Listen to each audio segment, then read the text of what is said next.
Hello, everyone, and welcome to the 2019 Borgata Fall Poker Open Championship Event Final Table live stream here at Borgata Hotel and Casino in Atlantic City, New Jersey. This event was a $2,700 buy-in with a $1 million guarantee, which got 511 entries, resulting in just over $1.2 million in the prize pool. And today now, we are down to 7 players. The players are playing for a first place prize of $308,000, along with the prestigious Borgata Fall Poker Open Championship trophy and title. My name is Katie Stone, and I'm here with Ricky Rated GTO Guan and Glenn Pavoni. And for the next few hours, we will be here with you guys watching a great group of players battle it out for all the money and the win. Let's go down to the final table and meet the players. In seat 1, we have Paul Volpe, Paul G's, also known as, by the majority of the poker community, Philly native, Paul G's 81 on Twitter. He's got about 8 million in lifetime earnings. He's sitting with about 730,000 in chips today. In seat 2, David Jackson, a familiar face at the Borgata final tables. He has just over 2 million in earnings. He's sitting about 10.5 million today at the final table, overwhelming chip leader. Seat 3, Peter Walsworth. He's sitting on about $430,000. It looks like he has a career high of about $160,000 in poker earnings, and he is from Florida. Seat 4, Sean Barringer, a Kingston, New York native, also a familiar face here at Borgata Poker. Married, 2 kids, sitting on about 910,000 chips today. Seat 5, Stuart Taylor, also known as Z Paceman, native of Bridlington, UK, sitting on 760,000 chips today with a career earnings of about $500,000. Seat 6, Nick Markov, a native of Bulgaria, is a surgeon, sitting on 5.1 million chips with career earnings of about 36K. Seat 7 is Rob Chasen from the Bronx. He has about 1.96 million in chips. And here are our payouts. Ricky, we have a very interesting final table today of 7. We have a player with a lot of chips. What are your thoughts about that? Well, first of all, I want to say it's great to be back here. It's where my poker commentary career first started, and it's exciting to be back in the booth once again. And what an exciting final table we have for you all tonight. Paul Volpe, the main event. This is his 6th Borgata main event final table since 2015. How does he do it? And David Jackson, 10 million in chips. He has half the chips in play. What an amazing run he's had here so far. Let's see if he can go wire to wire to close out this final table. He's going to have a lot of guys who, has a pretty decent chance to try and stop him here. It's not going to be that easy for David Jackson. As we say hello to everyone, welcome everyone into our broadcast booth with Katie Stone. Glenn, this is your first time in the booth with us. Why, hello. Thank you guys so much for having me. Very exciting. I've been a big fan. And so I have a question, because I'm kind of on the other end of the poker area. Final table's about to start. The nerves, what are you feeling right now if you're a player? Yeah, Glenn is in charge of poker marketing here at Borgata. And for some of these players like David and Paul, this is their chance at a second Borgata main event title. So I'm pretty sure those are the two that probably don't feel the nerves as much. But for some of the other players who might not have experienced this before, they're the ones who might play a little tighter in the beginning. We'll see what happens. Just to clarify, I work for BorgataPoker.com. Yep. What do you think, Katie? Well, it's a pretty, these guys have experience. The thing that'll be interesting, though, is that one player has so many chips, and we have seen David Jackson here a lot, and we know, and we've played with him a lot too, right? So we know Exactly. he's a very aggressive player, and he really goes for it. So this will make for an interesting dynamic. It should be fun, though. Yeah, this is his tournament to lose with half the chips in play and some pretty big pay jumps coming up. He's going to be the one that's going to be navigating the action and really controlling it the entire time through. As we get down to the action here, Peter Walsworth starting things off. The blinds are at 50,000 big blind. We have a 60 big blind chip average, and of course Jackson with most of those chips, and Walsworth going all in under the gun with the Queen 10 offsuit for his last 430,000.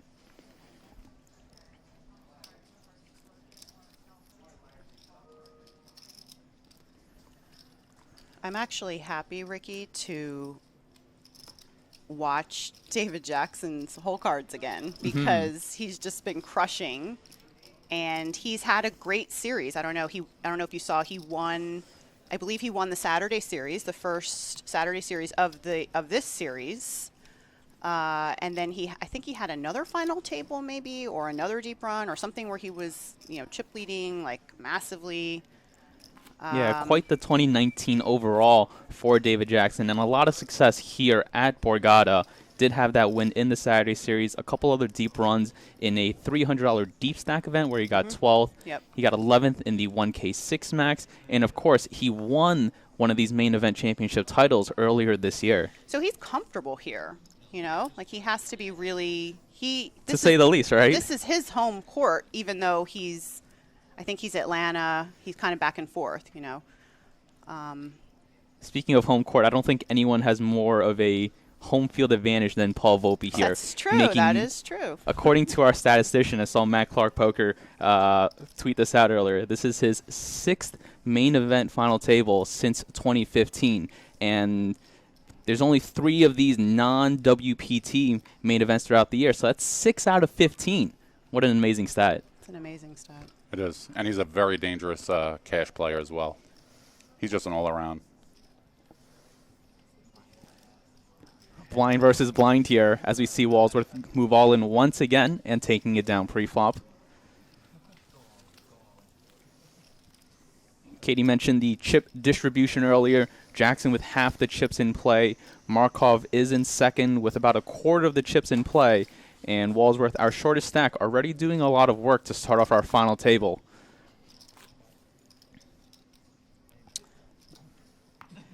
You guys can tweet at us, questions, comments, anything you would like to say or join in on the discussion.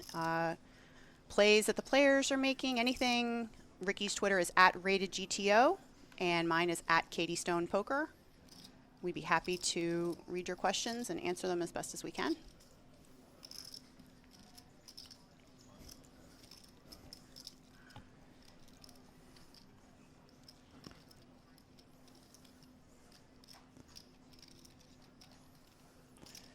So, Ricky, knowing the kind of player that Paul G's is, well, he's all in right now, but having David on his left, what kinds of potential issues does that present? Knowing what we know about how aggressive both players are. Yeah, Volpe's in a pretty tough spot here with the massive chip leader on his left. Volpe has one of those middling stacks that doesn't really want to bust before a couple of the other shorter stacks. But here with the 210s, looks like he is going to put the rest of his chips in. And I would say likely to get it through, despite Barringer here having a pretty good-looking ace-9 in the big blind. Wow. Again, in these final table situations with a lot of payouts coming up, you do want to be the person shoving all in and not so much the person that's calling for the rest of your chips. But it's going to be tough navigating for Volpe here. He has a 10th of the chip stack that Jackson has. All 7 of our players at this final table are guaranteed $45,230. There is a $12,000 pay jump to $57,000 for 6th place. But of course, that big first place prize of $308,556.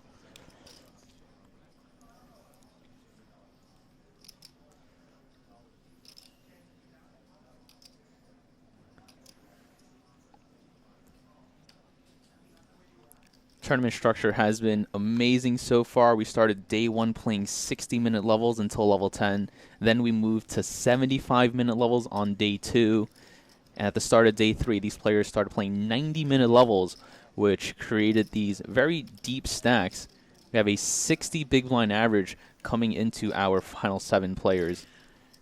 Well, you know, Ricky, we like to be consistent because obviously, as you know, on BorgataPoker.com, we have the best online structures as well. And when you do get to the final table, you know, it's not a crapshoot. You actually get to play poker. You don't have to flip all the time. It's nice to be able to play. Nice loose call from David with 8-4. Push from Sean. Yeah, David is going to be very aggressive as the chip leader here, opening a lot of hands. But it looks like he will be facing some resistance here as Walsworth gets another shove through. Pardon me, that was Peter. I apologize.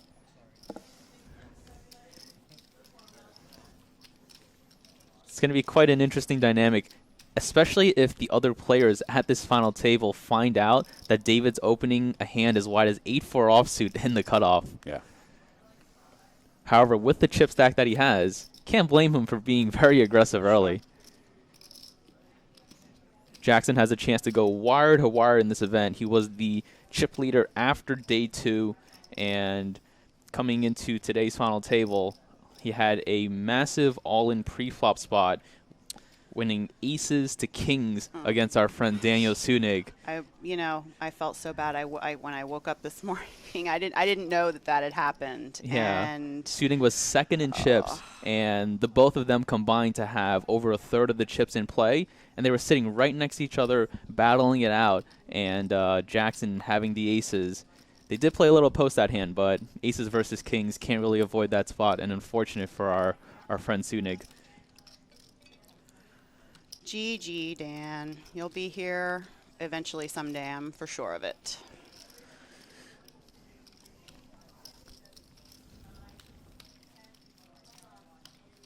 Shout out to all of our friends in chat. Welcome to all of our viewers on Facebook Live as well. I feel like it's almost unfair to ask who you think is going to take down this title with Jackson having so many of the chips, right, Katie and Glenn? Anything can happen. I mean, we've seen it, right? All the chips, 3 hands later, out the door. So, I mean, obviously it's his tournament to win.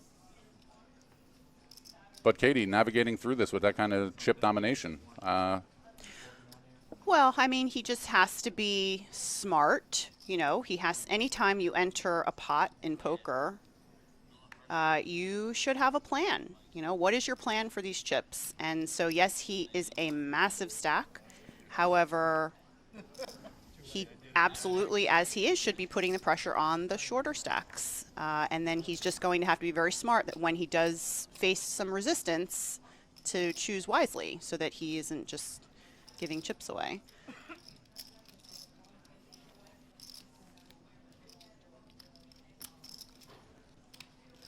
Opening here with the ace-7 offsuit. It looks like he will face a little resistance from Markov, who is second in chips, calling in the small blind with the king-4 suited. And flops a gut shot here on this queen-10-9 board. Check, check.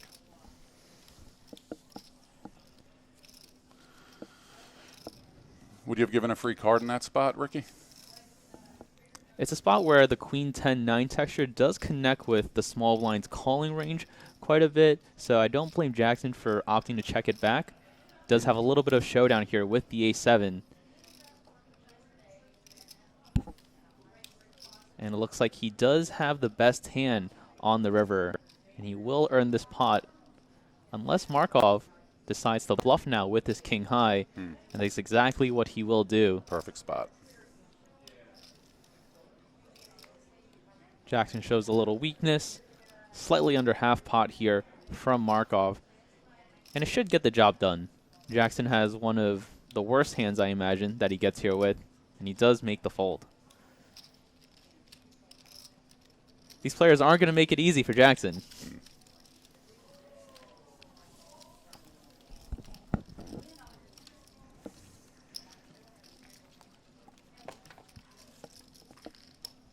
Nick Markov, originally from Bulgaria,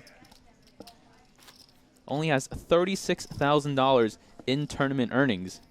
So with his finish here, not only does he more than double his overall earnings, but that's quite a nice high score to put on the sheet.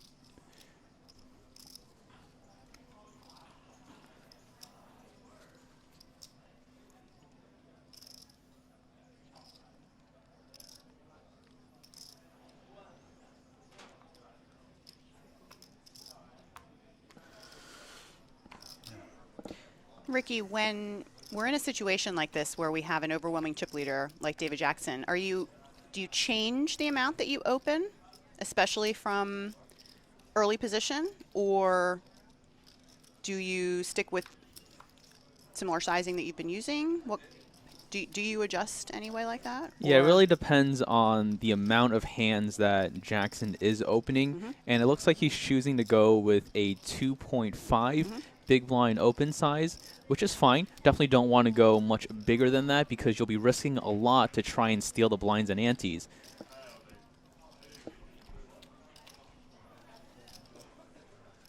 And what a flop it is here from Markov after calling on the button with the 2 5s, flopping middle set on this 8-5-3 board.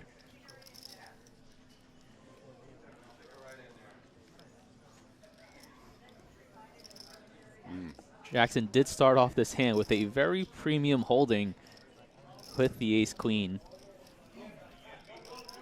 but only 2% next to his name as his opponent flops a set against him.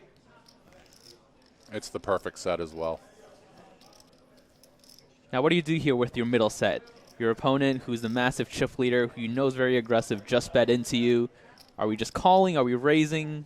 What do you prefer? Me? Well, I think raising, which is what happened, and a show. Wins the pot the majority of the time, as it just did. I think I personally would probably just call. But you know, everyone plays differently, and he won the pot, so that's a good thing, you know. Yeah. I was just going to say, to highlight your point, Katie, he put his chips in with a purpose and got him back. How about you, Ricky? It's a spot where you expect Jackson to be very aggressive. You're second in chips, and being second in chips with so many short stacks around you, your opponent's going to be able to put a lot of pressure on you and is likely to barrel off, you know, more hands than he normally would. And you already saw that by him betting out here on this 8-5 board where you're the in-position caller. So might be a spot where I want to lay a little bit of a trap and see if I can get some extra chips out of Jackson. All going in. Stuart wakes up with sevens. Stuart Taylor all in for his last 10.5 big blinds. Interesting spot for Paul.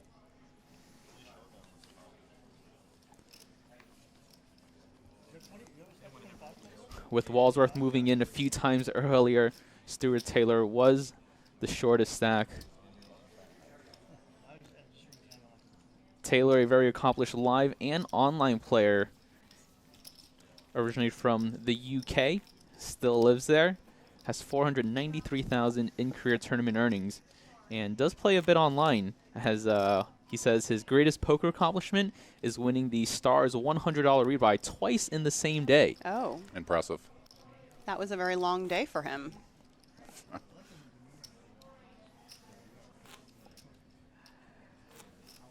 In case you guys are looking for something to do later in December, the December Deep Stacks here at Borgata are taking place the 26th through the 30th. $160,000 is guaranteed over 5 events. And these are really great, very good structure, low buy-in events taking place the week of December 26th. You can also check the website, borgata.com, for the structures.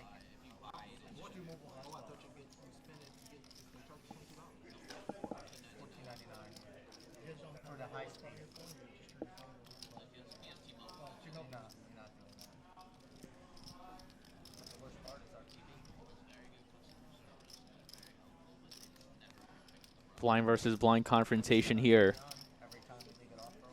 Jackson choosing to raise it up with the 3 deuce off. Running into tens is a bad.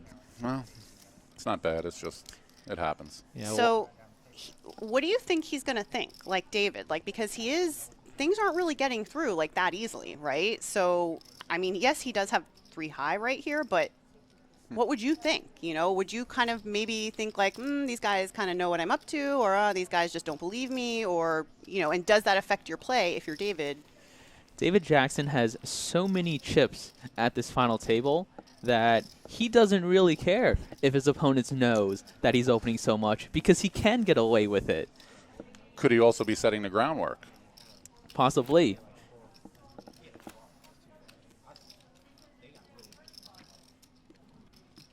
The old 3 deuce made famous by a lot of our friends at Run It Up Reno and our Reno streams, a.k.a. the Skinny, is a very popular hand in the Nevada area. I can't imagine why, Ricky. Many players have lost a high percentage of their bankrolls with the 3 deuce. Understandable. The spots come up a lot, you know. Markov with the best hand, the best starting hand in No Limit Hold'em. Choosing to raise it up to 250,000.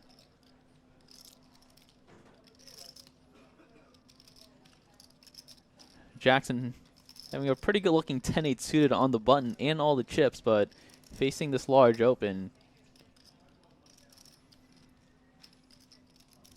is going to lay it down.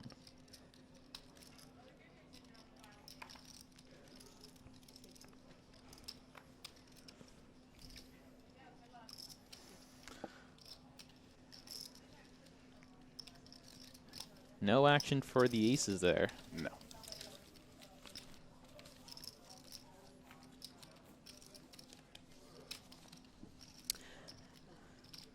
The poker room here at Borgata is having a promotion Friday, November 29th and Saturday, November 30th. From noon to midnight, you can win $500 every 20 minutes, and you can win $1,000 every 20 minutes during power hours. The power hours are noon to 1, 5 to 6, and 11 to midnight. It's a $45,000 ultimate high hand weekend promotion. Again, that's November 29th and 30th, and it runs noon to midnight. So if you guys play live poker, if you play cash poker, if you have never played poker, this might be a good time to try it out with all this extra money floating around the poker room. Sounds like a fun promotion. 2 playable hands.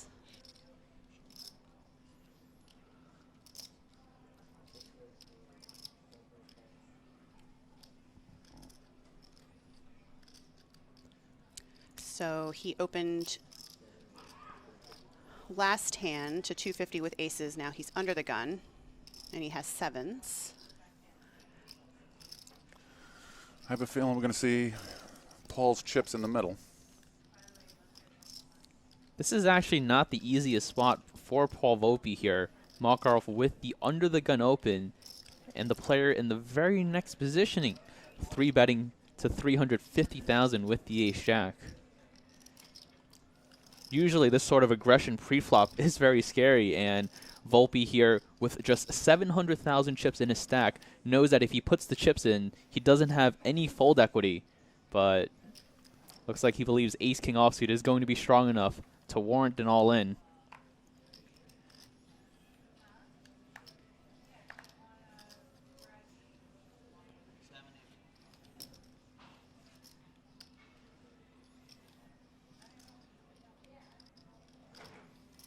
Markov seeing this action behind just has to fold, right?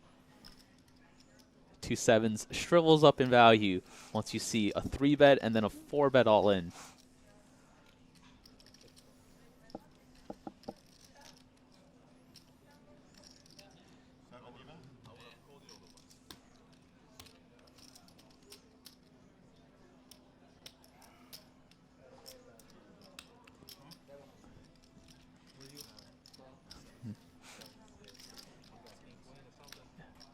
Chasen 3-betting here could potentially have saved Volpe, as he would have been flipping against the 2 7s that Markov claimed to potentially be calling with. But instead, Volpe a big favorite to score a huge double up.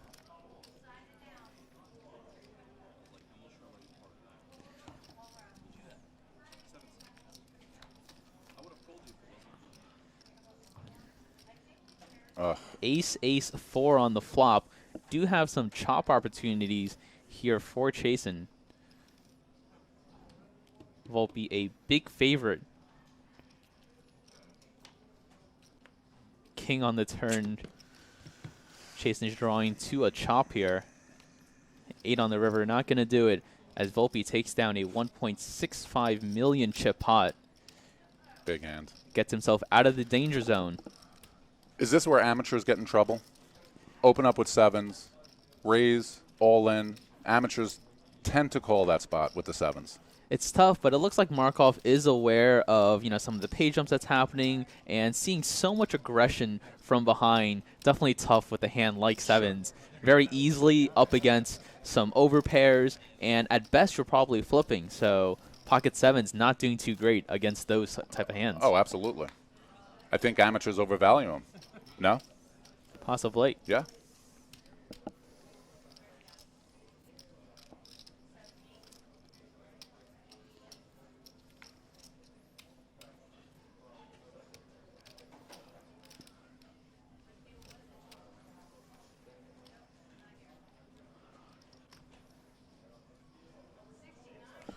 Katie, what do you think of speed of play? I think it's moving pretty well. Yeah, seems to be, not too much Hollywooding, and seems like people have had pretty easy decisions for the most part. And well, except Paul's ace king wasn't that easy, but right. But he still acted fairly quickly. Yeah, there's a lot of experience at this table, so.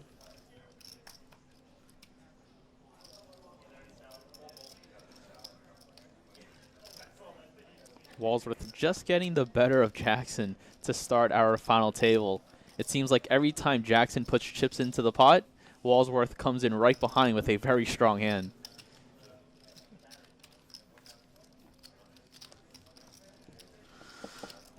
So like I said before, BorgataPoker.com, I work there. We are offering all BorgataPoker.com players a fast cash today. The code is 25FAST19. It's already loaded onto your account. You just need to opt in. So thank you for being members.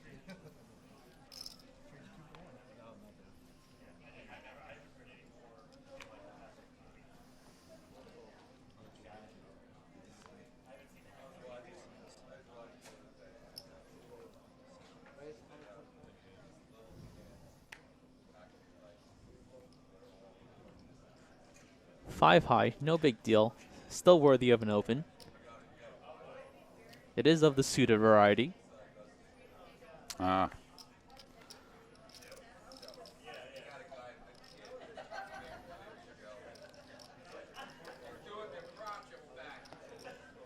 Push from Stuart. Those nines shrunk pretty quickly.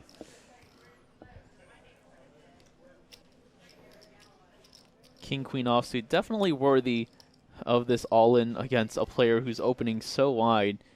And now Markov has a very interesting decision in the small blind with the 2 nines. Jackson is opening pretty wide here, so the 2 nines against the all-in. A call from the nines. Does warrant this call. And thankfully for him, Jackson doesn't have a hand to continue with. And we're off to the races for Stuart Taylor's tournament life. Slightly behind here with the king-queen offsuit versus the 2 nines.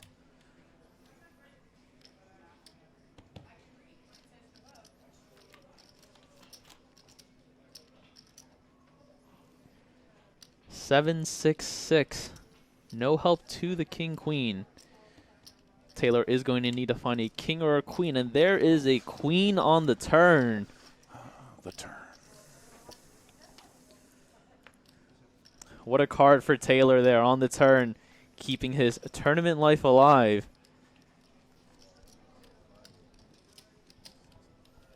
And he's now over 1 million chips.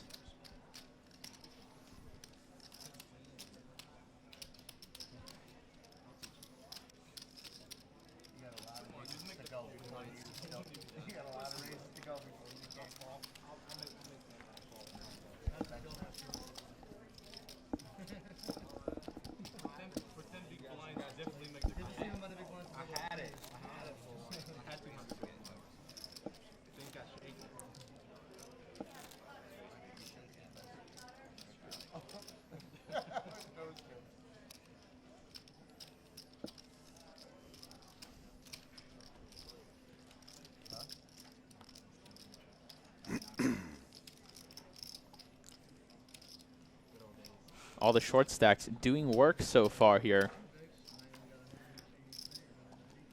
Taylor and Volpe with the double ups.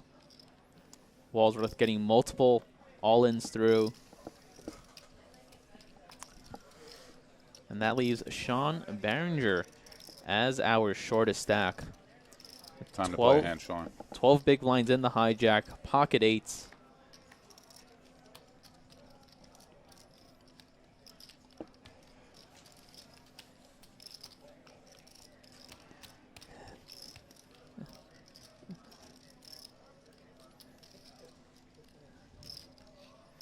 Taylor's ace-10 offsuit here is going to generate a little bit of interest. This is for about half of his own stack if he elects to put in more chips.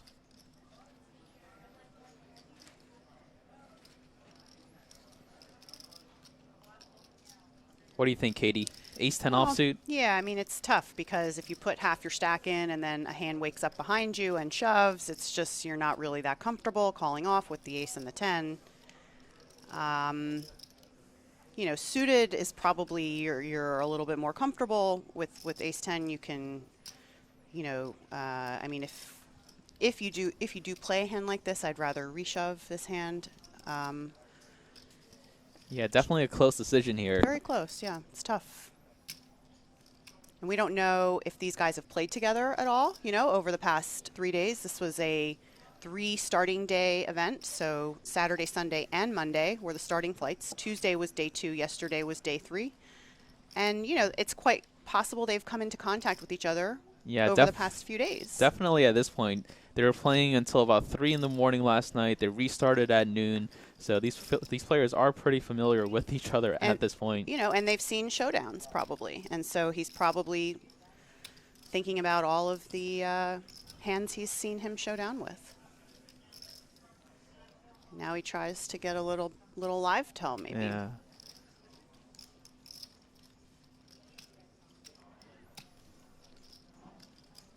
Our trusty calculator says we should fold the ace-10 offsuit here.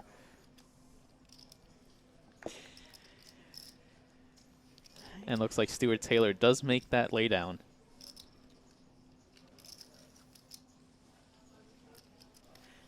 But absolutely a close decision. You know, this wasn't like Hollywooding or anything like that. This was definitely big decision. Lots of money, big pay jumps, like you mentioned. You exactly. know?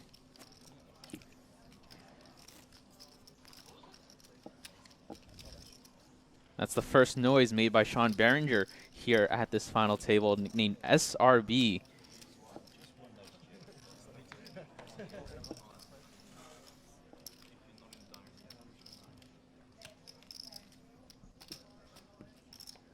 Barringer says he is dedicating this final table to his late father, Robert Barringer. Shout out to the family watching as well.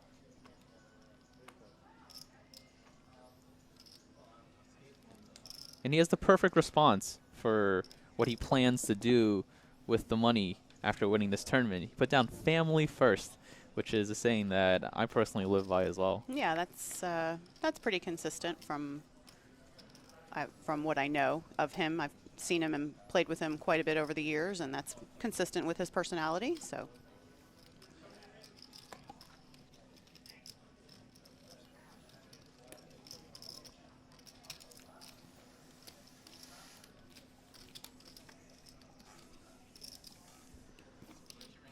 So I'm sure our viewers have noticed that we have 7 players today, and generally the final tables are usually 6 players.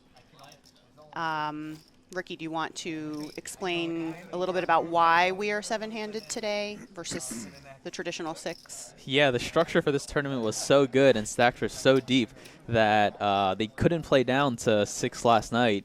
As I mentioned earlier, they paused at around 3 a.m. with 9 players coming back today at noon. And after an additional level of play, that's when we got down to our 7 players.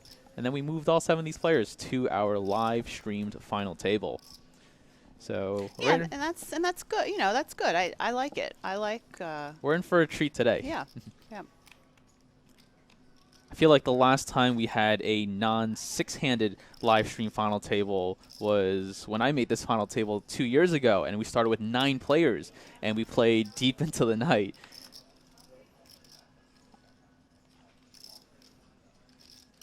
So a long ways to go before we crown our champion.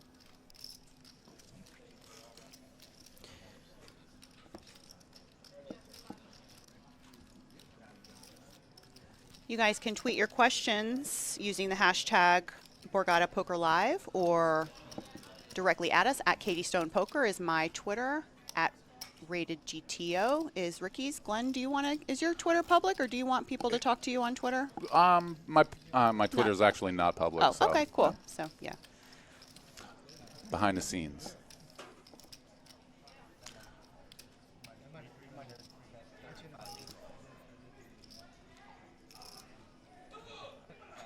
Shout out to some of our friends in chat. What's up, Taste Like Turtles? Hello, Pompier.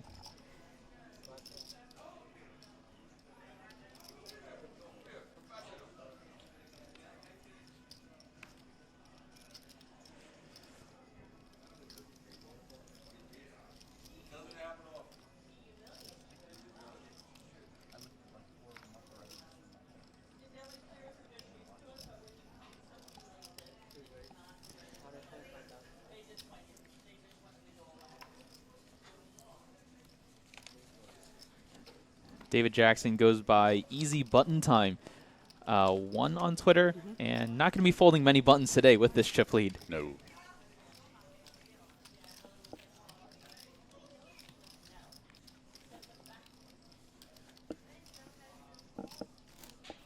David's wife, Gloria, is also a familiar face here at Borgata. She is also a very successful poker player and has been in the winner's circle herself as well a bunch of times.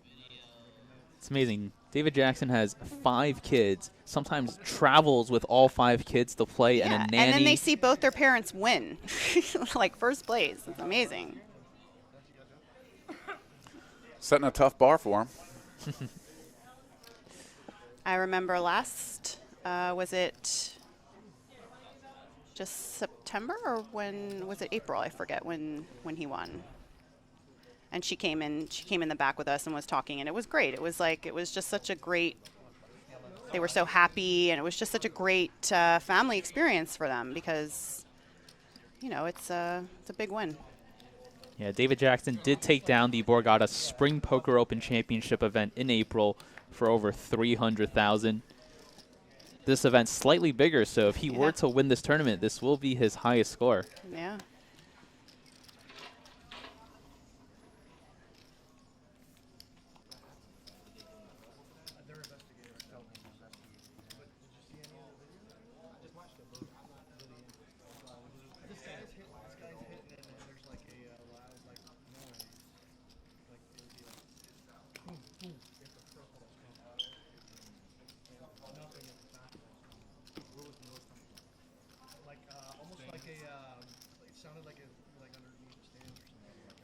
Despite a slightly rough start to our final table, David Jackson still has 46% of the chips in play.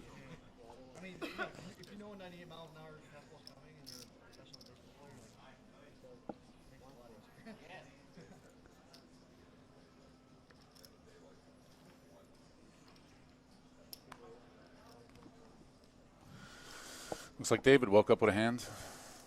10-9.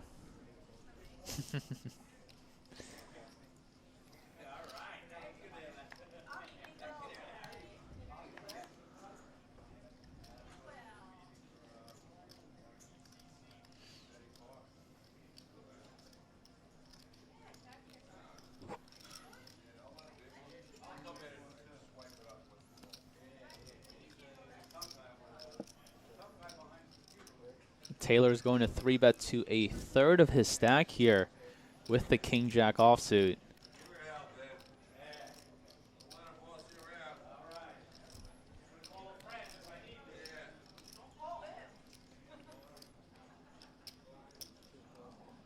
Whoa. And we see a David Jackson defense of the 10-9 offsuit. It looks like we're going to play some post-flop on this ace-4 3-board. 900,000 chips in the middle. Stuart Taylor has less than the pot behind. He's probably thinking to himself, what have I gotten myself into here?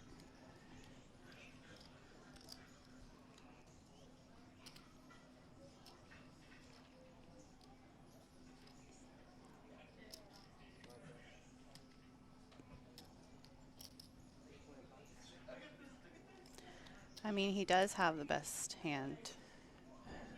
Does bet 325,000 here, leaving himself just 560 behind.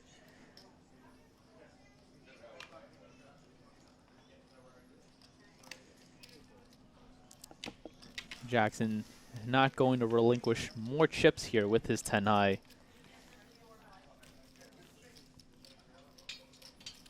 As Taylor probably won a few more chips than he should have there with the king jack off. That was impressive.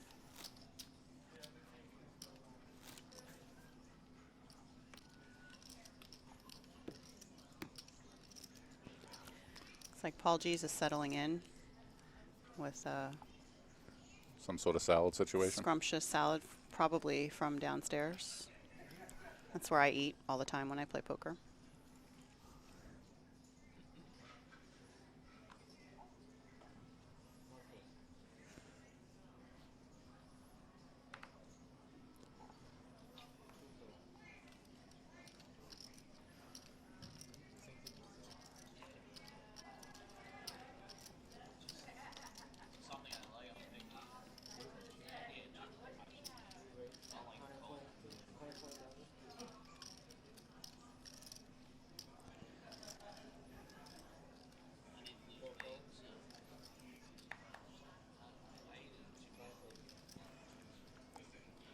Walsworth, despite having just 20 big blinds or so, electing to raise it up here with the king jack offsuit.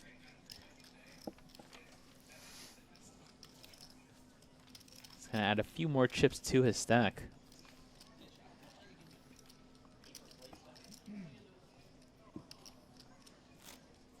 This is how you know Paul Volpe is comfortable at this final table, ordering food to the table on a live stream.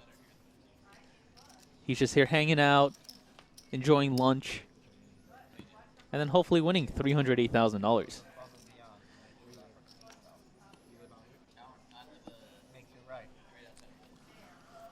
It's also what they call a standard Thursday for Paul.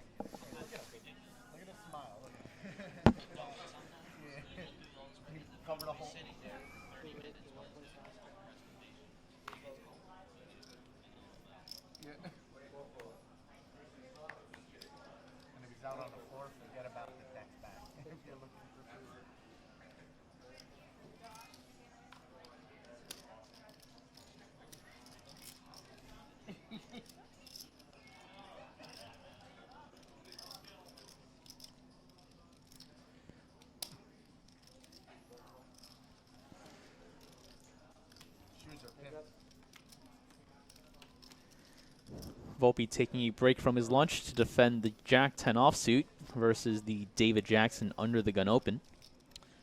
Both players with a piece of this Queen-Queen Jack flop. Volpe with 2 pair, Jackson with the gut shot.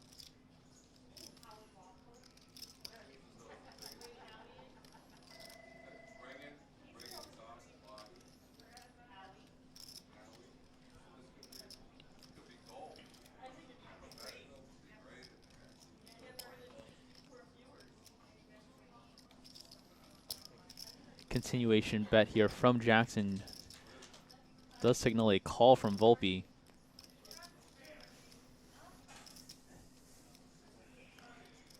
Ace of spades on the turn.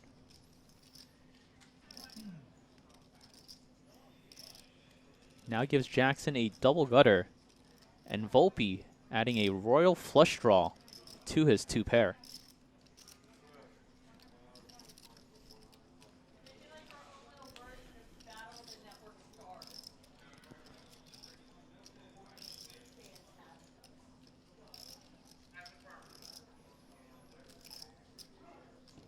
Check, check. Neither player interested in putting money into the pot on the turn, as we see the 5 of diamonds on the river.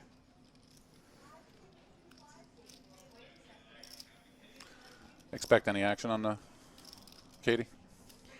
Probably. I mean, probably not. It's probably just going to go check, check. I mean, unless Dave wants to try to.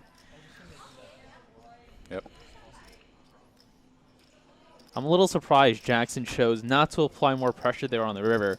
Very rarely is 10-8 high going to be good. going to Sure, be the winning hand there. But I think with that particular, maybe he just felt like, you know, he's just going to give it up, you know. Sense that Paul probably wasn't going anywhere? Probably wasn't going anywhere. And maybe if Paul had more chips, you know, maybe you think, I don't know. Who knows?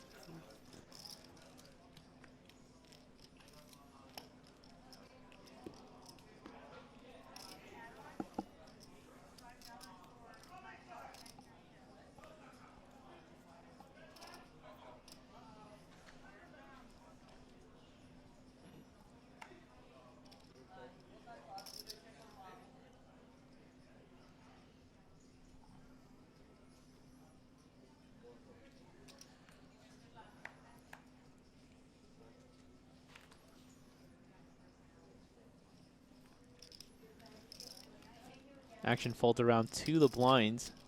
Will we see another Volpe-Jackson confrontation here?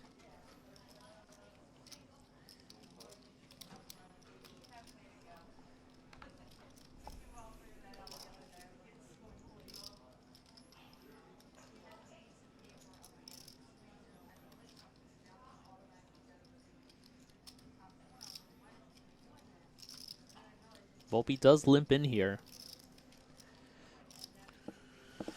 With the dreaded 2 unknown cards.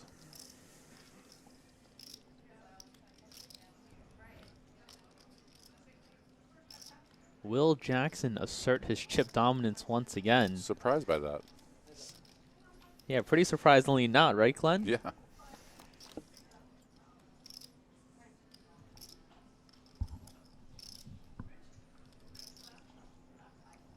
Volpe with a very strong King 10 of clubs to start this hand, but it is Jackson that pulls way ahead on this 7-6-3 all hearts board.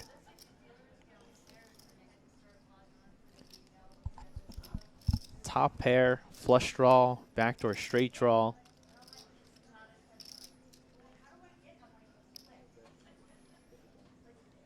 Bet fold, predictable. You surprised he limped in with the King 10, Ricky? Not very surprised, just because we're playing the 30,000, 50,000 level, and he's getting a really good price to limp in. And with so many other short stacks at the table, Volpe doesn't want to be bloating pots too much. Wants to keep them small, try and navigate post-flop, and not be as willing to put all of his chips at risk into each pot. I will say this, that is a massive salad. It looks really good, actually, and I'm hoping there's no kale in there, though. Paul doesn't strike me as the kale kind of guy. you know, they bring us dinner here. We order off of the room service menu off of for Borgata, which is really nice menu, and so I think I might get that this time. Wait, we get room service to the booth? We do. Wow. No, they're nice to us here.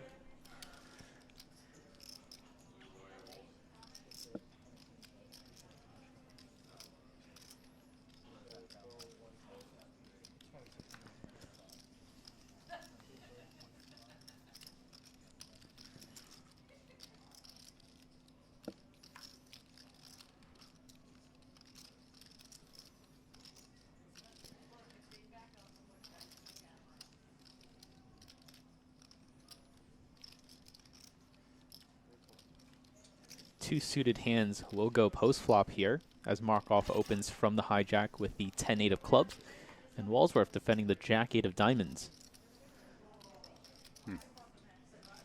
It's a lot of diamonds on the board there, as Walsworth flops a combo draw. Has the Jack-high flush draw and the Jack-high straight draw. But it is Markov with top pair here on this 10-9-4 board.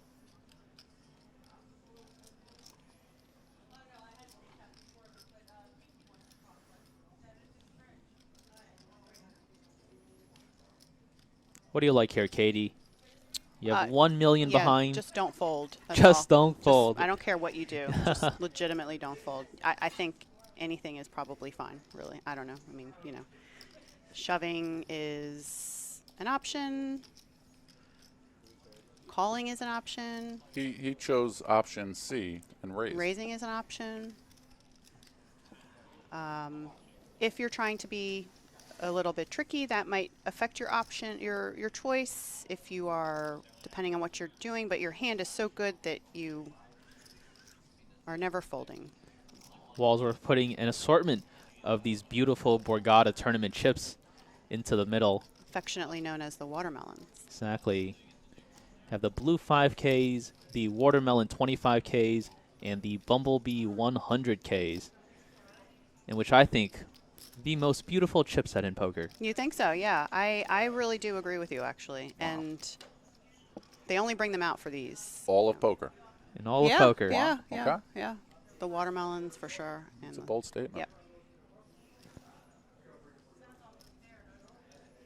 Diamond on the turn is going to complete the flush here for Walsworth.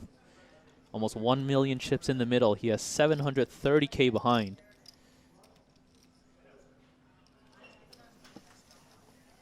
Are you pushing here, Katie? You're trying to get cute? Well, I guess you answered my question. I mean, as played, it's, again, you really can't, you just, you know, I don't think you can really do anything wrong at this point. And surprisingly, Markov gets away pretty cheaply after flopping top pair there. Drawing dead on the turn and not committing any more chips. Do you think maybe if he bets a little bit, he maybe gets a little bit more out of the 10-8, or? Possibly. Possibly. This was probably the only situation that could have occurred where Markov doesn't lose his entire stack or doesn't double up Walsworth in this pot, as Walsworth could have very easily just moved all in on the flop and likely getting called by top pair.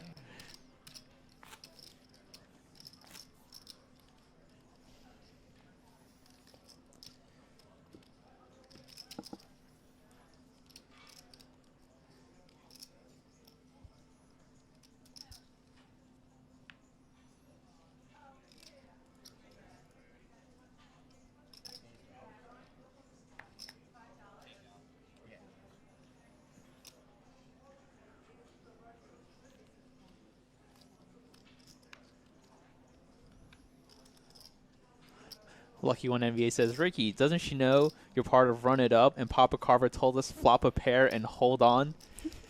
Well, he held on for as long as he could there. And when the third diamond comes on the turn, wisely let it go.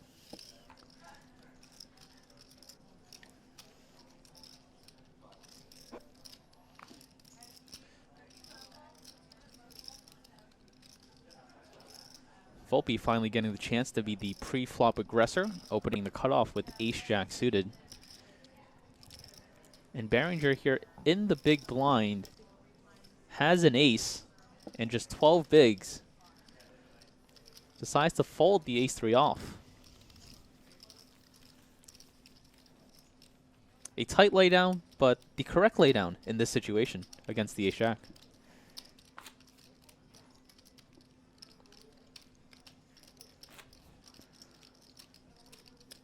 If there's one player that David Jackson doesn't want to see chips go to, I'd have to imagine it's Paul Volpe with his myriad of experience at this final table, right?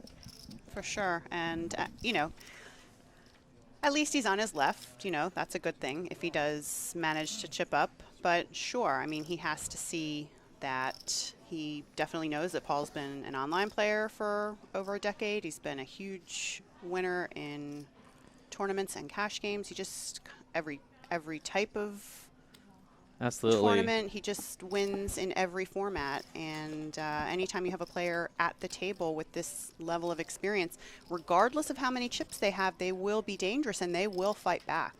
Yeah, big fan of Paul G's ever since I've started my poker career. Nicknamed the main event for a reason, as he's final tabled so many of these Borgata main events, 3 WSOP bracelets. Now doesn't play too many tournaments outside of the World Series, So it's amazing that we still see him put up so many results year after year, despite playing mostly cash games now on top of these tournaments that he's playing.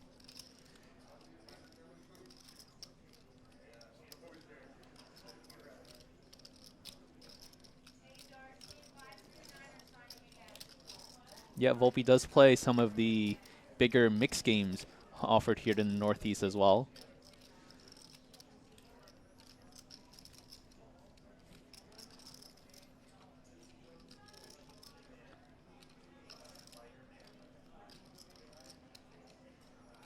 And all 3 of his World Series of Poker gold bracelets are in mix events. You got the 8-game, the 10K08, and the 10K No Limit Deuce. He's an all-around dangerous player.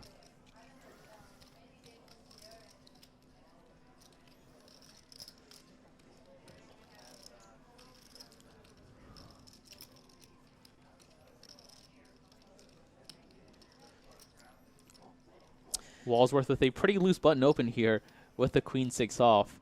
And Taylor defending the 7-6 off, as both players do have a straight draw on this 5-4 deuce board.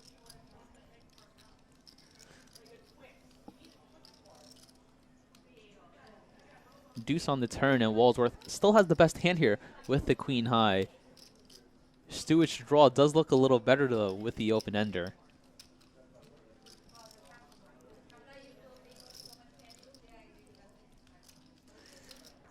Both players very similar in stack going into this hand. Second barrel in.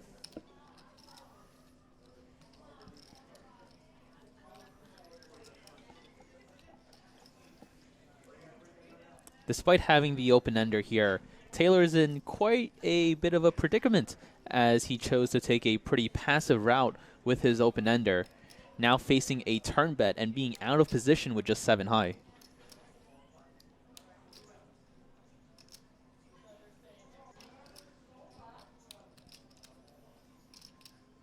Do we see Taylor doing anything but just folding here? Probably not. I mean, especially after your opponent bets twice, you could try and get aggressive, maybe check raise with this hand and get your opponent off a better one. Sure, but it's you know, he bet it's 355,000. He has, you know, 1.485 million back, so it's a lot of his remaining stack. So, and Walsworth does deny a lot of equity there from the open ender, as that turn barrel will take down this pot.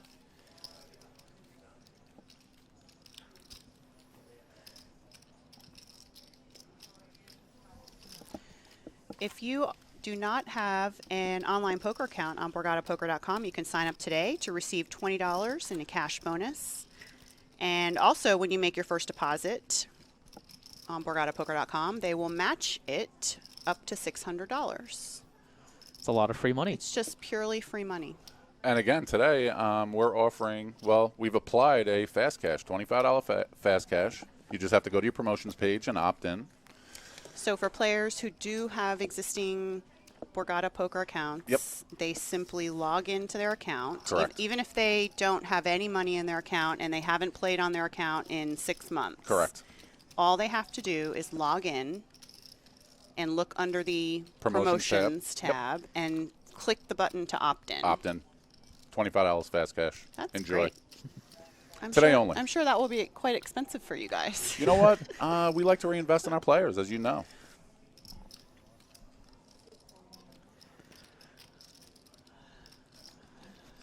Glenn, we're getting comparisons of your voice to the great Nick Schulman in chat. Schulman. What do you think of that comparison? I'm blown away. Thank you. Love Nick. Sean Barringer is all in on the button here with ace-queen offsuit. And unfortunate spot here. Such a strong hand on the button with your last 10 big blinds. Stuart Taylor waking up with ace-king suited. There's 3 queens in the deck, Sean. Wait. Sean Barringer is the player all in and at risk here with the ace-queen versus the ace-king of Stuart Taylor.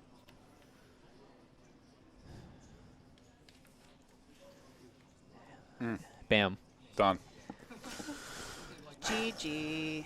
3 spades on the flop is going to spell the end to Sean Barringer's Borgata main event as he finishes in 7th place for $45,230.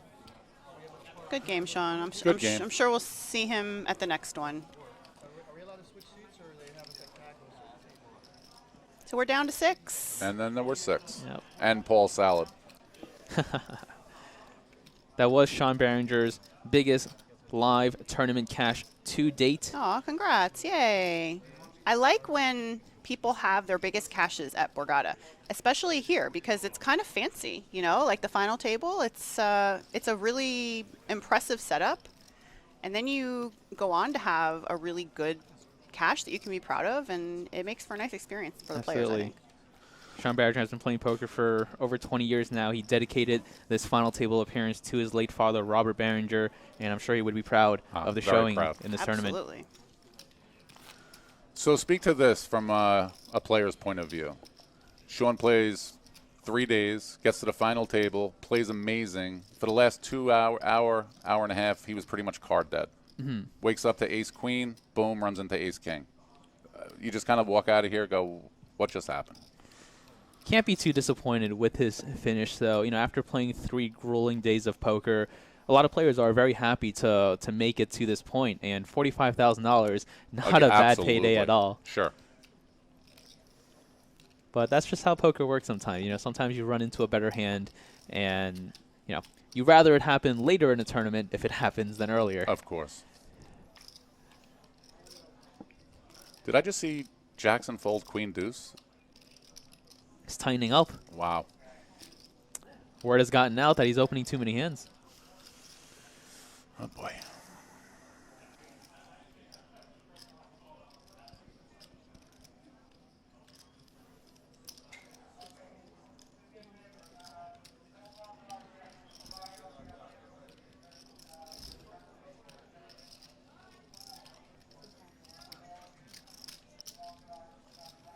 Looks like the pre-flop aggression is going to work out here for Rob Chasen.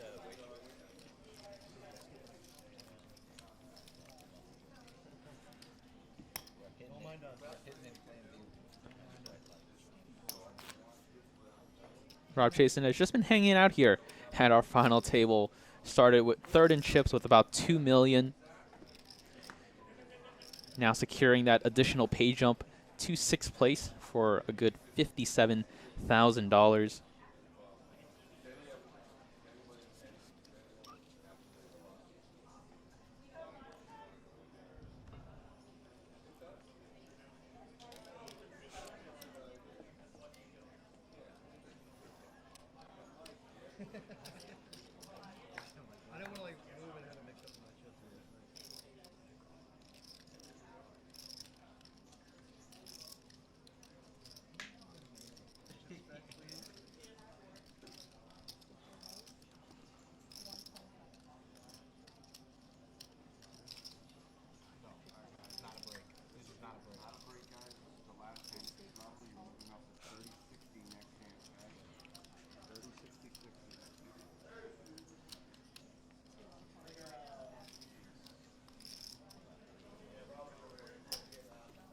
Taylor's going to add some blinds and antes to his stack as the blinds and antes have moved up. Level up here at the Borgata Hotel, Casino, and Spa in Atlantic City. Going up to 30,000, 60,000 with a 60,000 big blind ante. And a deck change.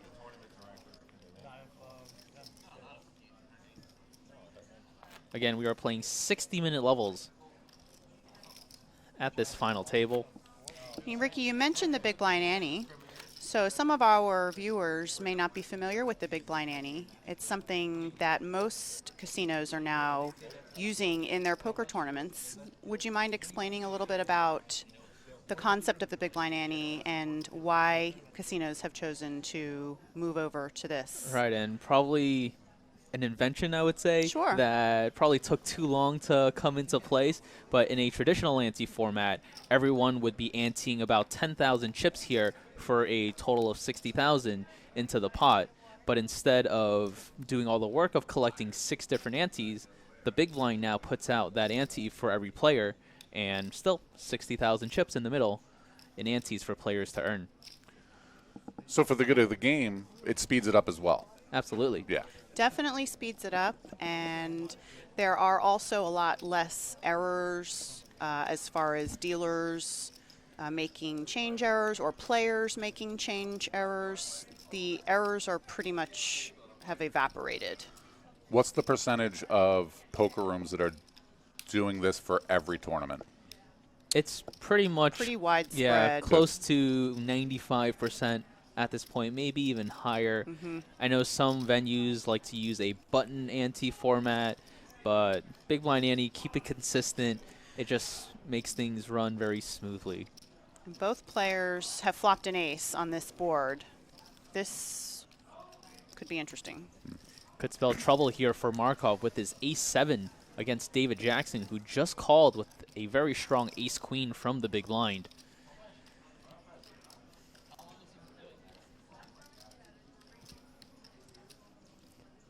Continuation bet of 150,000 here from Markov.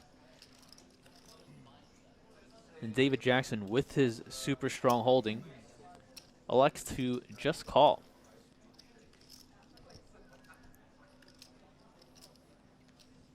As we see 3 of diamonds on the turn.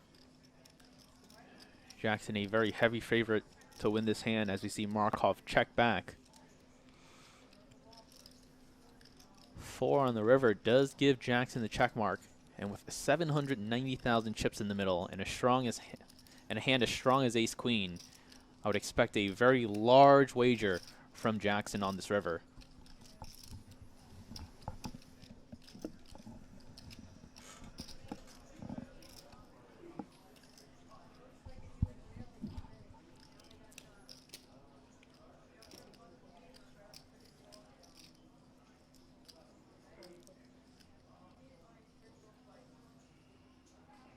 Instead, it looks like a fairly small wager of just 435,000. No chance Markov folds his top pair here, as Jackson shows him the bad news and takes down a 1.6 million chip pot.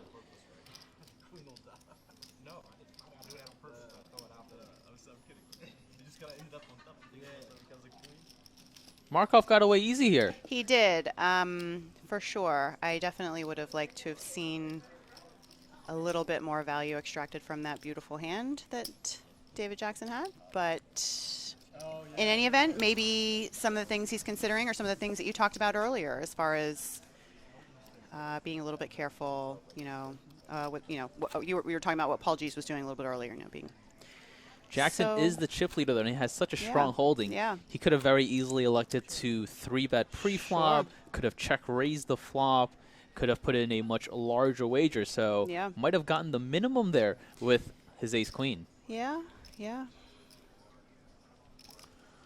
Looks like Paul put a lid on the salad, so maybe he'll circle back to it later. Yeah, I mean, for sure, yeah. I do that quite often, actually. Even the wraps, too, where one half of the wrap is enough for, like, early in your session, and then later on you just have the rest. And it's just they're healthy portions. Yes. And it's also really great having that marketplace eatery right underneath the poker room, because it is very quickly accessible on break. And when you want to get a water, or if you want to get a cookie or a coffee or a salad, it's nice to be able to just take 2 steps and get on an escalator to go downstairs. Absolutely. Big fan of the salad bar downstairs, and it looks like they revamped their menu too. Yeah, they're kind of like always doing little things to change it up. And then when they added that whole new section that has all the, refrigerated, like the sandwiches and the chickpea salads and everything. And, I try to stay away from bread and carbs when I play poker, and I can do that very easily by going down there, because you can get hummus, you can get grapes, cheese and fruit salad, you can get egg salad, anything for people who have allergies. So we are actually kind of lucky here at Borgata because Aria does have that little refrigerated section like right next to the poker room, but it's not as big of a selection that we have. So we're kind of lucky. We're a little spoiled that we have all this nice stuff right here, right next to the poker room. Yeah, they definitely spoil us. I like how you mentioned just the healthy options. If everyone wants a cheeseburger No. or, you know, a Pizza. burrito or I mean, pizza. yeah, whatever. they All can that get- stuff is the there pizza's too. delicious. Whatever. They can get that too. Oh, yeah.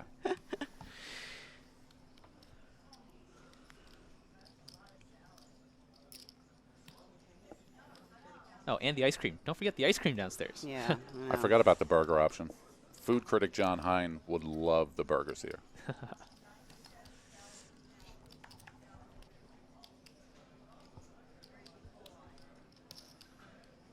Another 2 suited holdings going post flop. Jackson with the 10-8 of clubs, and Taylor with the 5-4 of diamonds. And what a flop for Taylor as he flops trips on this 4-4-3 board.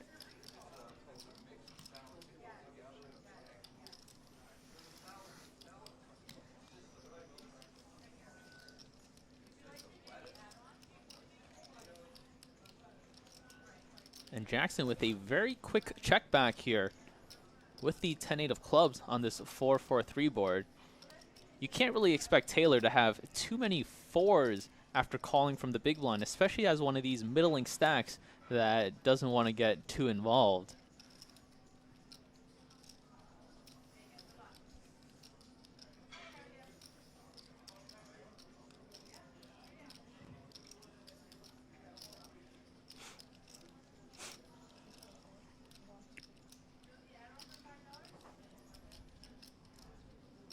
And despite having trips here, looks like Taylor is not going to get much action.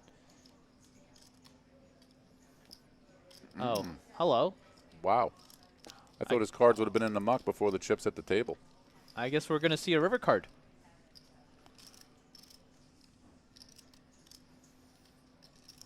$670,000 in the middle as Taylor improves to a full house.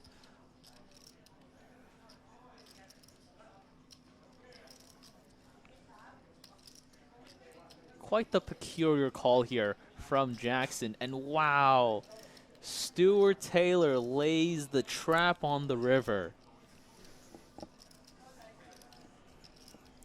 I'm starting to like Stuart Taylor a lot.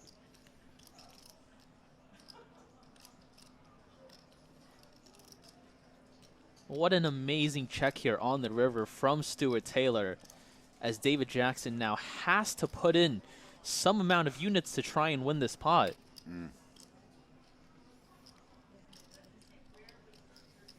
As we see another assortment of those chips put into the middle. 390,000 from David Jackson.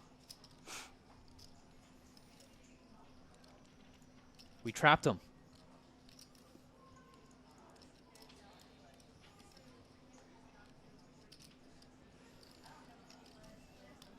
Over 1 million chips in the pot already. Stuart Taylor has a 1.885 million behind.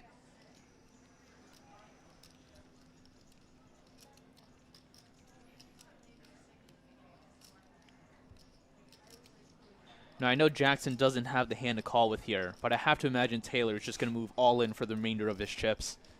Your hand is super strong. Yeah, it would seem that way. I mean, there's $1 million in the pot. The bet he's facing is just under 400K. He's got about 1.8. Just about a pot size raise behind. Yeah, so it's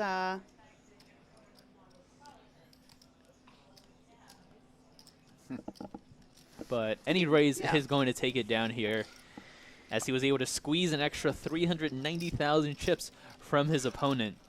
And what's there not to like about Taylor, right? The sports coat alone. Absolutely. The throwback to when you look good playing poker. Not that anyone doesn't look good, but, you know, people opt into the more comfortable look. no, I think you're right. It's He seems Nice. rather comfortable in his jacket. Right. And scooping up all those chips. What an amazing hand played there from Taylor. Jackson got himself in a little bit of trouble calling the turn there with the 10-8.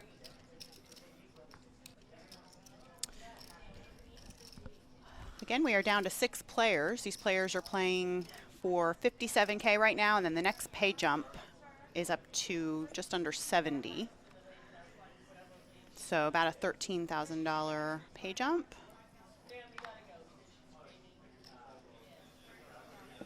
Which is about the amount that I cashed for in the opener in 9th. Nice job. Which was heartbreaking to say the least. And now it's just a pay jump.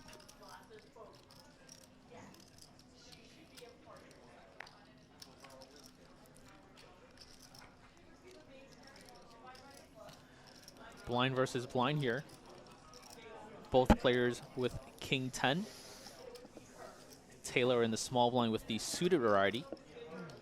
Markov in the big blind with the offsuit.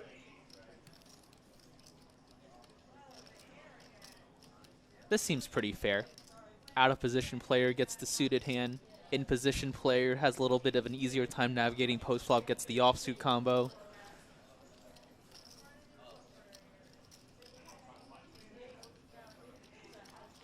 Whoa. We see Markov with a pretty tight laydown here, facing the raise.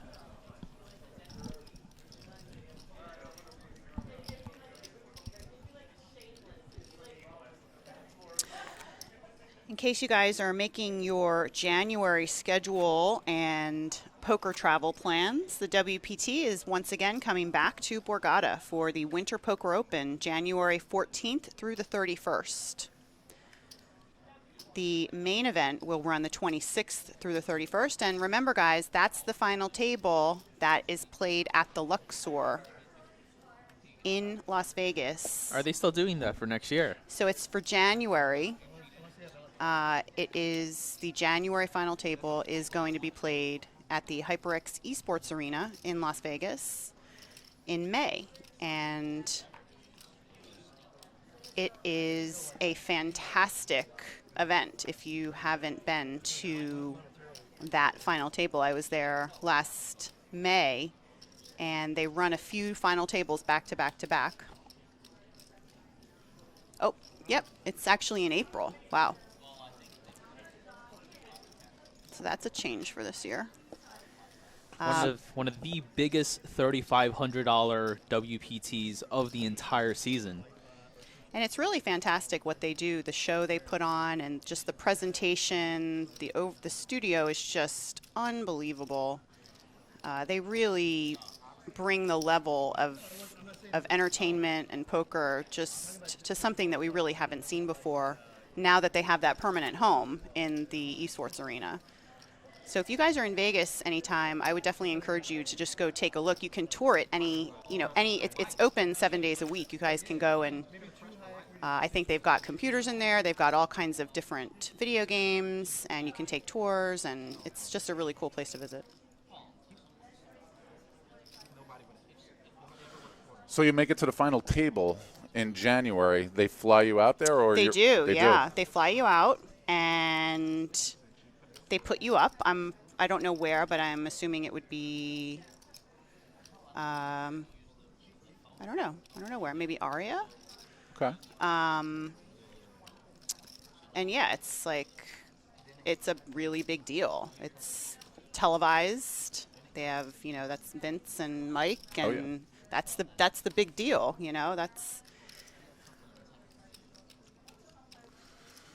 We've got some hands. Very playable hands on the table right now.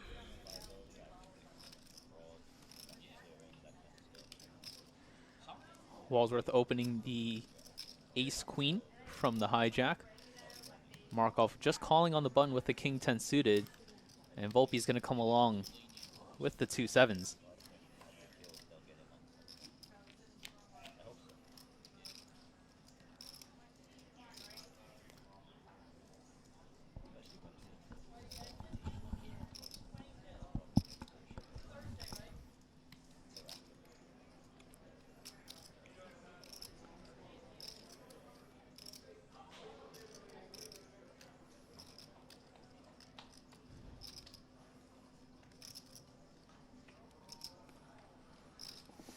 Walsworth with the continuation bet here on this 8-3 deuce flop. And I don't expect Volpe to go anywhere just yet with his 2 sevens. Not just yet.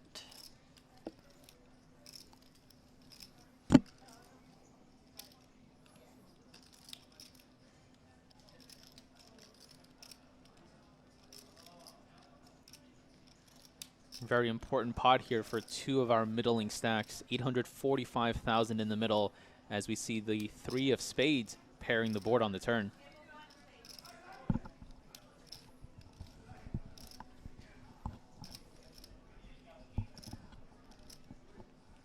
Shouldn't see too many more chips go into this pot with these 2 holdings.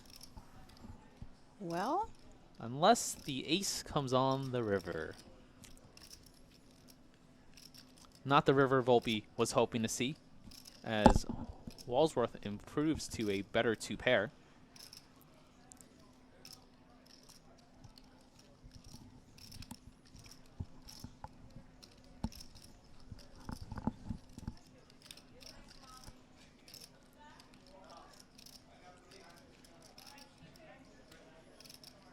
With ace-queen, we should expect to see a very healthy river bet here from Walsworth.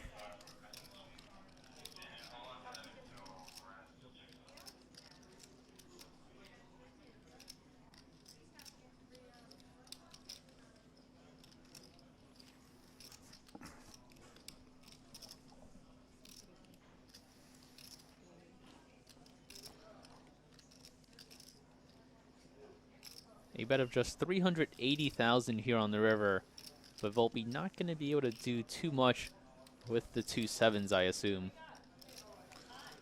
Surprised Paul let the turn go by. No?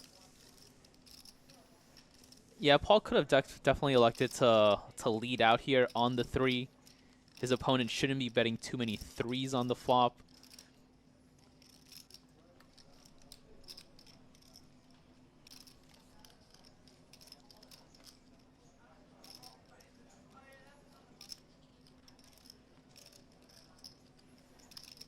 Volpe hasn't let go of his hand just yet. Could he be thinking of a hero call here on the river?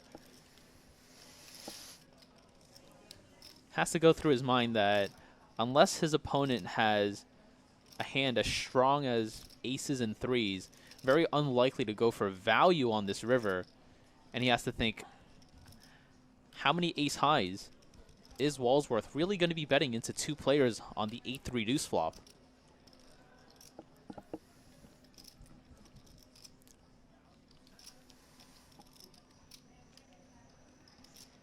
Volpe getting a pretty good price to call here on this river versus a bet of just 380,000. When good players get a good price on the river, they don't like to just let it go. As we see Volpe taking his time here on this river decision.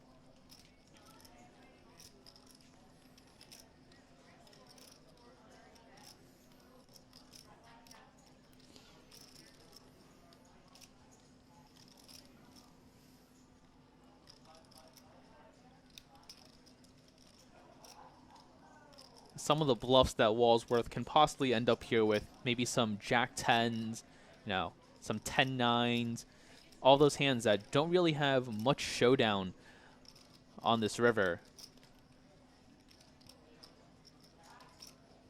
And I can sense what's going through Volpe's mind here. Is my opponent really betting that ace high on the flop? Did he really hit this ace on the river? and if he did, wouldn't he bet more? He knows Walsworth is very unlikely to bet this river with anything less than aces and 3s.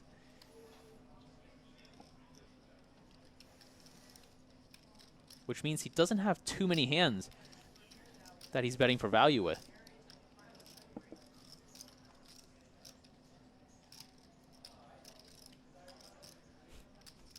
That look.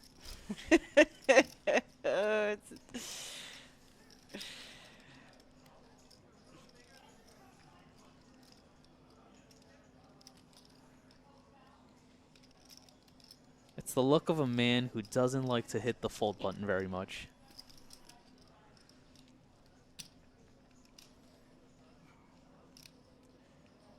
This is a very big decision for Volpe, as it's for about a third of his stack to call here on this river. Big swing. If he calls here, this is going to be a 1.6 million chip pot. And if he does make the call, he'll be down to just about 1.1 million himself. It's looking like he's trying to talk himself into calling.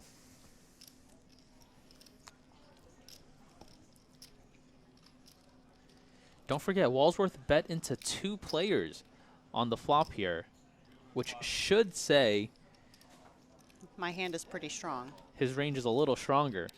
And it looks like the clock is being called on Volpe. Did enough time go by to warrant the clock?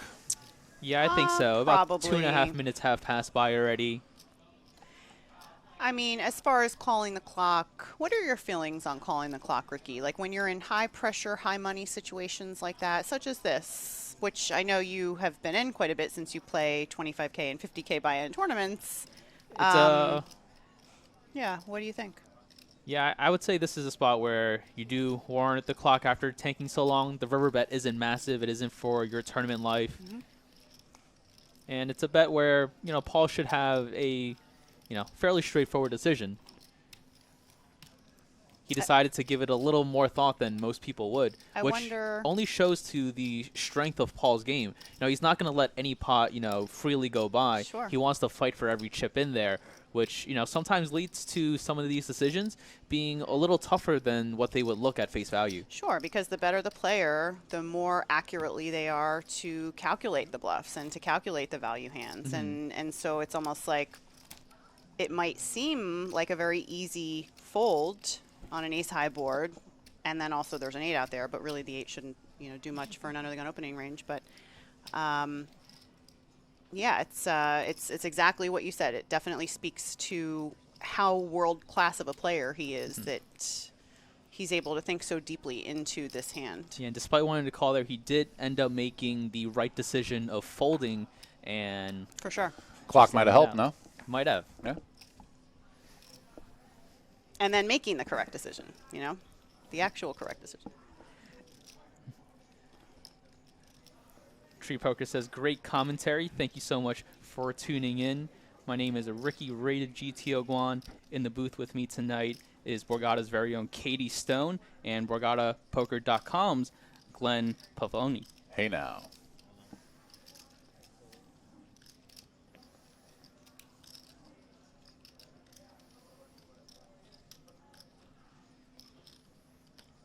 See Markov opening the cutoff here with a very pretty queen-jack suited and immediately getting resistance from the button as Robert Chasen moves all in with the ace-jack offsuit for his last 14.5 big blinds. Ricky, are you on Instagram? I am on Instagram as well. I'm Rated GTO on all social media.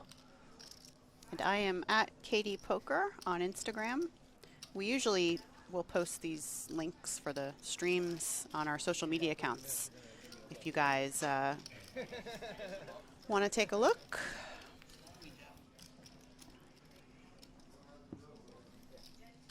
And if you want a sneak peek of our production booth here, you can head over to our Instagrams, check out our stories and our posts to have a sneak peek of what we are seeing inside this booth. I am quite pleased with this production revamping a little bit this setup that they've done. The first time we used this setup was actually a few weeks ago for the Bar Poker Open final table, and it was so good that they set it up again for us like this, and I think it's a much better.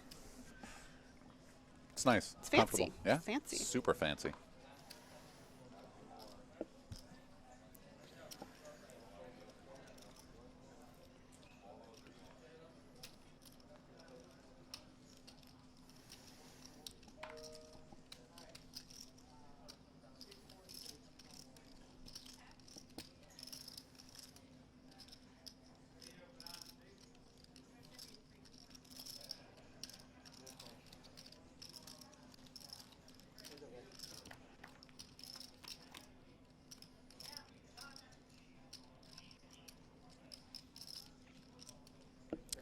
So we have an under the gun open and a big blind defend.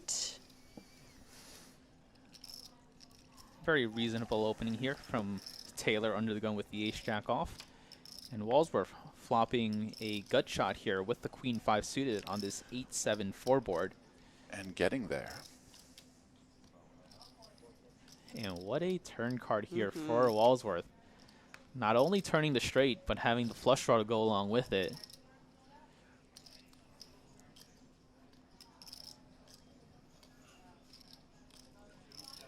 Has to try and get some value here now with his straight.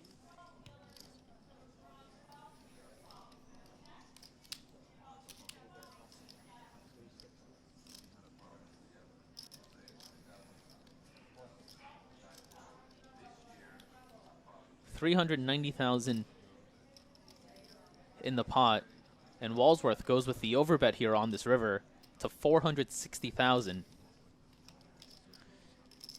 This puts a lot of pressure on these ace-high type of hands from Taylor. No longer getting a great price to call with.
Taylor thinking about a hero call here with the ace-jack.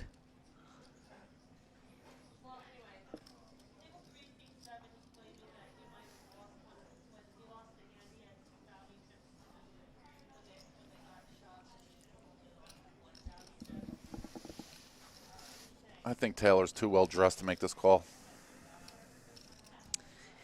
Yeah, it's a little, it's, you know.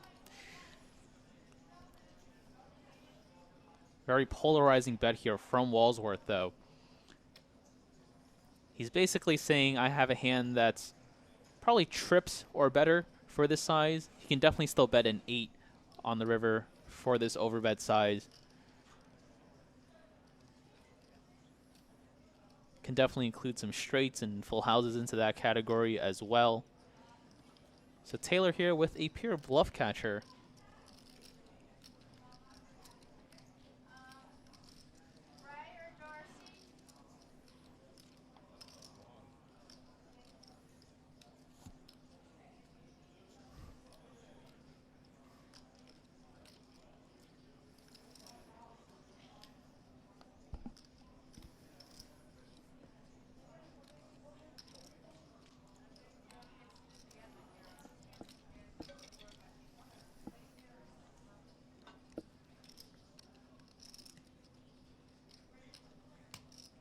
Couple of long river decisions back to back.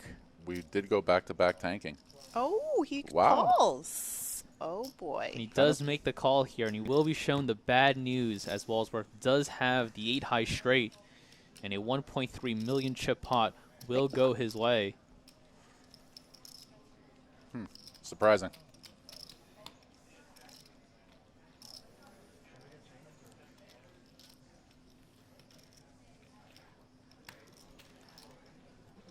Taylor's range does look very capped there on the river after he decides to check twice. Walsworth wisely using a very large sizing to go after that and getting a call from the ace high.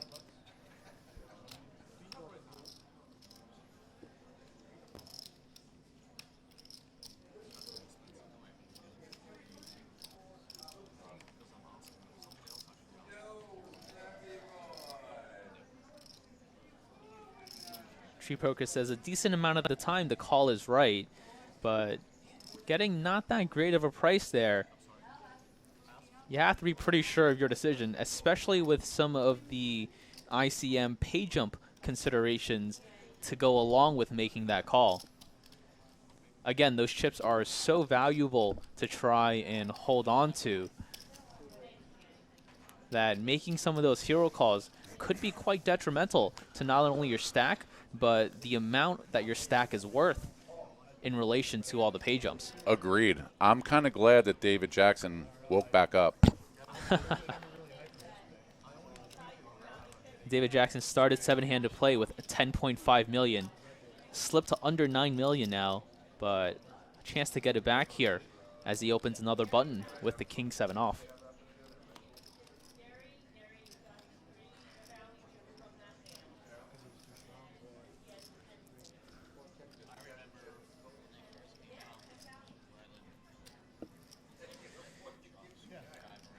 Jackson whiffs another flop here on this Jack-9 deuce board, but he is going to make the continuation bet.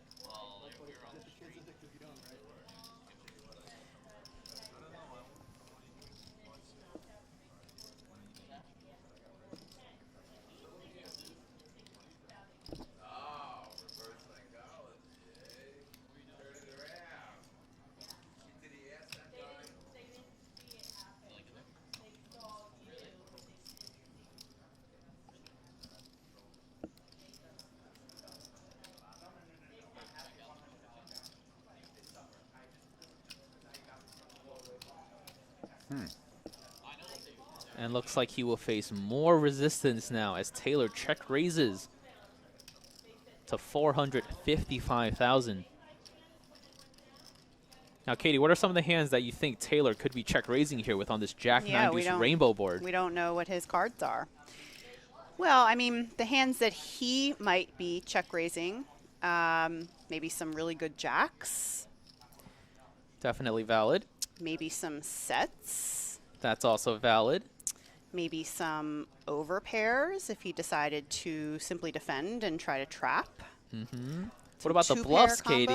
I'm getting there. I'm saying some of the hands he might check raise. Some of his 2-pair, like Jack-9 suited. I don't think he's defending anything with a deuce in his hand. Now, some of his potential check raising hands could be his straight draws, his backdoor spade draws, maybe with an ace, backdoor club draws, backdoor diamond draws, Broadway cards, King 10 off, Queen 10 off. So you basically ran down every hand combination. Well, you know, I like it. There's a lot, but we don't know if he is choosing to.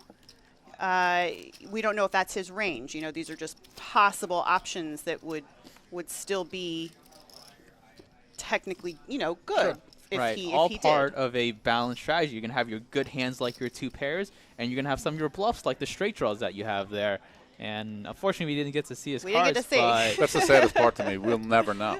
And, wow, we'll never know.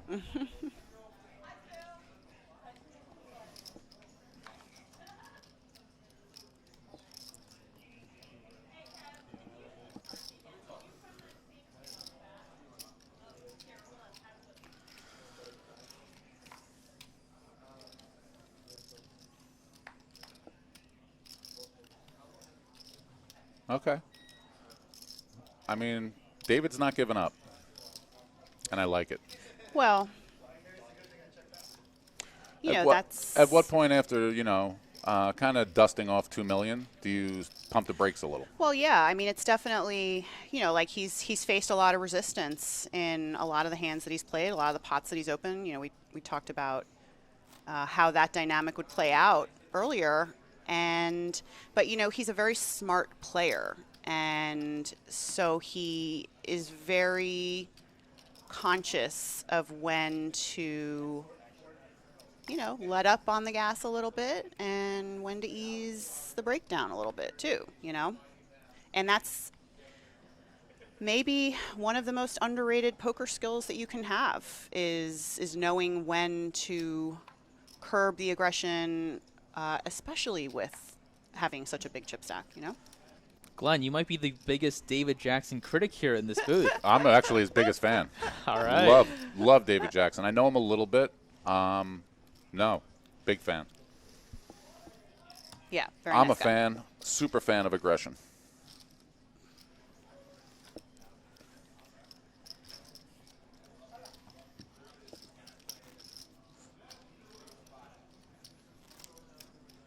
Very entertaining final table we have so far today. This event started with 511 players, each contributing $2,700 to this $1 million guaranteed tournament.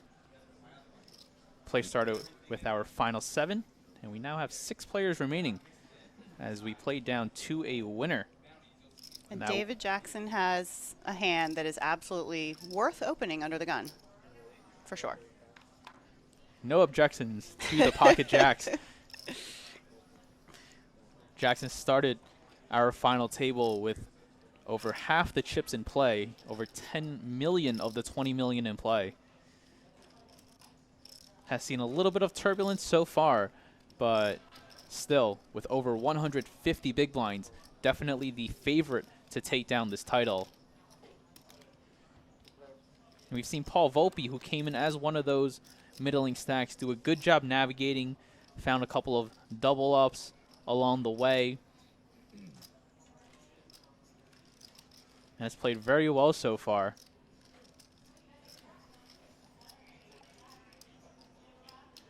Jackson still in the lead here with the 2 jacks, but can't like that ace on the flop too much.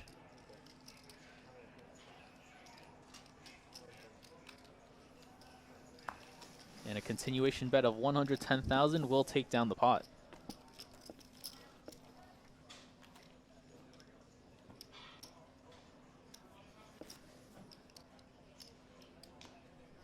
As we see a bit of the chip movement so far at our final table, Walsworth was the shortest stack coming in. He started this final table with just 430,000, but he has been our biggest mover so far, now with over 3 million chips to his stack. Pretty nice spin going from under 10 big blinds to now having over 50 big blinds at the next blind level.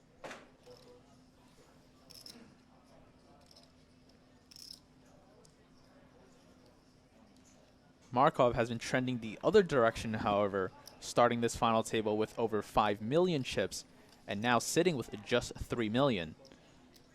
Let's see if he can pick some of those chips back up with these 2 tens.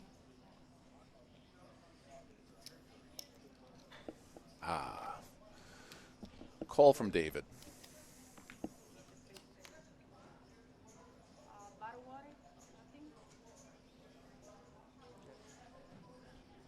Nine, 6, 3 flop. And this is as good as it gets for pocket tens. 3 undercards to your pair.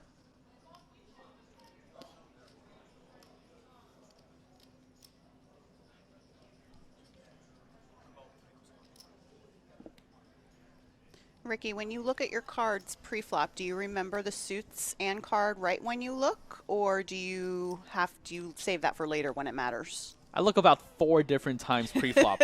Once when the dealer gives them to me, once when some action happens, once again before the flop comes out, and then once again when the flop comes out, just to make sure. Really cementing it in Oh, your yeah. mind. I would be afraid that I would forget the next hand, because you would cement it in your brain so well that. Better safe than sorry Yeah. in terms of remembering your cards. And then do you go back to re-look at them after the flop? If I need to, right? Really? Wow.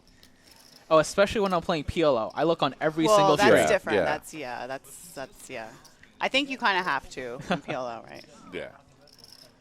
Because that kind of mistake could be really big and really bad, right? We're all just so used to having the 2 cards on a screen in front of us Yeah. shown at all times that. Speaking of which, I know you travel a lot because you do a lot of commentating and playing big buy-in tournaments, but were you in town in time to play your qualifiers online for this tournament? There were a lot of qualifiers, Yeah. but I unfortunately played the first flight of this tournament, which I think prevented me from playing some of the online qualifiers the following Sunday.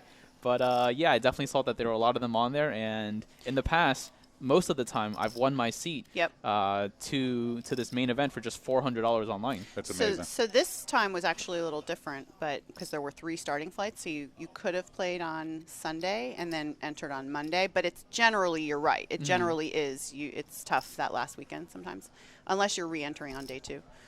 David Jackson with a pair of 9s.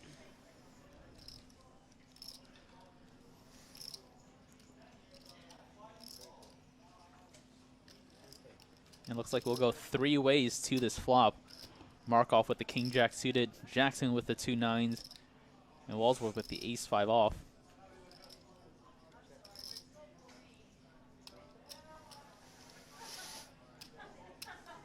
Interesting hand. Possible fireworks. Markov does flop top pair here on this Jack 10-6 monotone board, but it is Jackson with the lone club.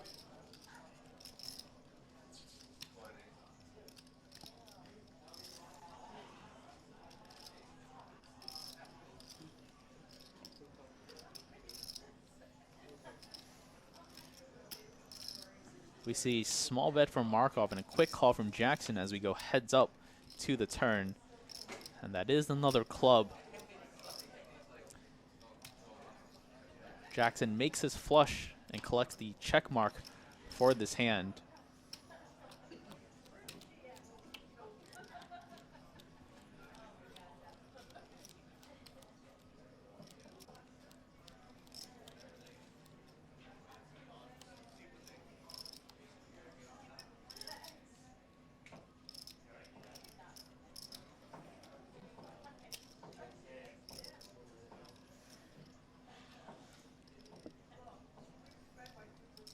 I'm happy to see Jackson elected to go with a value bet here on this river after it went check on the turn.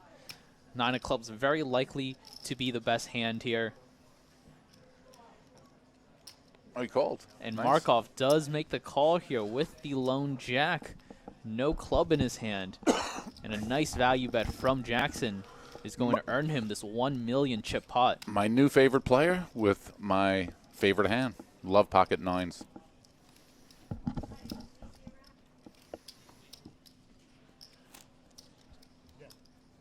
So where do you go next, Ricky? Where do I go next? I'm definitely going to be in Vegas next month. I'm going to be in the Run It Up studios doing commentary for the World Series of Poker Circuit Series down in Australia. Oh, nice. So definitely going to be there for that. And then possibly playing the next WPT event at Bellagio. Very good. Very nice. The biggest WPT of the year, $10,000 buy-in. Last year got over 1,000 entrants. I think last year's was the biggest ever. Mm-hmm. Yep. What's the guarantee on that one, Ricky? No guarantee on it. Love it. Love it. Well, I will see you out there. Absolutely.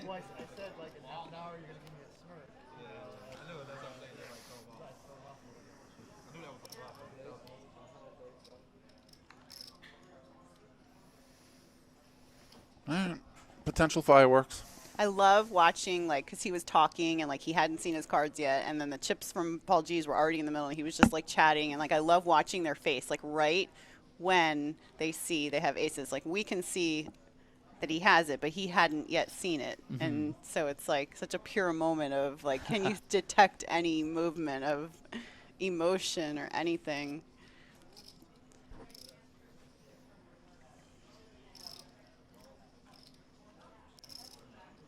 He's definitely going to be putting more money in. And this is the first pre-flop 3-bet that we see from David Jackson.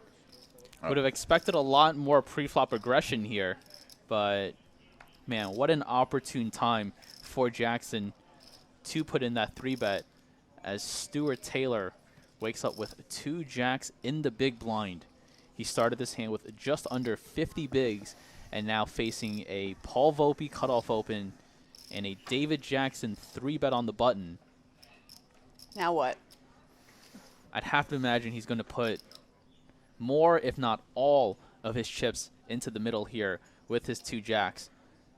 There is already almost 700,000 in the middle. There are a bunch of pay jumps to worry about. You don't really want to be racing for your tournament life and give your opponent a chance to 5-bet all in this spot. So I would prefer to see Stuart Taylor just move all in with his 2 jacks here. It's just very unfortunate that David Jackson, who is the overwhelming chip leader and has been playing super aggressive so far, has woken up with a better hand than 2 jacks.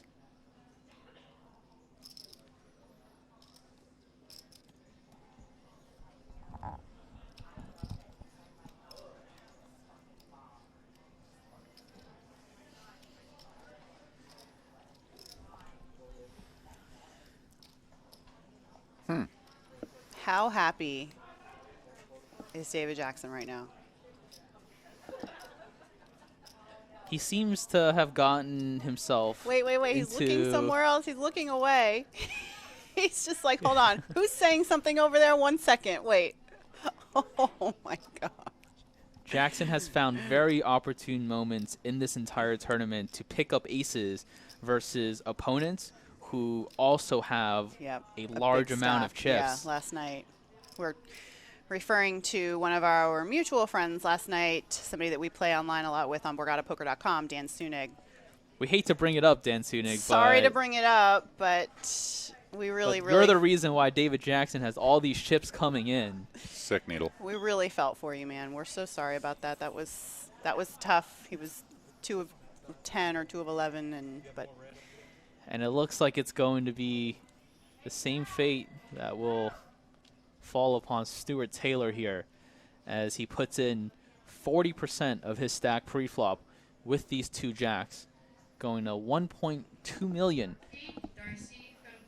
A very large 4-bet amount here.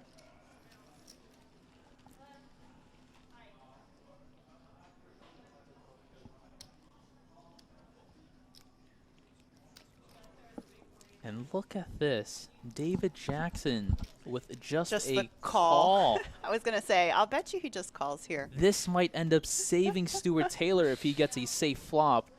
And a queen-high flop might just do that. Wow. As he does see that overcard.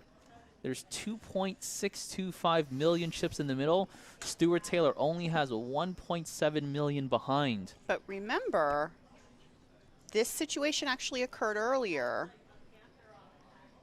And remember, Stuart, I think he had ace-jack and the board was 8 high and he bet.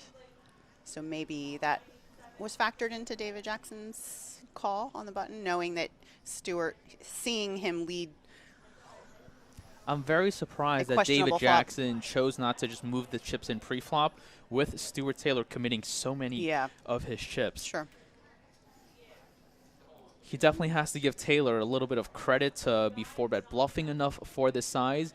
Maybe just laying the trap, thinking if my opponent has a hand like kings, I'm going to get it all post-flop most of the time anyways. Sure.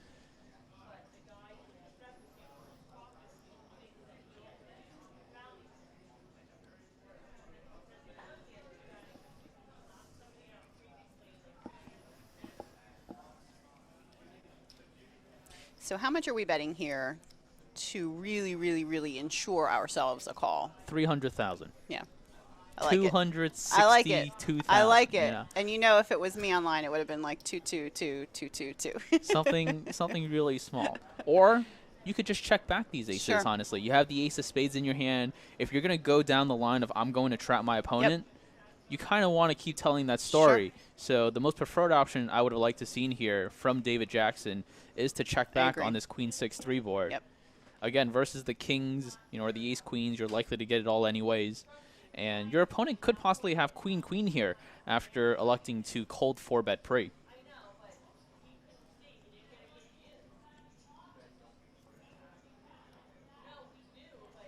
Maybe he picks up a spade on the turn, picks up some more outs.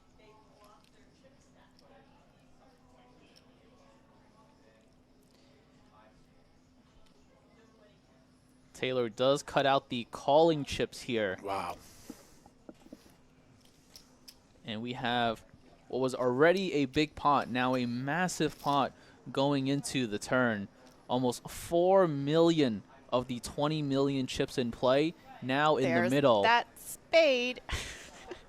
And the king of spades falls on the turn. Now 2 overcards to Taylor's jacks. David Jackson still holding the best hand and the nut flush draw to go along with it.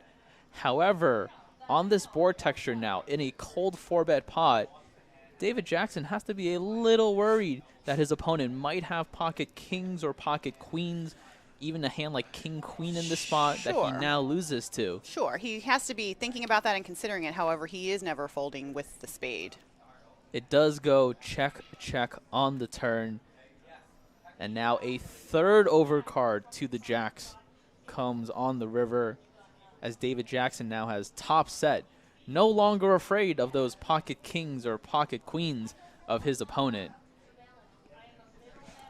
And Jackson, with just calling pre-flop, has let Stuart Taylor off the hook here. Very unlikely that Taylor is going to be putting in any chips on this river. And despite having top set, not the best run out for Jackson against his opponent's exact hand.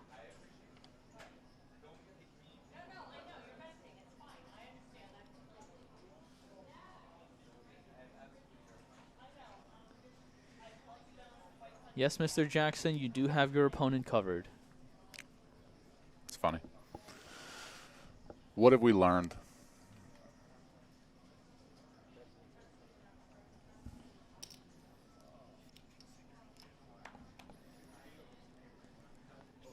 Don't fret, Stuart Taylor.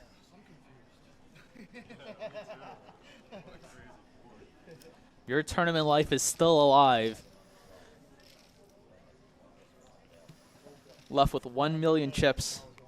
And that 1 million chip is still worth a decent amount of money compared to having 0 chips in this tournament. Do you think, even in this moment, David's thinking, I misplayed this a little bit? I would think so. Yeah. Especially knowing that his opponent called on the flop as well. It's so unlikely in that spot when your opponent cold 4-bets for 40% of their stack that they're ever really going to be folding pre. You know, maybe they can hero fold like, 2 jacks some of the time. Sure. But is that maybe a situation where like players maybe overthink the hand maybe, or maybe they try to get a little bit too tricky in a situation that doesn't necessarily warrant? Yeah, exactly. Jackson's thinking that, I'm going to get the chips in most of the time here. My aces don't really need any protection on really any post-flop boards. But yeah, definitely just a little too tricky there, especially with his opponent committing so many chips already pre-flop. Absolutely. Katie, did you qualify for the main online? I didn't. I played, let me see. I think I played, I did. I played 2 Saddies online because they, I played more than 2 Saddies because they have, so we have actually $45 Saddies that go into the 400. Yep. And, I mean, you can buy directly into the 400. Correct. Which I did a couple of times, but I bought into the 45s way more than I bought into the 400s. But I sadly did not win a seat. I know you won a seat for the opening event. I did, actually. I won 2 seats for the opening event, which was nice. And I won those for 45 each, which was good. It's one of our most popular programs. Yeah. We're proud of it. It's really nice to be able to, just even if you, just as a second bullet, just a second re-entry, even if you're playing the event anyway and then you win your seat, now you have an extra shot in the event, which is such a great event. It's such a huge prize pool. Yeah, it is.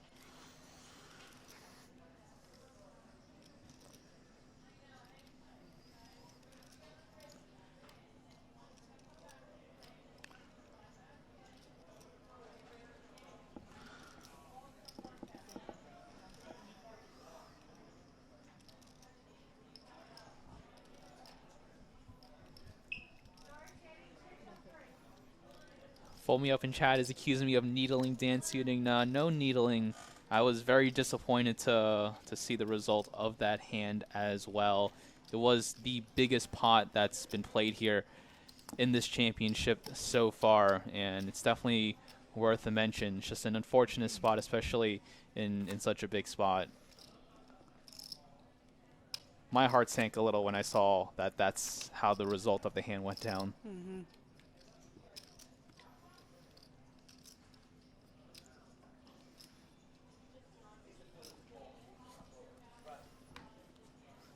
Somebody mentioned in the Facebook chat that Borgata is their favorite place, but they have been very unlucky here. I would suggest they play online, actually, because you have access to lots of different types of games and other forms of gambling. And your buy-in also can maybe go a little bit further. Absolutely. You know? Maybe you don't have $300 or $400 or $2,700 for a poker tournament, but maybe you have $25 or $50 that you can deposit on BorgataPoker.com and get a little bit of experience. I was just going to say to that point, Katie, younger, newer players, I should say, by playing online, you're seeing more hands, speed of the game, experiences. To me, it's a win. And for today only, we're giving all of our players at BorgataPoker.com a fast cash of $25. It's in their promotional page. All they have to do is opt in and enjoy. And that's just a free $25, like a holiday gift, basically, from BorgataPoker.com. It's not even a holiday gift because we're going to have. There's going to be another one. We're having for the more. holiday gift. We're having promotions That's all fantastic. month. Yeah, stay tuned for December. It's going to be amazing. Well, that's and good. Big announcements coming next year. Really tremendous. Really Tremendous. Well, I would like to hear about these announcements. Can't do it. Stay tuned. Nobody in the industry will do what we're going to do next year. Know this. It's exciting. What? Yeah. Biggest. I might have to come back and spend more time in New Jersey. Fantastic. It's exciting. I am very excited, and I'm hoping that I will be privy to this information soon. Oh, you will be. And hoping I can pass it on to all of our loyal BorgataPoker.com players. It might go viral. That's how big it is. Oh, wow. Can I be the one to release it? Yes. Will absolutely. I get the scoop? You will get the scoop. I get the scoop.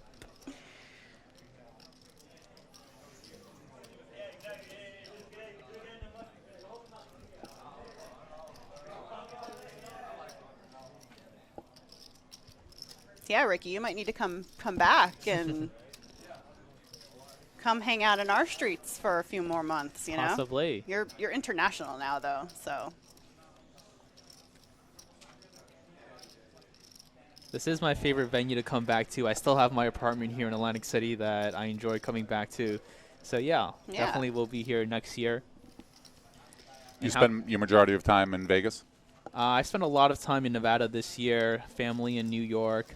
And, yeah, I guess ever since the World Series, I went out to Vegas and haven't been back too much since. Nice.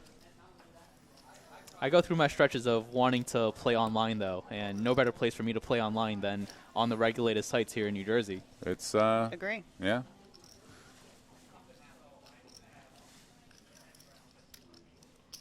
As we see a sizable blind versus blind pot go over to Robert Chasen here. Markov with the unsuccessful bluff with the king high, and Chasen picking it off with just a second pair.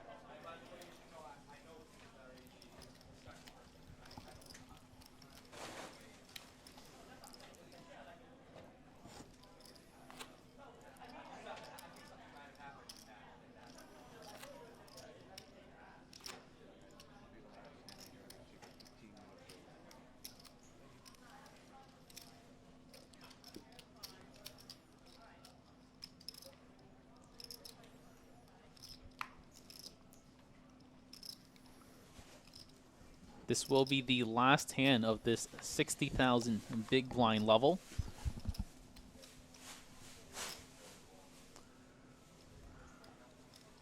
Welcome back, Mr. Jackson. Jackson now peaking with over 11.5 million chips.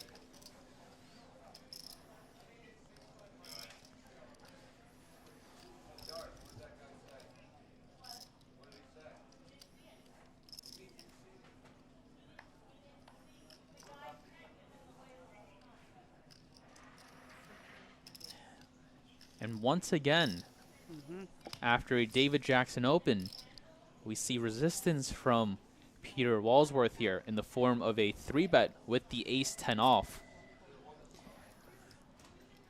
Looks like players are going on a 15-minute break. But we might be here for a little while for this hand. Walsworth started this hand with 50 big blinds, about 3 million chips.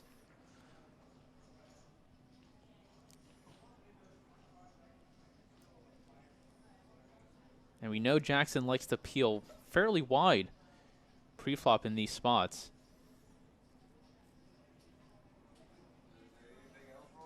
And in David Jackson's playbook, I think all 3 options are on the table. He can elect to fold, which is very unlikely. He can elect to just call, or elect to go with a 4-bet as well. Option 2 has been taken.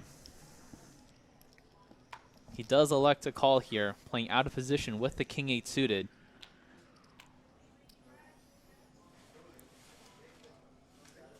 No help to the king-8 on this 4-3 deuce rainbow board.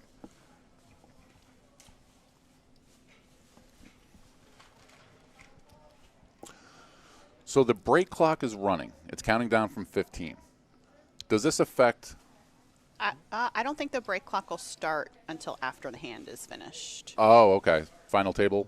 Oh, it runs. Yeah. Oh, it does run. It does. It does run. Is that just because it's a final table? No, it runs all the or time. Just all the time? All the time. Okay. They might have paused it for the Yeah, final yeah, table, yeah. but apparently they don't. So does this affect your play at all? Not really, because in the moment, you're just trying to win as many chips as you possibly can. Of course. But, maybe you have to run to the bathroom or, you know what I mean? If the break was only 30 seconds, maybe. Of course, yeah. But they have 15 minutes to spare. Okay. Walsworth does check back on this 4-3 deuce flop, but now elects to bet on the turn.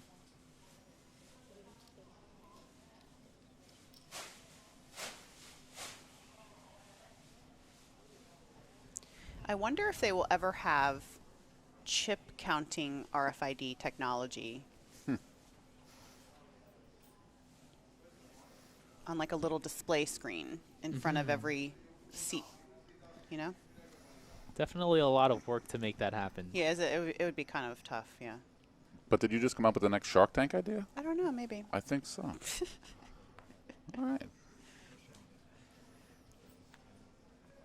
In case poker doesn't work out, Like it. Jackson getting a little bit of information from his opponent here, as we will go on about a short 10-minute break. Looks like it. Abbreviated break. Hello, hello. So yeah, a lot of fast-paced action so far. We started with 7 players here in this Borgata Poker Championship event. We are now down to 6. David Jackson still with the overwhelming chip lead with 11.1 million, as we'll be coming back to the 80,000 big blind level in just about 10 minutes. Don't go anywhere. Welcome back to the final table of the 2019 Fall Poker Open Championship event. This $2,700 buy-in, $1 million guaranteed event had 511 players to start off, and we are now down to our final 6 players. My name is Ricky Rated GTO Guan. In the booth with me is Borgata's very own Katie Stone and BorgataPoker.com's Glenn Pavoni. Hello, hello. David Jackson continues to have the overwhelming chip lead here at this final table, holding more than half the chips in play. And Paul Volpe, Borgata regular, this is the 6th final table of this championship event that he's made in the last 4 years. Is our shortest stack, but definitely a very dangerous player to look out for at this final table. Peter Walsworth started this final table as our shortest stack with under 10 big blinds, but has been our biggest mover so far, now second in chips with 3.5 million, as our final 6 players now get back to the action as we start the 40,000, 80,000 level with an 80,000 big blind ante. All 6 of our final players have guaranteed themselves a $57,000 payout. A lot of big jumps incoming, and first place in this tournament will be $308,556, and we will be playing down to a winner tonight.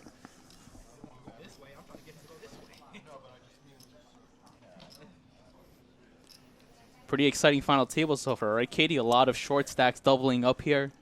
Yeah, really fun, really exciting final table. I don't think, I don't know, correct me if I'm wrong, in recent memory, I don't think we've come across, at least on stream, a final table with such chip disparity where there are still 6 remaining players. It's not like there's only 3. Like, we've seen situations where somebody had 80 million and then somebody has 10 million and somebody has 20 million when there's 3 players left. But when you have 6 players left, I just can't remember a time where we've had such an overwhelming chip leader like this. Yeah, very rare in this Borgata main event, championship event, that we've seen a player go wire to wire in such dominant fashion like David Jackson here. However, there are still 5 players remaining, 5 very capable and experienced players, in the hands of, Paul Volpe and also some of our other final table participants that will try and stop him from taking down this title. And they are trying to stop him. They are Exactly. fighting back. They are resisting. They aren't just letting him open and take control of the table. They are.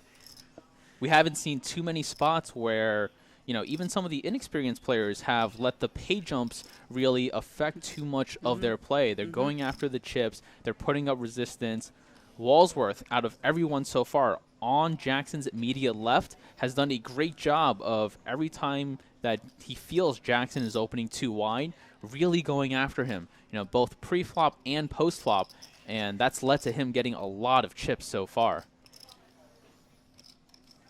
Back from break, back to raising.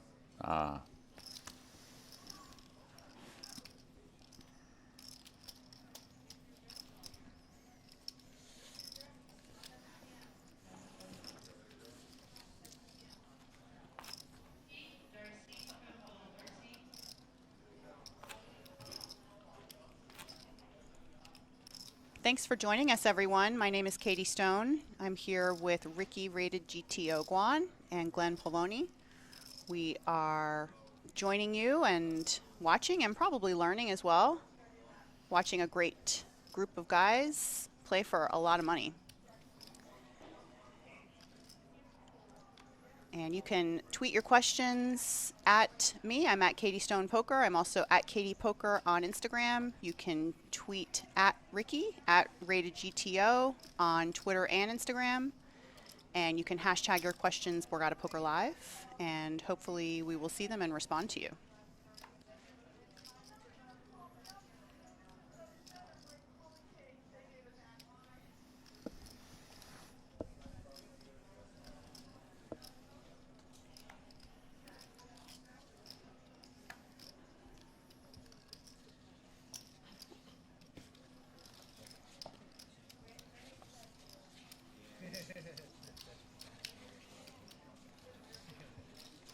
Shout out to my family at home who's watching as well. I remember when I first started my poker journey, they were so against me going to all these different events. But after a couple of years, they've come around, and now they've started watching some of the streams that I've been on. Yeah. Yeah, you have had a really remarkable come up in this in poker, by the way, Ricky. I've enjoyed watching you just do really well in everything that you've been trying, and I'm excited to see where you go over the next few years. Thank you.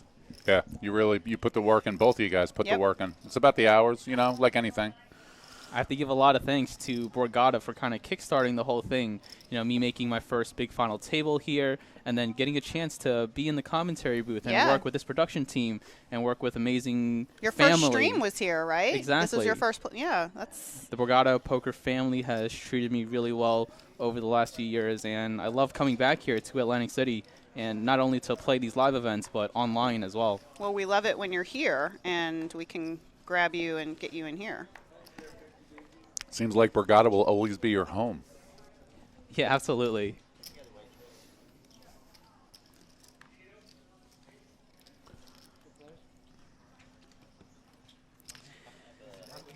So we see an open from David Jackson in the cutoff with ace-10 offsuit, and a big blind defend with 8-7 offsuit.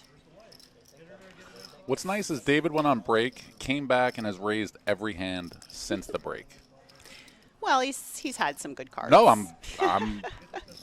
I would have been disappointed had he not. Flop favors the opener here, and a simple bet will take it down.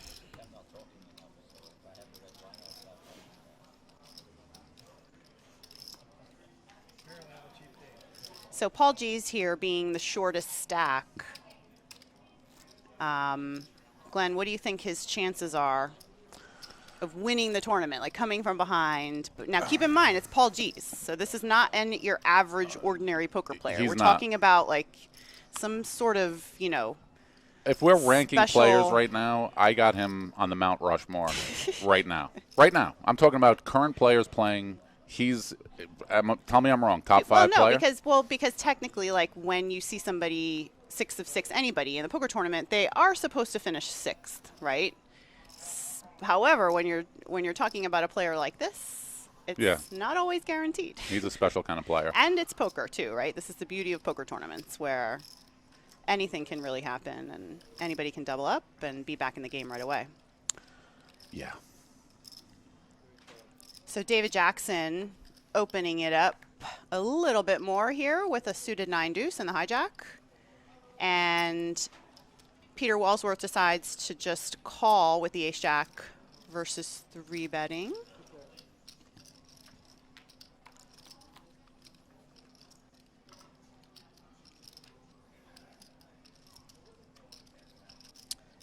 Not much for our opener.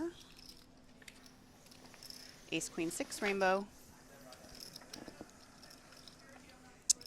David might think that a better ace or a good ace would be 3-betting here.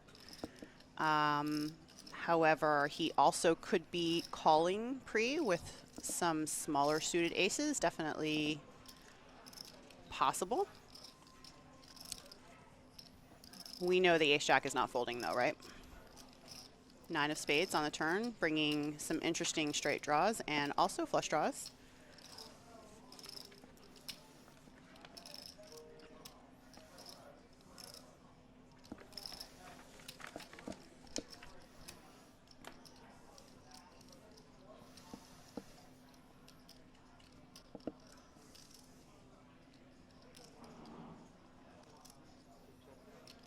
David going to slow down a little bit.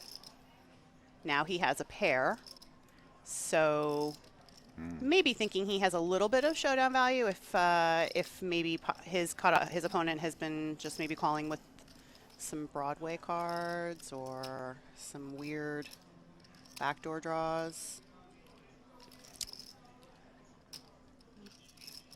However, the 9 likely to not be good now, so. I'm a little surprised that Walsworth didn't elect to go for value on the turn with a hand as strong as ace-jack, but now improving to 2 pair on the river. Likely to see a rather large bet as well. Jackson quickly folds. Yeah.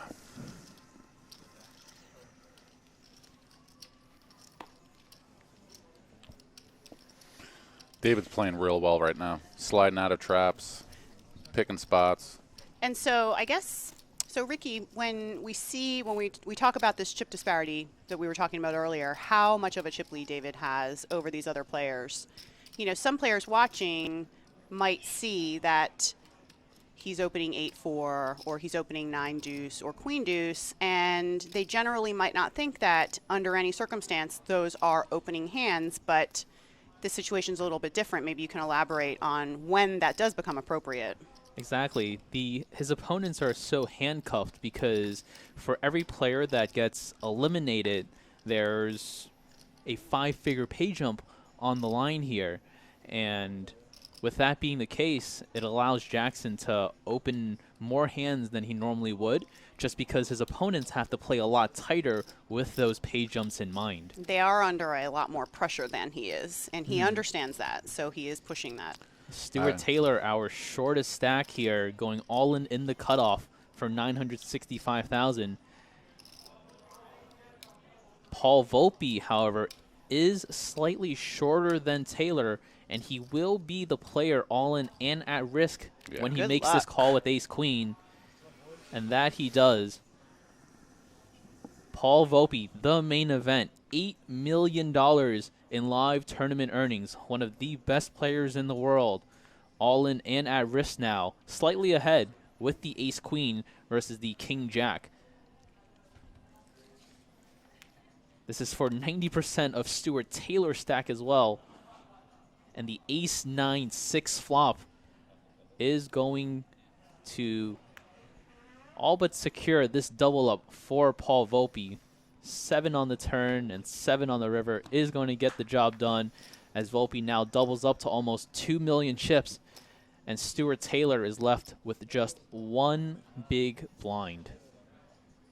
So if you're David Jackson, you really were kind of hoping for Oh, Paul yeah. G's to just Oh, go yeah. away Yeah. with that hand. However, You almost spoke this into existence, Katie. You my did. fault.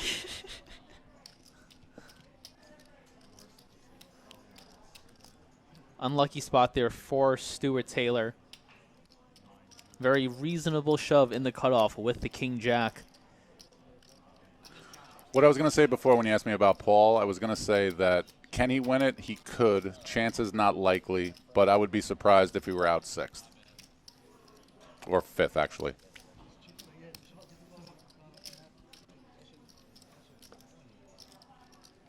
And now we might not be.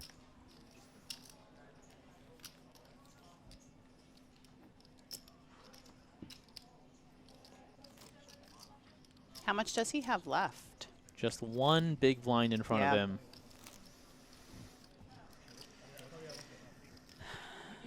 I played the 6 max, the live 6 max tournament here, the 1K 6 max, and I unfortunately got almost knocked out, blind versus blind, playing a hand versus John Bornstein, and I was left with less than a big blind. And then they broke my table and made me go to another table with I'm sorry, I had one big blind. And then I went into the new table with the one big blind, and then it was folded around and the small blind folded. Love it. So I had to wait another round to get my 2.5 or 3 big blinds in the middle.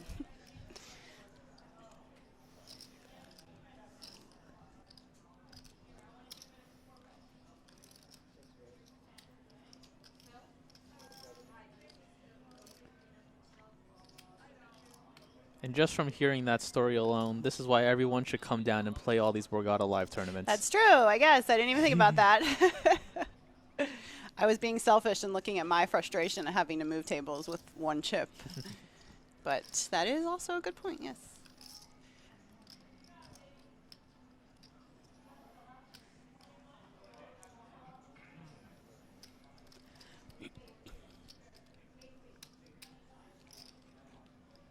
We haven't heard much from Robert Chasen at this final table. But he does elect to open this King-Jack offsuit off of his 16 big blind stack. And we see Paul G's fold ace-8 offsuit in the small blind. What do you think of that, Katie? Yeah, I was about to ask you that. It's a really, really uncomfortable spot with him. His stack.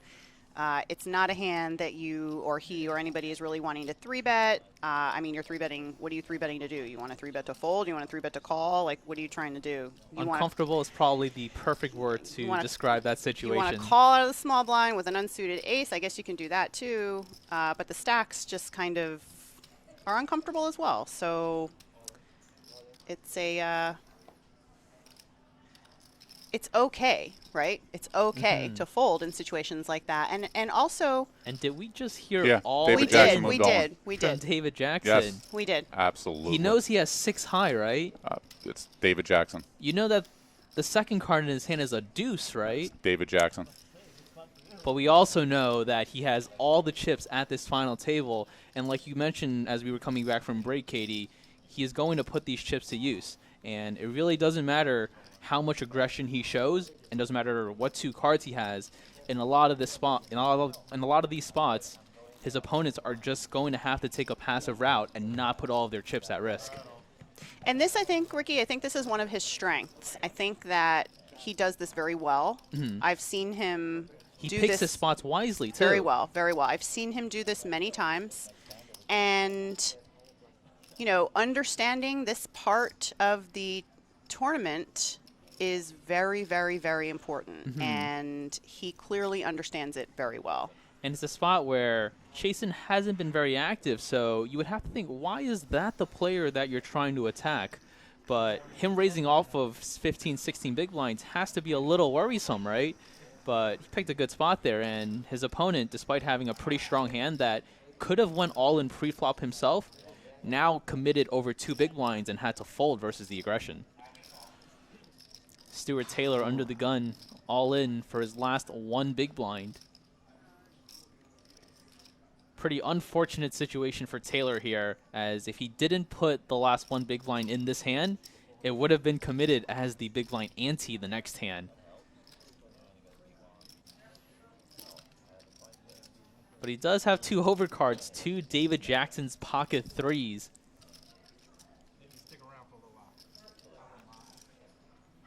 Despite having that 1 big, he is entitled to the full big blind ante as well. So if he wins this, he's going to be up to 4 bigs.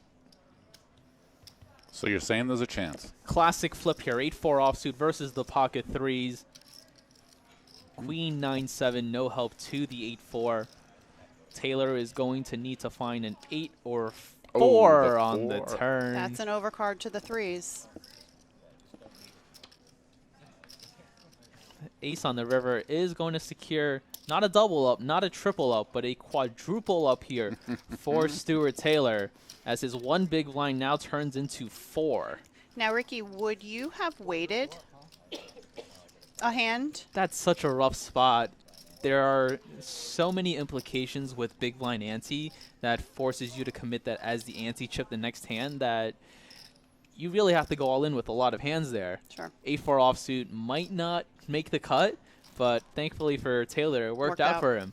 And now he has, I don't want to say wiggle room, but definitely a chance to come back. Sure. All right. Stuart having a glass of red. I like it. I've been known to have a glass of champagne at a final table. Absolutely. And what better time to have one than when you quadruple up?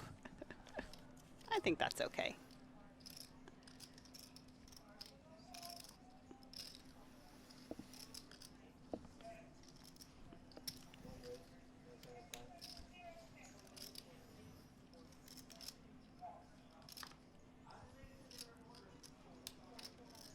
Now we saw David Jackson apply max pressure with the 6 deuce, with Taylor having just 1 big blind.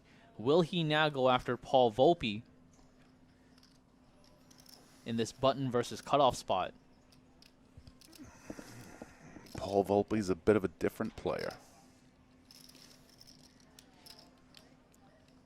He is a different animal, but Paul Volpe is aware of the ICM pay jump considerations at a final table as well.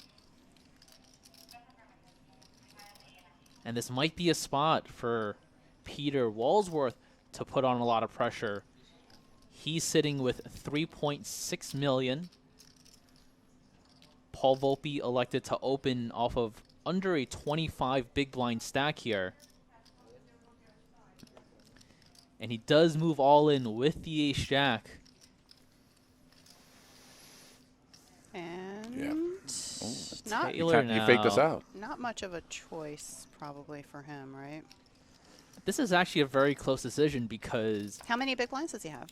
he started the hand with 4. 4. One's already gone in for the One's big in. blind ante. Yeah. One's gone in for his big blind, so he only has 2 behind here. And He with could wait. with Volpe putting a little bit of the overlay in the pot here and you having the ace, definitely Yeah. okay just to put your money in. And Volpe absolutely caged in this spot.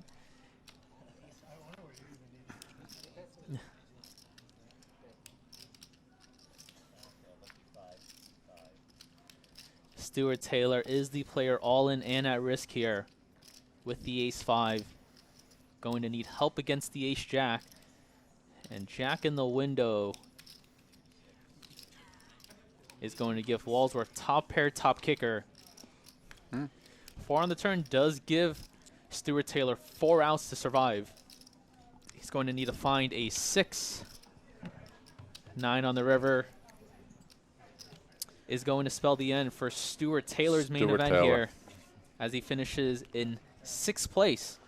What have we learned, Stuart Taylor? Best dressed man at the table. No offense, everyone else. Stuart definitely did a good job trying to navigate this final table. It's always tough when you're one of those middling stacks coming in and trying to navigate against a very large chip leader. But he will take home $57,002 for his efforts. That's his biggest cash ever. And once again, another biggest cash for a final table participant here in this Fall Poker Open Championship event. Look at you, Stuart. Look at you.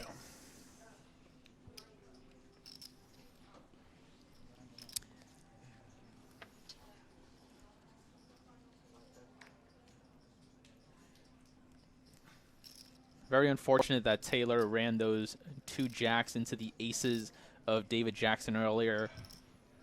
He did leave himself with those 1 million chips to try and spin up, but unluckily for him, he does go out in 6th place.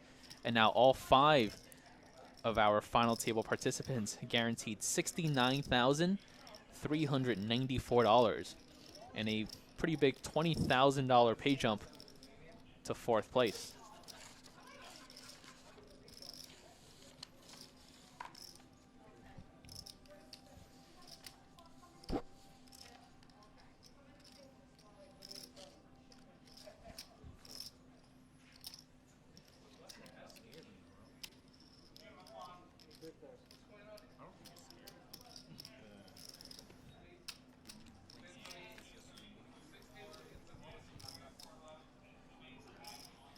We go 3 ways to the flop.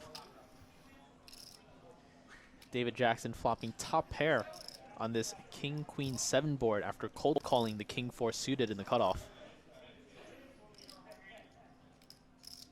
We've seen very little pre-flop aggression versus opens from David Jackson. He elects to go with the calling route a little more often than the 3-betting route so far. But it looks like it's going to work out for him pretty well here after flopping top pair. So let's pull back the curtain a little, guys. Final table, they're 4-handed now, but when it's 6-handed, even 7-handed earlier, is there ever a position that you're not raising and you're not aggressive? For the amateurs that are listening and watching.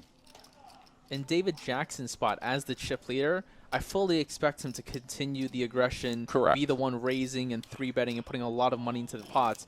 But nobody's limping in. But as some of these middling shorter stacks for Volpe or Markov, I can definitely see them incorporating some sort of limping strategy and keeping pots small.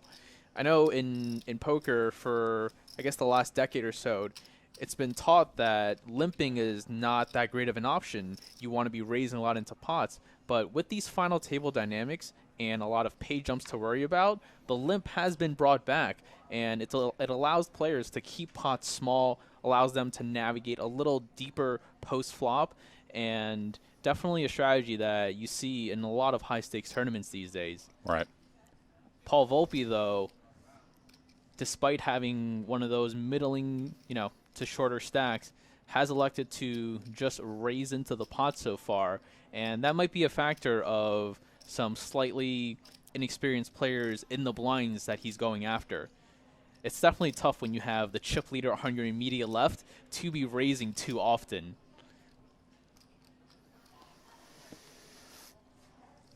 As we see him a little perplexed here now with the ace-jack suited. He's getting hit with the ace-something suited. Does he want to continue min-raising? Does he want to now start limping? Does he want to just shove all in? And looks like he will just move all in here for just under 20 big blinds with the ace-jack.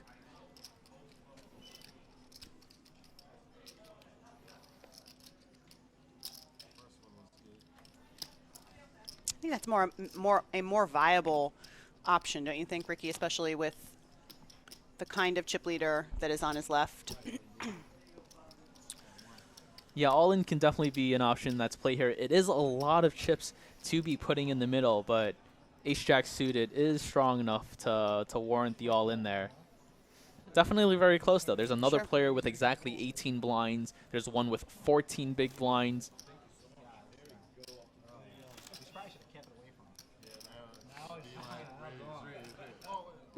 Sadly, Stuart didn't make it for his wine.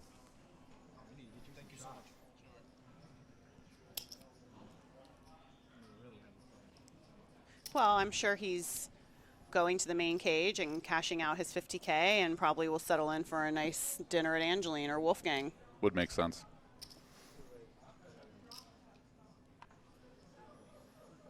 Who needs wine when you have Angeline? True. Delicious. Delicious food options here at the Borgata.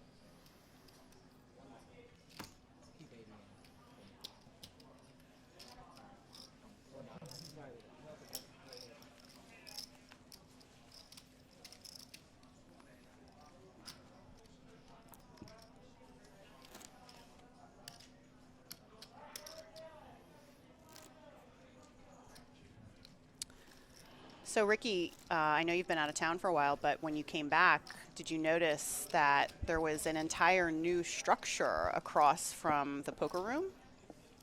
What do you mean by that? As in the sports book that's right there? Moneyline Sportsbook, yeah. It's completely brand new. I remember that we used to have some tournament tables out there in the past. That was great, though. I love that. But yeah, definitely a nice venue to walk across to get from the poker room to this signature ballroom here. It's a nice, I think it's like a nice break spot too. I don't think it's designed to be a break spot, but they serve food, alcohol, and they have a bunch of TVs, so it's a good, it's a good break spot. It's my go-to spot after I bust a tournament. That's fair. That's fair. Ah. To your point, Ricky. Paul Volpe limping in here, blind versus blind. And this does open the door for Jackson to take a very aggressive action against Paul Volpe.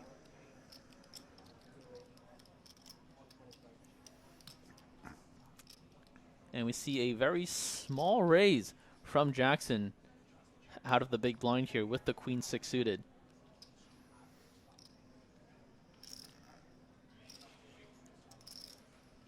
I would go as far to say that this is slightly disrespectful to Paul G's.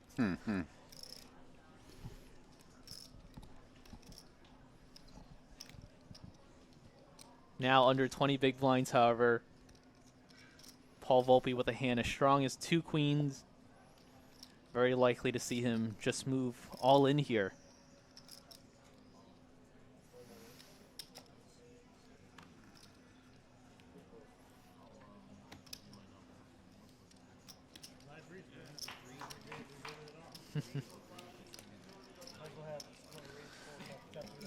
Nice banter between the two. Respectful.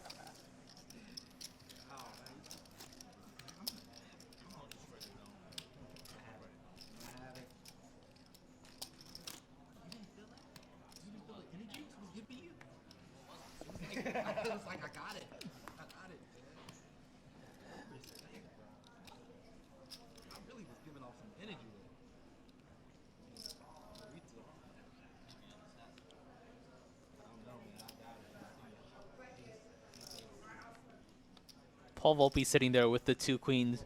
Doesn't really care for what energy David Jackson is emitting. The money's going in.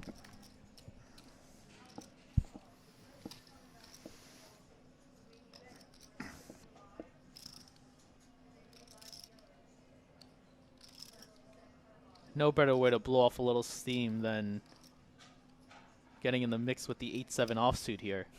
Yeah, he finally woke up to a hand again. It's nice.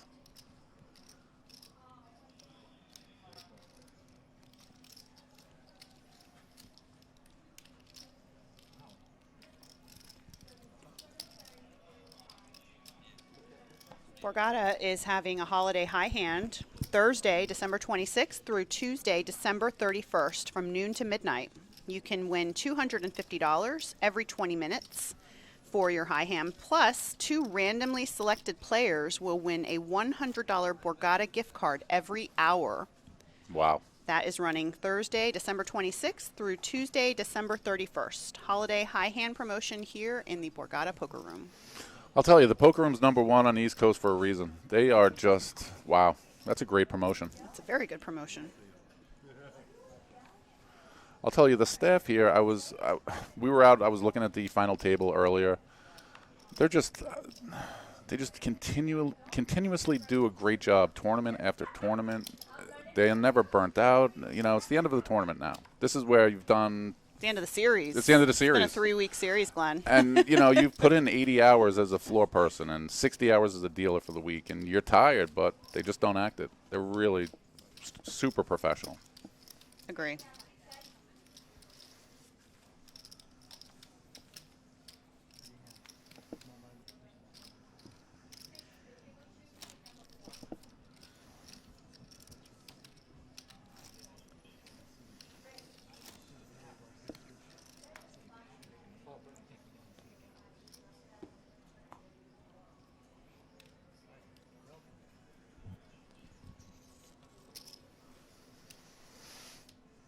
I think there's one more tournament actually in this series. There's one more post slam. I think tomorrow it's like a $200 30K, I think. Okay. If anybody wants to come down and play in that last event.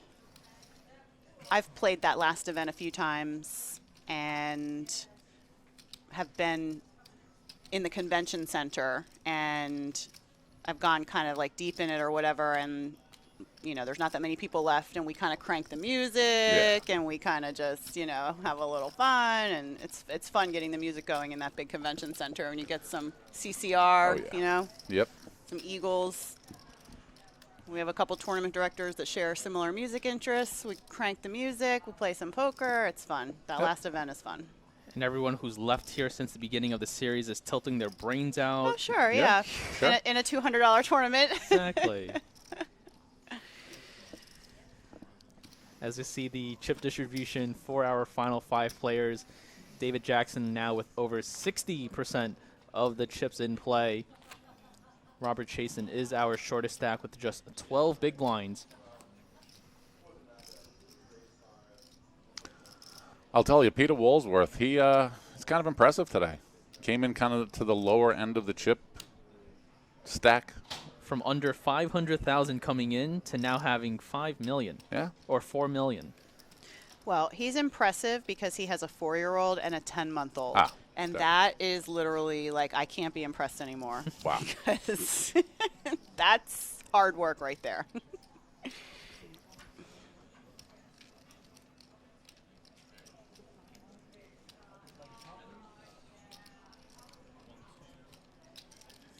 Nick Markov, our second shortest stack here, moving all in with the ace-jack suited. And it's going to get it through versus the Walsworth Open.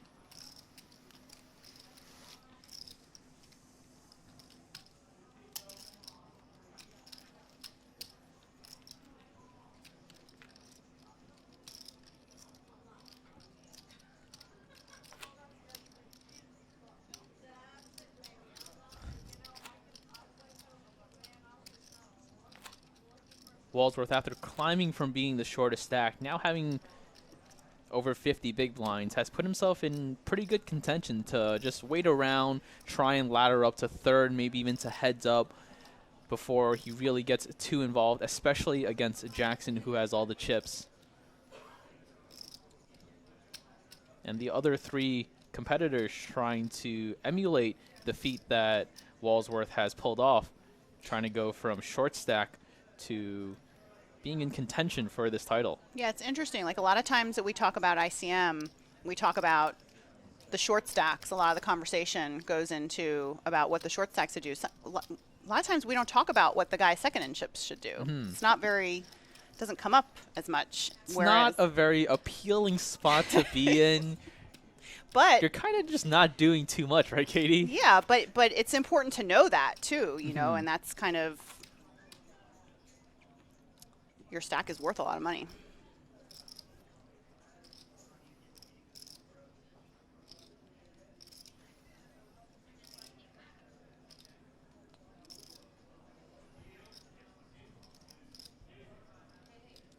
Markov with ace-jack once again. Now having 20 big blinds, a couple more options are now open to him. No, he took option 1. He's all in.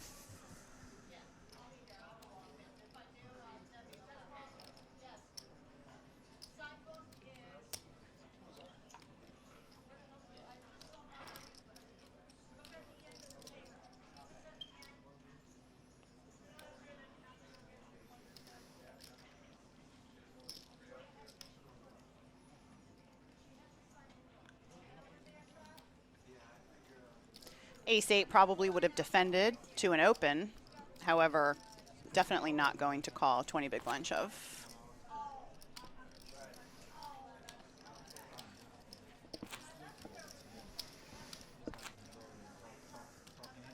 Maggie May B2 says, "Go David, love Paul too, but horrible seat for him." Yeah, definitely not the seat of choice for Paul Volpe, having the monster stack on his left, but he's done a very good job navigating so far. He's been the shortest stack at a couple of points at this final table, but seems to be doing a good job of getting his money in good and avoiding some unfavorable spots against Jackson.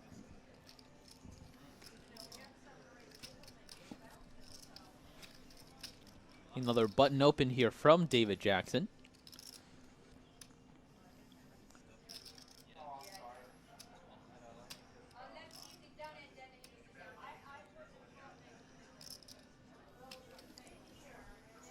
And Nick Markov is cutting out chips.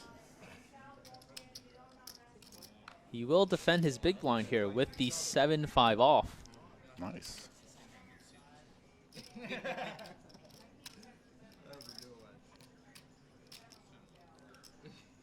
3 overcards to both players.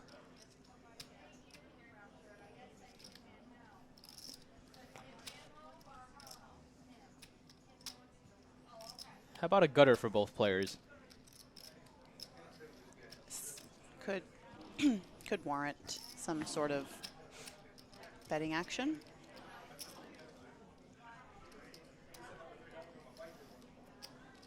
A delayed continuation bet here from David Jackson.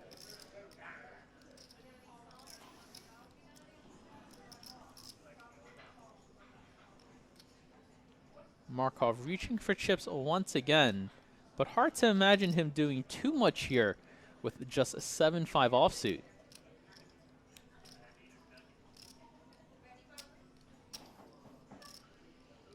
He did improve to this gut shot on the turn, but being out of position, definitely not a favorable spot to continue putting in chips.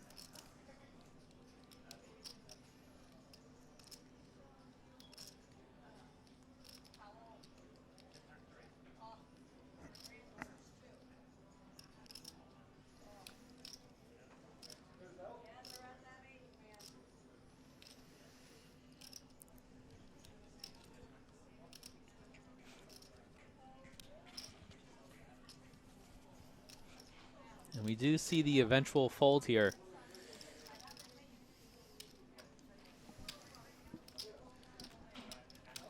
NYC Poker asks, when will the Winter 2020 Poker Open schedule be announced? The dates have been released, and you can stay tuned for the entire schedule to come out. Yeah, the Winter Open's January 14th through the 31st. Going to be an exciting winter. Borgata's tournament director, Tab, usually puts out the schedule shortly after each series. So after the conclusion of this one, the schedule for January's event should be coming out soon.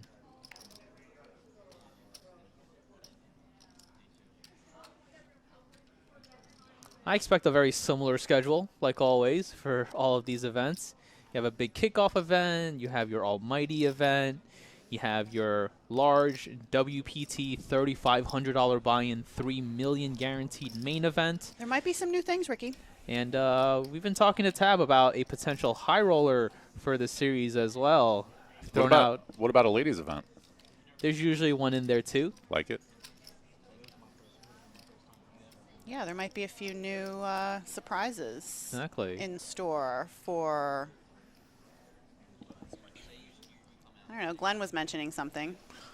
Well, my tease is for the online piece, and it is going to be a huge tease. Yeah, there's big stuff happening online and live. Let's just say that. Oh, yeah. And, of course, we're going to have online qualifiers to the bigger events in January.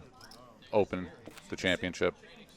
If we do potentially run something like a 5K high roller event, would love to see some satellites online to get some players in there. 100%.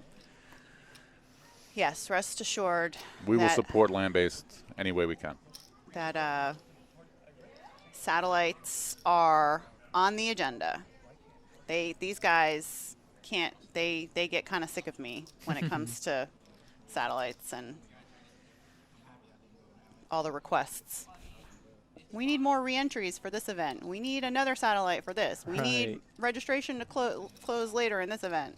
I think it's been in the talks for a few years now, ever since I started coming here, that with such a large $3,500 main event, you have over 1,000 entries for that event, we can run a potentially higher buy-in and will attract a lot of players. Sure. So a potential $5,000 buy-in, especially with a good structure, could potentially be a fun event, could potentially be a streamed event in addition to the WPT final table as well.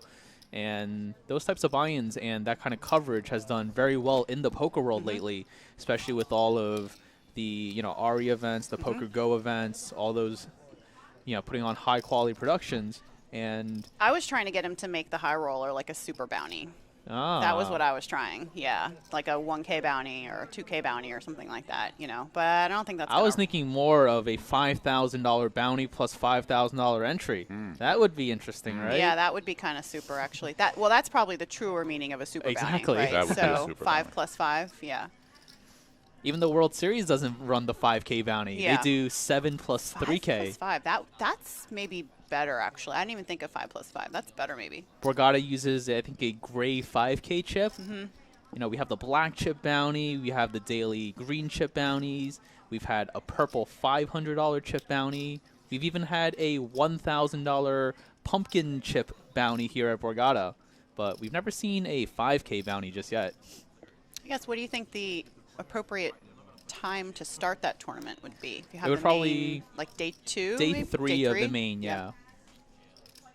You allow a lot of those players who, busted on day 2. And re-entered on day 2. Exactly. To get a little bit of a rest. You can run satellites on that day That with so same many day. people here to get into that Wednesday event. Later in the day as well. So definitely a lot of possibilities, and it's nice that Tab is always open to suggestions. Yes. To, After the from stream, the let's community. go over and talk to him and try to get him to do that.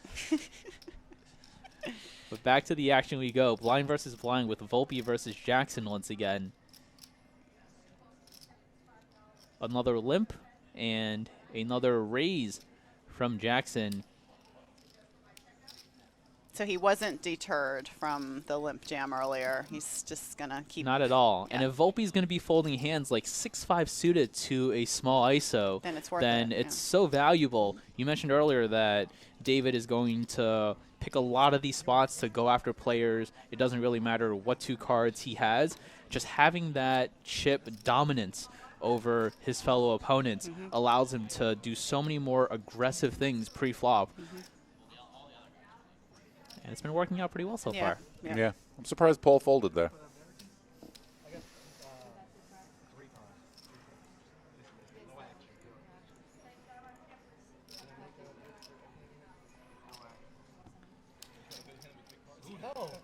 You guys, yeah, here's the head.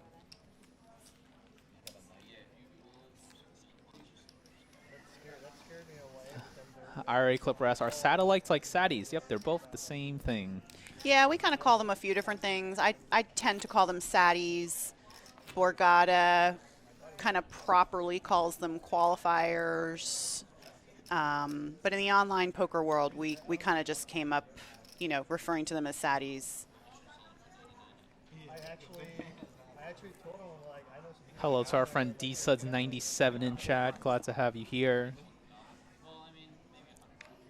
We could use your expert analysis in chat, DSuds97, on some of the play here at this high-quality final table. Somebody $200 off.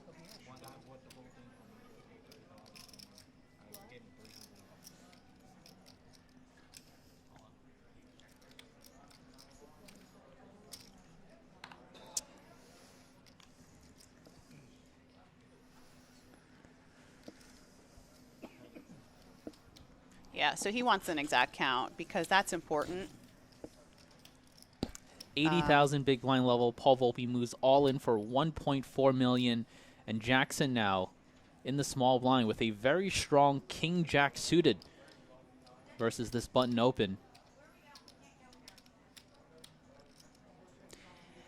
I would not be surprised to see Jackson elect to put the call in here Yeah. and put Paul Volpe at risk. Sure. At the same time, you know, he really does have to consider what doubling a player like this means as well. How do you think that affects, or not, his calling range here, especially being out of the small blind? Definitely has to be afraid of Walsworth having a hand behind, but it's so unlikely that's going to happen. And you having so many chips can really apply pressure in a spot where if you move all in yourself, Walsworth literally can't call any hands except for maybe aces and kings.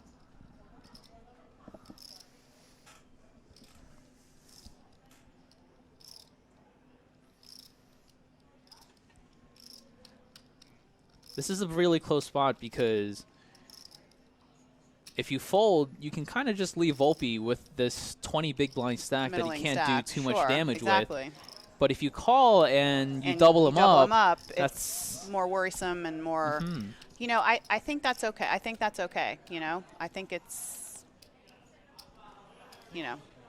and Yes. that's a very telling fold there from David Jackson. It's saying to me that his strategy going forward is most likely to continue putting on the pressure as the aggressor. He doesn't want to be the person calling in chips to knock out players. He wants to be the one moving all in and putting the other players to the test and making them make a decision for their tournament life. Yep. Any other player than Paul Volpe doing that, does he not call them? I think it's more likely he's going to call. Right. But you could also look at it on one side as, if I call here and I win this hand, I knock out the most experienced player from this Absolutely. final table. Yep. And King Jack suited versus a button shove is going to be doing pretty well if you expect Paul to be shoving the correct number of hands.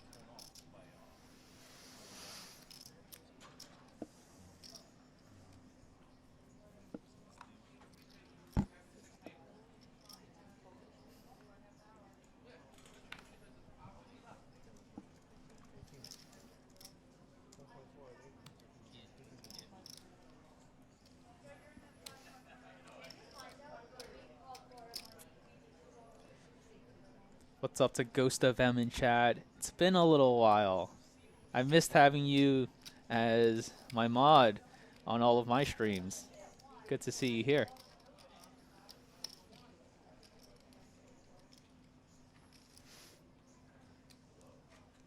So, look what's going on here. We have a limp on the button. Shock.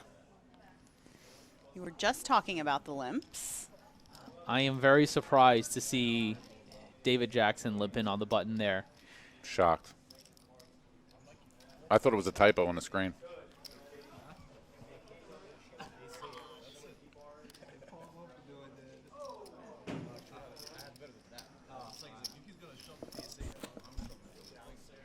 He goes by the Twitter handle Easy Button Time 1, and by electing to mix his strategy, including some limps, definitely makes for a slightly more difficult time on the button for him than just electing to raise every single time.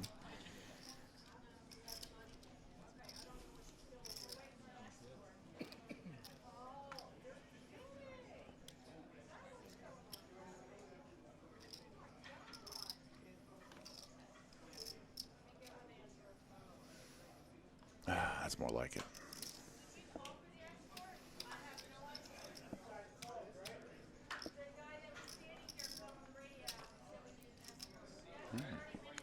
We have potential fireworks.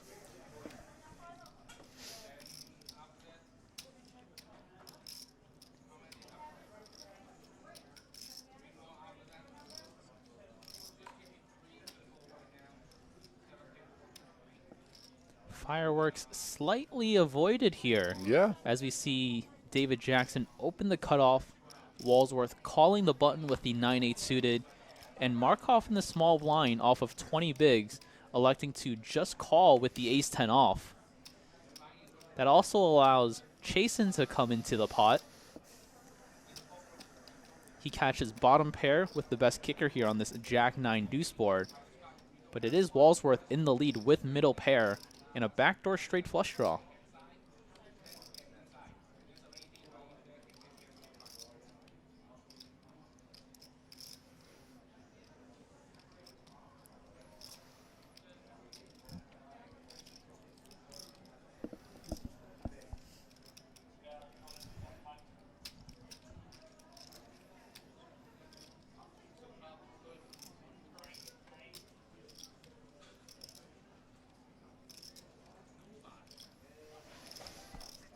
And Markov in the small blind, getting away rather cheaply with his ace-10.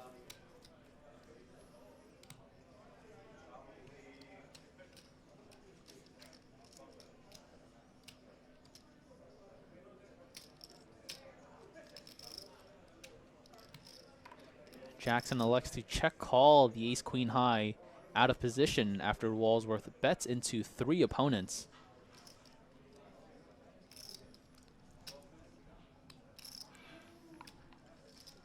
And that's a pretty fun turn card. That's a very fun turn card. The King of Spades gives David Jackson a gut shot to Broadway, and it also gives Walsworth the spade flush draw.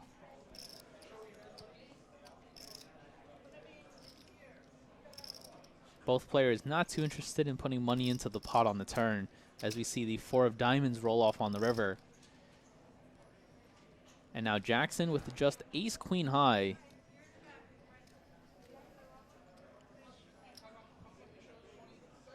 I would go as far to say this is probably one of the worst hands that he arrives to the river with. Will he now elect to turn this ace-queen into a bluff? It's very unlikely you're going to be able to show down this ace-queen for much of the pot.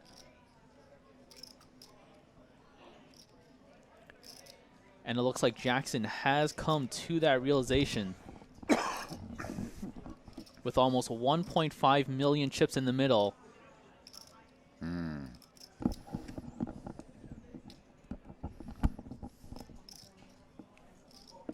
That is a very healthy 1.125 million chips going in.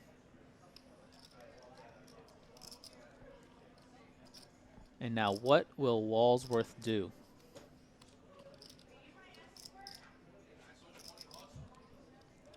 We said that fireworks could have been avoided this hand, and it looked for a moment like it would be. But now with Jackson putting in this rather large bet on the river, Walsworth put to the test.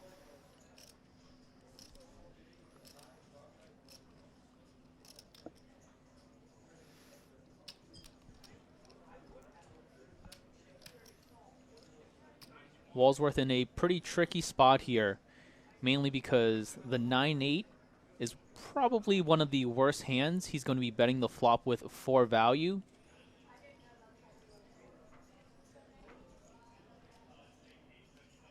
If he did have a jack in this spot, very likely to see him put in the call. But with a 9, the decision becomes a lot more interesting. Wow. And what a call from Walsworth as he sniffs out the bluff by David Jackson and takes a rather large 3.7 million chip pot from our chip leader. What an amazing call there on the river with just a 3rd pair. And don't forget, this pot went 4 ways to the flop. Wow. He's impressive. That is not a call that I would have expected him to make, especially with 4 players entering this pot pre-flop and Jackson putting in a large bet on that river. But Walsworth continuing to climb up the chip counts. He started this final table with just 470,000 chips and now has navigated his way all the way up to 5.5 million. Impressive. Obviously, you know the cards, Ricky, but do you make that call? I would be very hard-pressed to make that call there. Again, like I mentioned, it's probably one of the worst hands I'm going to bet for value with on that flop. Even a lot of my draws now pick up some sort of equity with that king, such as my king 10s or my king queens, where I have a much stronger hand than just a 3rd pair on the river. Right. I actually can't think of a hand that is worse than a 9 that I would get to that river with, especially going 4 ways to the flop. But I guess he recognized that Jackson was bluffing a little too often there. Yeah, Cashin went all in. Volpe called. Blind versus blind here as Chasen moves all in for his last 11 bigs. And he is the player all in and at risk here. He's doing the dreaded putting a shirt on move. And looks like it's working out for him so far on this ace 3-3 flop. The Jack of Hearts gives Volpe all the outs in the world and the Queen on the river. Wow. Wow. Paul Volpe makes Broadway on the river to knock out Robert Chasen People in listen. 5th place. Don't put your jacket on. Don't start packing up. Paul Volpe was drawing so slim on the ace 3-3 flop. Absolute kiss of death. But the 10 and the Queen on the turn and river gives Paul Volpe a straight to knock out Robert Chasen. That's a gross run out. Yeah. What a charmed life Paul Volpe lives. He,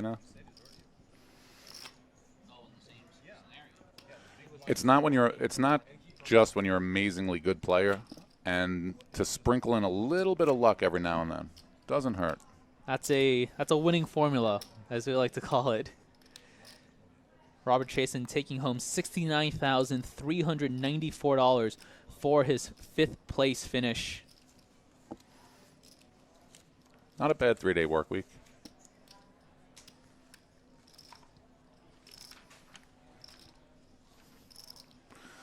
So what did we learn? Paul Volpe. Don't runs C5 good. against Paul Volpe. Yeah.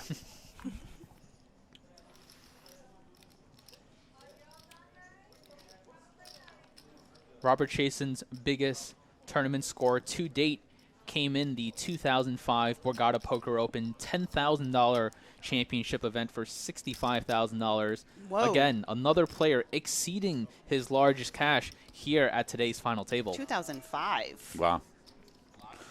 That might have been our first one. I think it was. Yeah.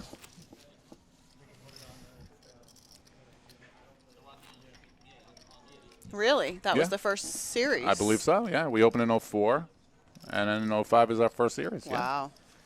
We need to start bringing back some $10,000 events to Borgata. What do you say? Yeah. I agree. The good old days. I know you guys are down. I know you guys.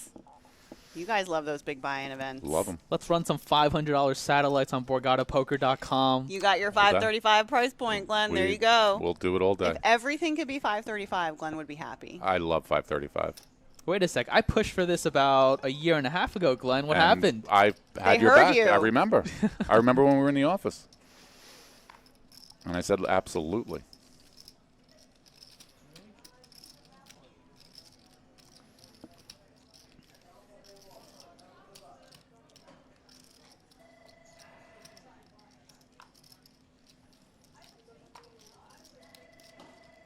Looks like Walsworth is content playing a small pot pre-flop here with the king-queen offsuit. He should be. Pretty decent flop for him.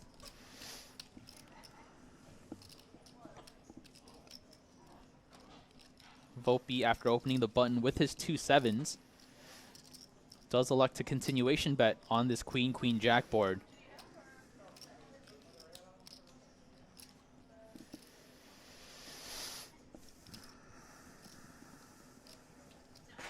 And Walsworth just with the call here after Full. flopping trips with the really good kicker. Yeah. Full trap mode.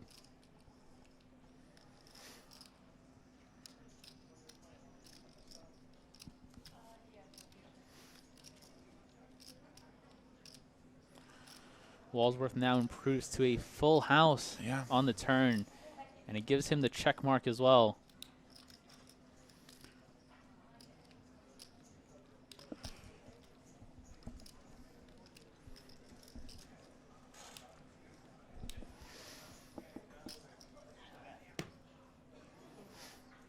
Walsworth tries to lay the trap this time, but Volpe just checking back.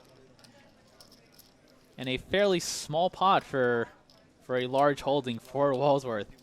Volpe getting away very cheaply there. Yeah, I mean, he's not calling the turn or river, right? The min bet wouldn't get a call out of him. If it were me in the big blind, this could have spelled the end for Paul Volpe's tournament, as I would have definitely considered just going all in pre-flop Right. with the king-queen offsuit. Right. And I can't imagine Paul folding a hand like 2 sevens at this stage of this tournament. No. Looks like Volpe got away with one there. You guys can tweet your questions to us using the hashtag Borgata Poker Live. Ricky's Twitter is @RatedGTO. Mine is @KatieStonePoker. Tweet us your questions, comments, anything you like. Nick Markov is our shortest stack with just 14 bigs. Volpe sitting on a 21 big blind stack here, looking down at the ace-3 suited from the cutoff.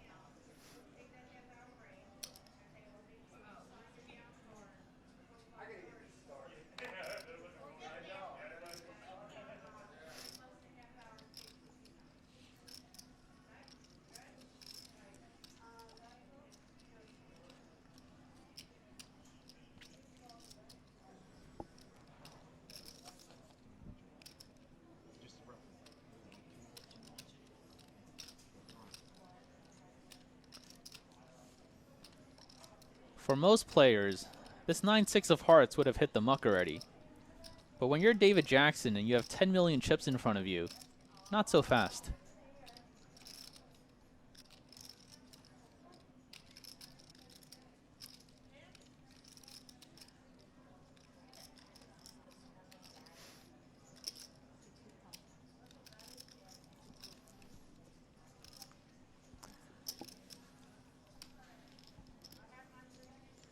We see the two blinds get out of the way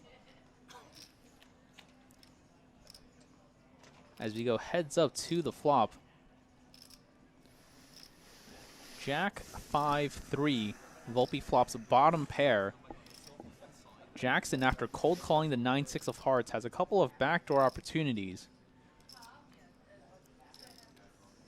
It's situations like these that allows Volpe to continue raising into pots instead of choosing to use a limp strategy, because Jackson is not 3-betting him with these sorts of hands that he wants to play. Do you think that also affects his bet right now? I'm actually a little surprised that Volpe elected to bet here Yeah, that's what I'm asking. with the ace-3. Just because of the fact that he knows that David Jackson is calling his opens extremely wide, Right. and so maybe So that does merit, slightly more of a bet. exactly. But if he faces any aggression whatsoever here yeah. from Jackson, it's going to be pretty hard for him to win this pot. Yeah, that makes sense though.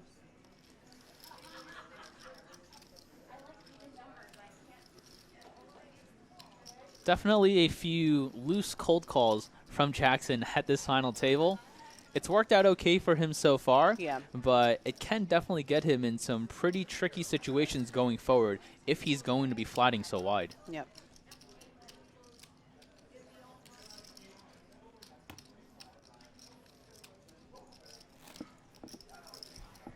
Our final four guaranteed $88,601.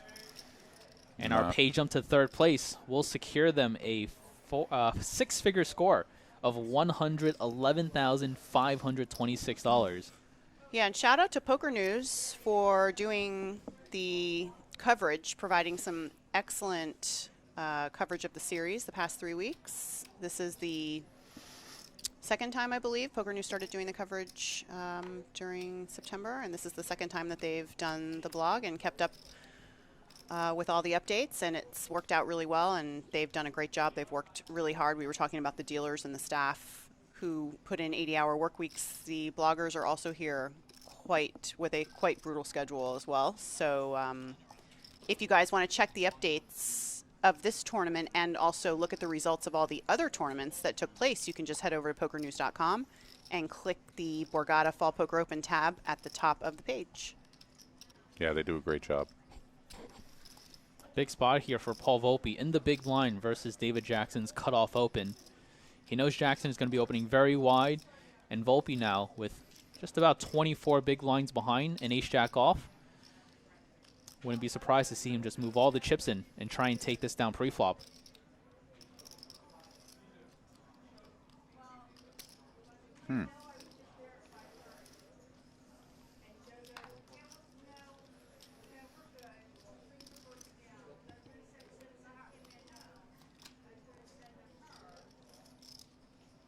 Volpe elects to just call out of the big here with the ace-jack off, as both players with the same hand flop top pair on this ace-5-3 board.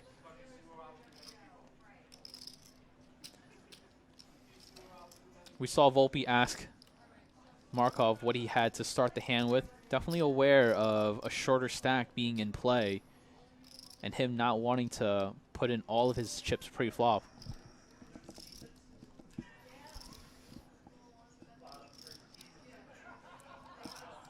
But will he be able to navigate successfully post-flop now against our chip leader?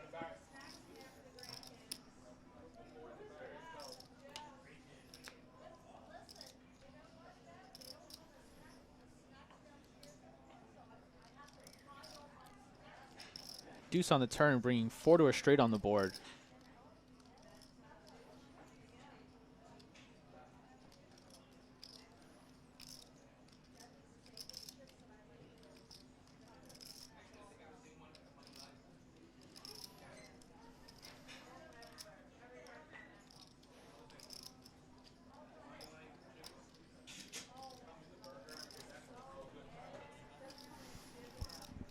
Chasen does put in the turn bet for value here. 425,000. If, and I don't want to jump the gun and say when, Paul Volpe puts in the call here, he will have less than a pot-sized bet behind on the river.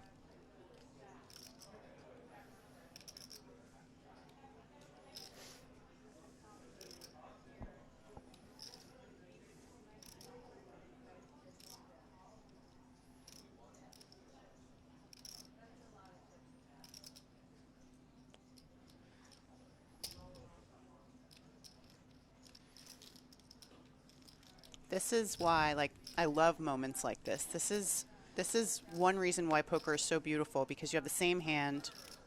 Well, nobody has any spades, but you have the same hand, and you get to see how they both play it.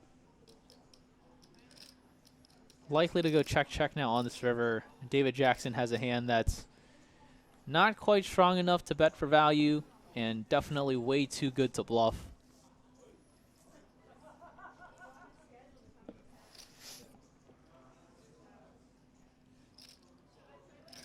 Chop it up, friends. Chop it up. Nice hand. Nice hand. It's kind of like a tie. I would have been interested to see David Jackson's decision there with his own ace-jack If he if shoves Volpe pre. moved in pre. Yep, me too. We've already seen Jackson make one pretty tight fold with the king-jack suited against a Paul Volpe all-in. Yep. It would have been another very close decision again this time around.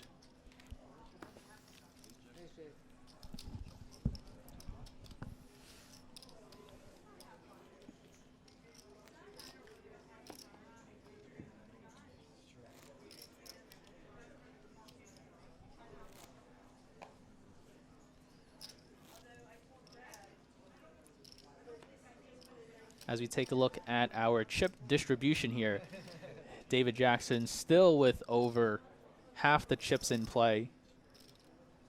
Markov is our shortest stack.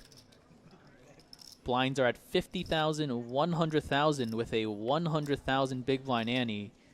So he has just over 12 big blinds to try and navigate here.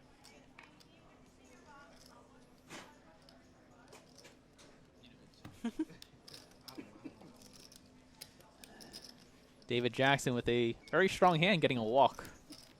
Figures. I like how Paul just took his cards away from him though, and put them in Like, the you don't need box. to see those. Just take the pot.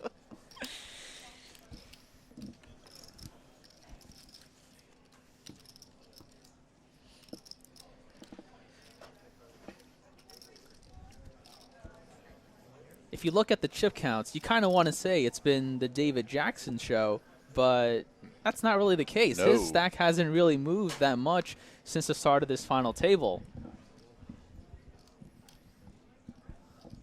Yeah, and Ricky, just going back to the ace-jack hand, how much of Paul's decision do you think was based on the fact that there is still one player with, a very small stack, 11, 12 big blinds. And even though Paul is the next shortest stack, he has more than double the person who's in last place. So do you think that may have affected his decision whether or not to shove pre? It should. Markov there was sitting at around a 13 big blind stack. The shorter that Markov is, the tighter Paul has to shove, just because it's more likely that his opponent is going to bust sometime soon. But with him sitting on about 13 bigs and having ace-jack offsuit, definitely could have seen Volpe just elect to move all in there. As we know, David Jackson is opening probably a little too wide. Sure. And he's going to be able to take it down pre-flop much more often. Oh, I smell my crab cakes, you guys. We got pretty much the same thing. I was going through it. I saw the ×2, and I just crossed it out and hit ×3. Oh, Rick, you got crab cakes too? Oh, yeah. I get them because Ricky gets them because he was ordering them, and I'm like, oh, that's a good idea.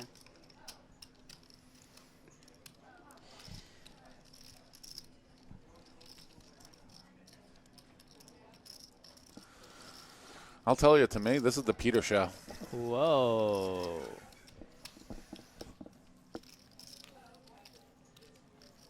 Came in as a super short stack. That makes more sense.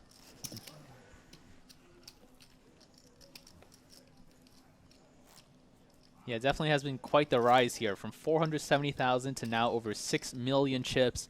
He now has about a third of the chips in play. And just to remind you guys, I know we've mentioned this a few times, but I don't want our Borgata Poker regs to miss out on the $25 hot cash promotion. Fast cash. Is fast cash. Sorry about that. No worries.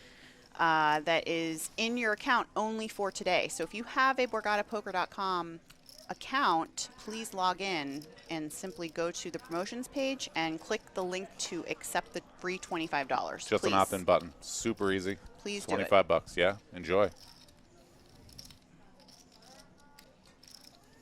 Doesn't matter if you haven't logged into the client in a very long time. Just all Log you in have and to play. do is log in and opt in, and I don't know, maybe play the nightly 10K or something. Sure. That happens to be the best nightly tournament around. There's the 320s happening tonight. Oh, it's Thursday. All right, we have it all in. Markov is the player all in and at risk here. Slightly behind with the King 10 offsuit against Walsworth's Ace 6. And the Ace high flop is going to spell trouble for Markov. He's going to need to catch running cards to stay alive. 7 of clubs, not going to do it. As Nick Markov is our player eliminated in 4th place. Good run, Nick. As Good the game. Peter Walsworth show continues. Oh, the Peter show. Markov will take home $88,601 for his finish. And not only is this the biggest score of his career, but this more than doubles his overall tournament earnings for his career. He came in with just $36,000 in live cashes. Oh, good for him. And he's going to add this $88,601 score to his Hendon. That's amazing.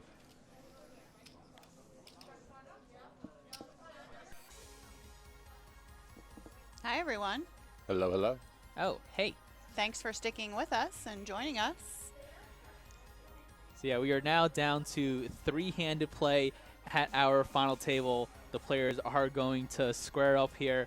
Again, it is David Jackson still with all the chips at this final table, but Peter Walsworth doing a great job navigating from being the shortest stack now to over 7 million in chips and really putting himself in contention. And Paul Volpe, as that middling stack coming all the way through, definitely done a good job of navigating so far, getting all these pay jumps, and now all 3 players securing that 6-figure score. We are going to take a quick 10-minute break as we play down to a winner here tonight. So don't go anywhere. Hey, everyone. Welcome back. Thanks for sticking with us. We are, down to 3. these players are playing for $308,000, and second place is $173,000, and third is $111,000. So some pretty hefty pay jumps coming up, and three-handed play should be interesting with these three players. What do you think? Yeah, 511 players started this tournament, over $1.2 million in the prize pool, and a bulk of it still to play for now, three-handed. David Jackson, our chip leader coming into this final table, still has half the chips in play. It feels like his stack hasn't really moved too much at this final table. However, Peter Walsworth, our biggest mover so far, this has been kind of his show at this final table. Started with just 470,000 chips, under 10 big blinds, and he now comes into three-handed play with over 7 million chips. What an amazing spin-up. And of course, how can we forget Paul Volpe, the most experienced player at this final table. This is his 6th Borgata main event final table in the last 4 years. In 15 tournaments here in a very tough field, he's made the final table 6 times. And he's locked up another, at least a third-place finish.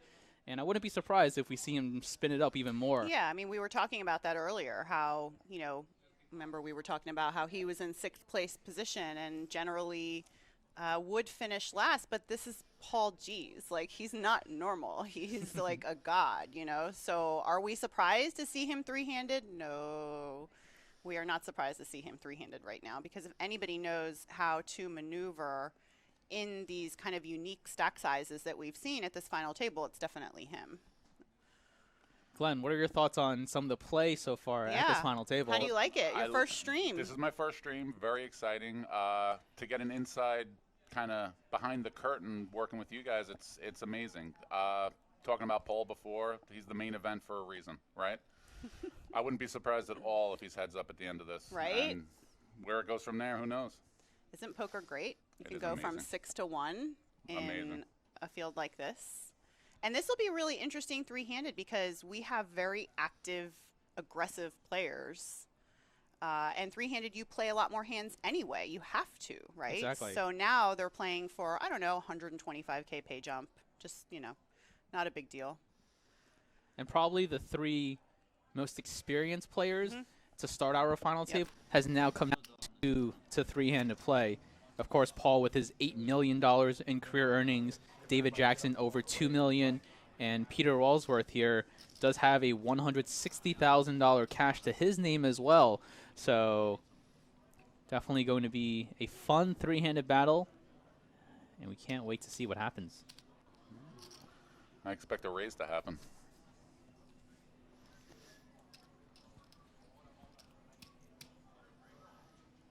But this is a treat, This really is a treat because this is where the game is very, very enjoyable. Yeah. It's the most amount of money that they are playing for right now.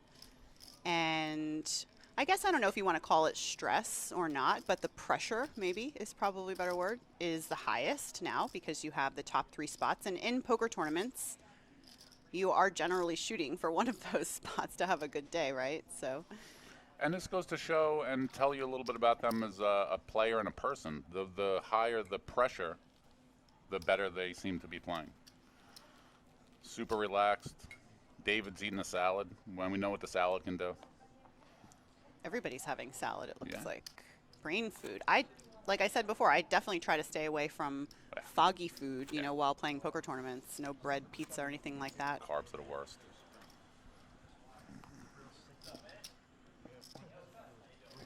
And as we get down to shorthanded play here, this is actually my favorite form of poker.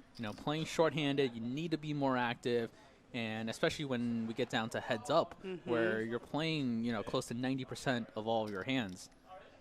This really allows for players to maneuver post-flop a lot and potentially make some very tough decisions because they're playing so many hands. Well, and you also get to see, what these players do in these situations. They may do some things a little bit different now than they did when they were 6 or 7-handed earlier. They might play a hand a little bit different now, even though the stacks may have been similar earlier as far as their relation to each other. sometimes the money does affect your decisions, you know? Happens. Humans. I think this is just another casual afternoon for Paul Volpe, playing for, $200,000, $300K. Just another day in his life. Yeah, he plays some big games. How nice of him to join us. Exactly. One of these days, Ricky, me and you, one of these days we're gonna have to cancel our stream appearance.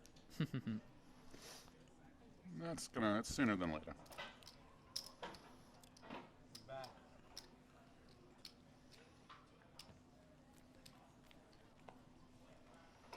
The other day, I ordered a salad from.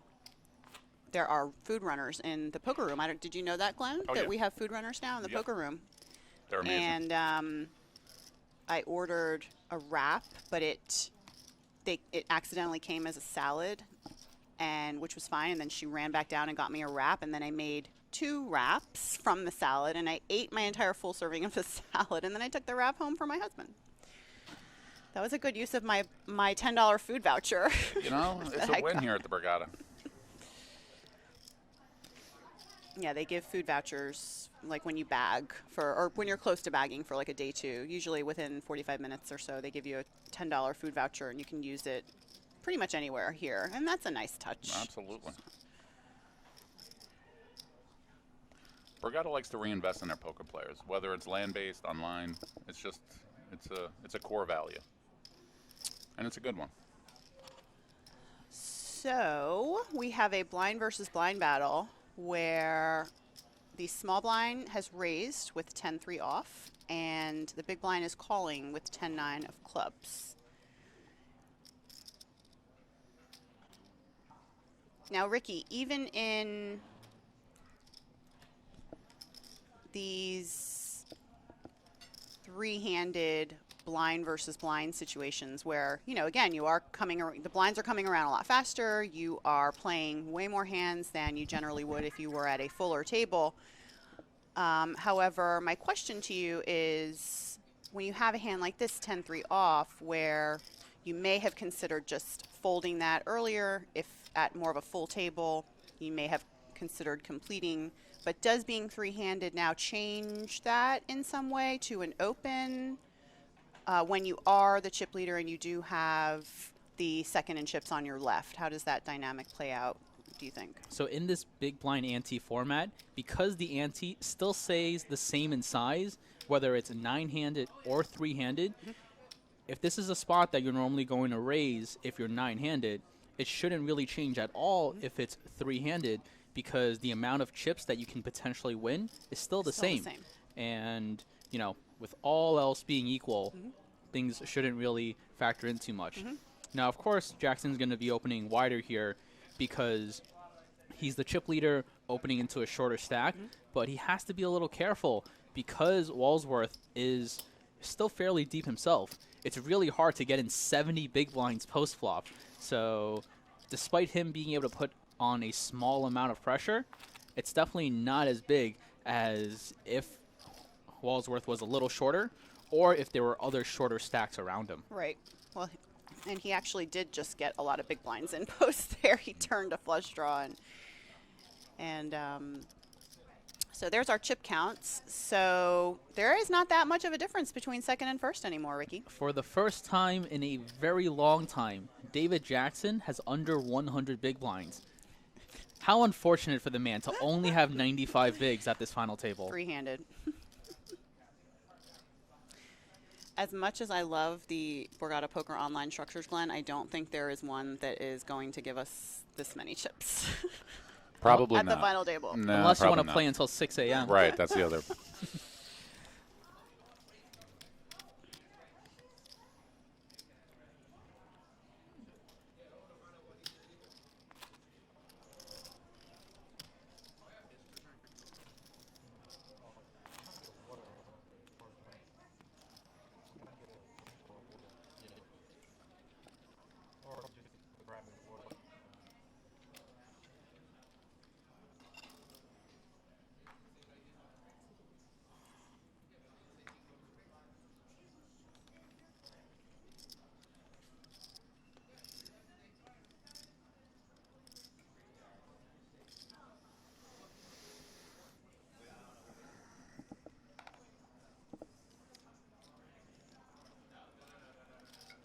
Paul completes the small blind.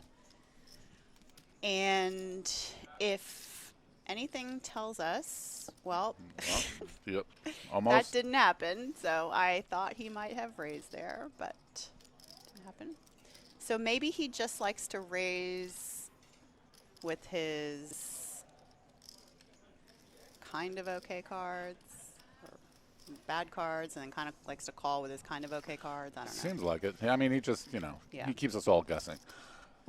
Katie, from a player's point of view, David is at $9.5 million, which, again, it's only $1 million from where he started. But Peter is now at $8.5 million. Is David feeling like he's losing a little steam? What's he feeling? Well, I mean, look, like As Paul crushes a straight. Yeah, I mean, David started the final table with the chip lead, so it's a good thing that he's still here, right? Because that doesn't always go that way, right? So he definitely understands that it's good that he's three-handed, but at the same time, he understands the way poker tournaments go, and they're very swingy. And this is something that takes a lot of mental strength and a lot of work. You have to work at this. It's not something that automatically just comes, and understanding that other people are going to run hot at the table and other people are going to get bluffs through. And it's not always super easy to just keep accumulating, especially at a table like this where there's a good deal of experience. Sure. And so another player, maybe somebody who not of David's caliber, may have weakened under that kind of mental stress. And who knows the decisions they may have made. They may have made very poor decisions and kind of spewed a little bit and got a little bit looser and maybe made some calls. I think it was important that, when he did fold the King Jack suited there versus Paul G's, I think that was a good example of him not losing his composure when he did face a lot of resistance from all of these other players. And he definitely didn't have the best hand. He had a good hand, but it was, in my mind, kind of a good, just observation that he is adjusting. Right. And he's used to it. And with a very long answer to your short question, No. I don't think he's getting phased. I think he's a professional, and he's been doing this for a long time, and he understands that it could just as easily be him in that situation than it could be the other guy. So he can weather the storm. Yeah.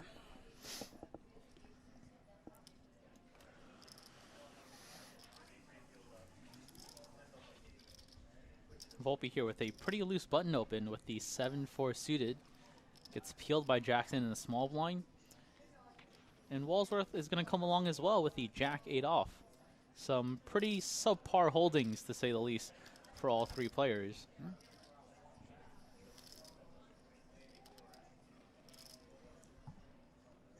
Jackson does flop best here with middle pair and a backdoor flush draw. Walsworth with the gut shot and an overcard that's not really going to help him. And Volpe also with a middle pair.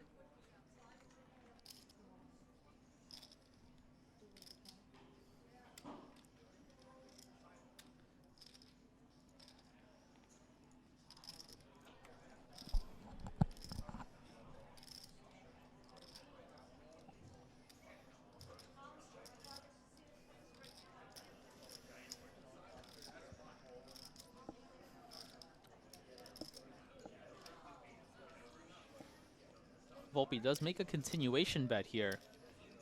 Jackson calls, and Walsworth does fold his gut shot.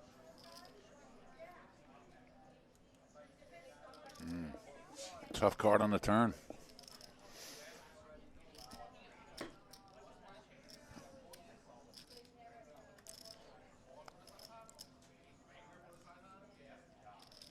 Despite no money going in on the turn, both players are pretty comfortable that they have the best hand here with the second pair.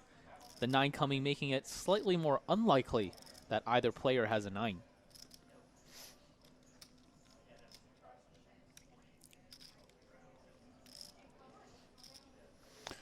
Ricky, would you be surprised if David didn't put another bet in here? Yeah, this is definitely a spot where he can value bet this 7. Very likely to be the best hand here. On this 5 river, though, I probably wouldn't go too large of a size with my exact hand, because you do run into Volpe having some hands slightly better than yours some of the time.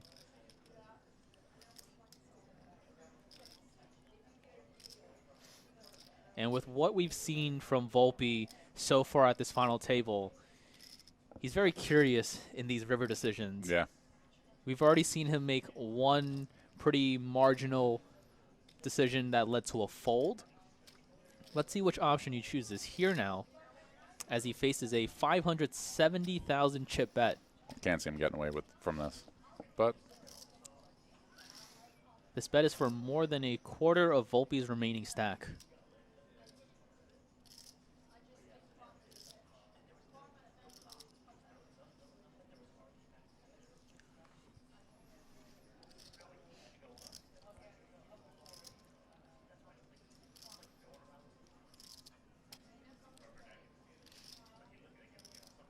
I would be very tempted to call here with this 7-4, mainly because I'm getting such a good price.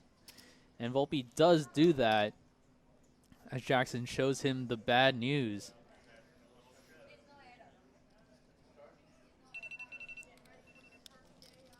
Nines and sevens with a jack kicker is going to take down this 2.5 million chip pot, as Volpe now falls to just 1.5 million.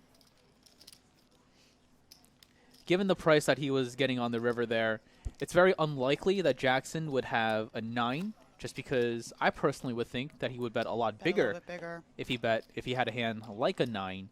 So Volpe, taking all that into consideration, did end up making that call and was shown a slightly better hand. Yeah.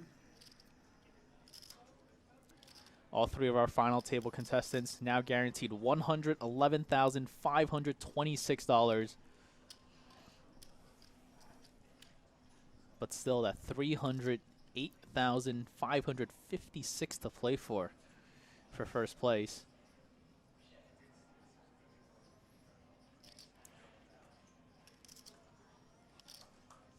We see Walsworth waiting in the wing with the 2 queens, as Jackson opens the button with the Jack 4 suited.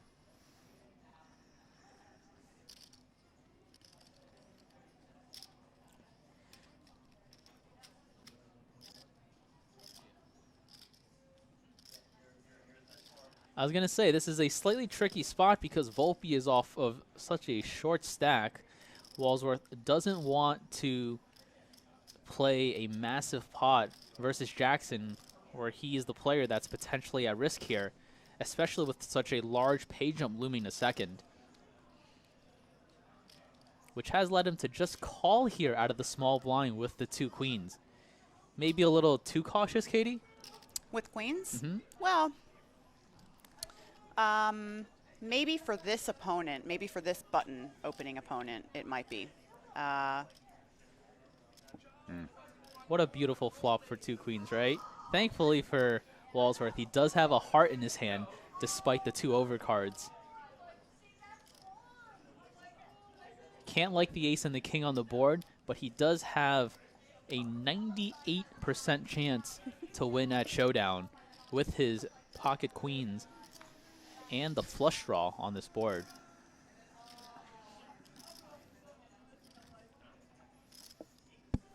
uh-oh. Volpe picks up a gutter here on this 5.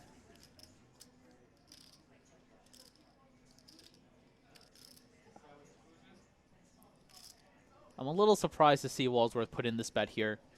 It's kind of hard to get called by a worse hand, and it's really hard to get a better hand than yours to fold. But the small bet is going to take down this pot, and for a hand as strong as 2 queens pre-flop, a pretty small pot.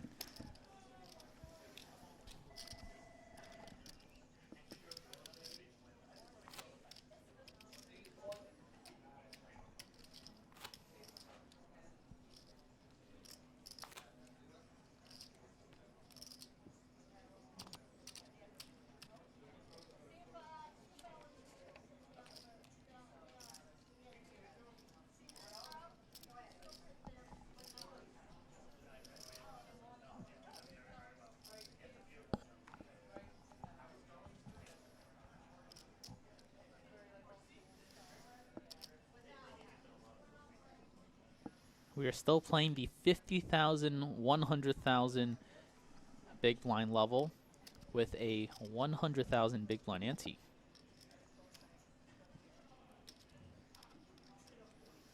Walsworth with a very reasonable king-jack suited open on the button, and Jackson defending his big with queen 7 off.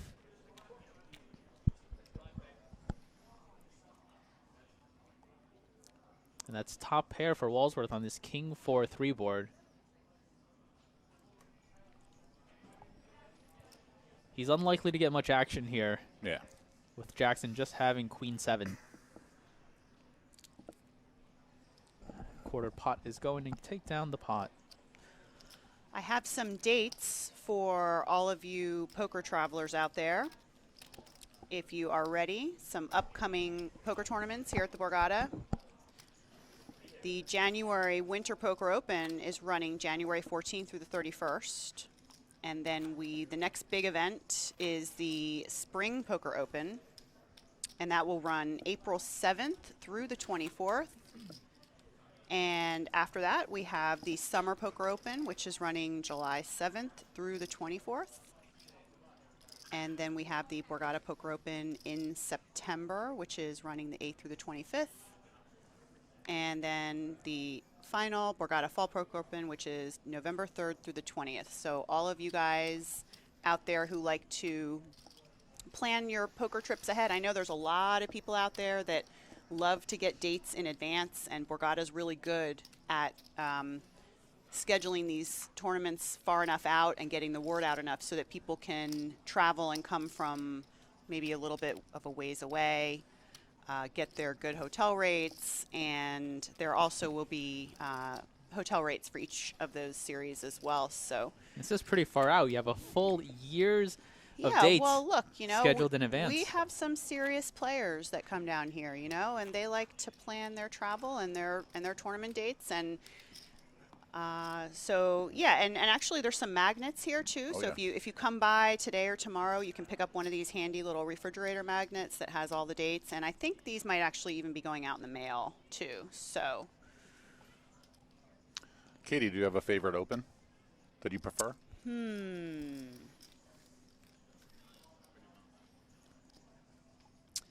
That is, I guess I'm going to have to say that September would probably be my favorite, simply because it was the first time I did a stream. Gotcha. And I did the WPT stream. And that was just a very memorable So we have an all-in. series.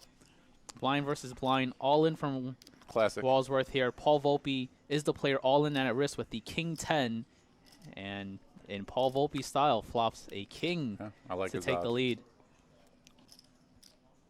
The run out is clean for Paul Volpe Let's as he gets a go. full double up to 2.28 million. Which kind of just brings him right back to where he was when we came back from break, right? Exactly. Yep. So the 7-4 hand is gone. Mm-hmm.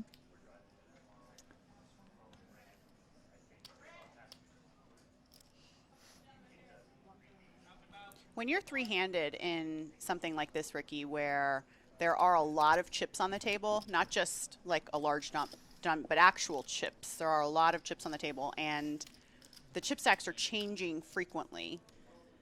Do you have any type of method for keeping track of the stacks? Because it is something that you have to keep track of quite a bit, and with there being so many stacks, I'm not three-handed very often in a live poker tournament. However, I often get a little bit subconscious feeling that like I'm maybe taking too long because I am trying to count the stacks every single hand, and I feel like it takes a lot of time, but I'm just trying to be like very, very accurate. So is there anything that you do that helps you keep track?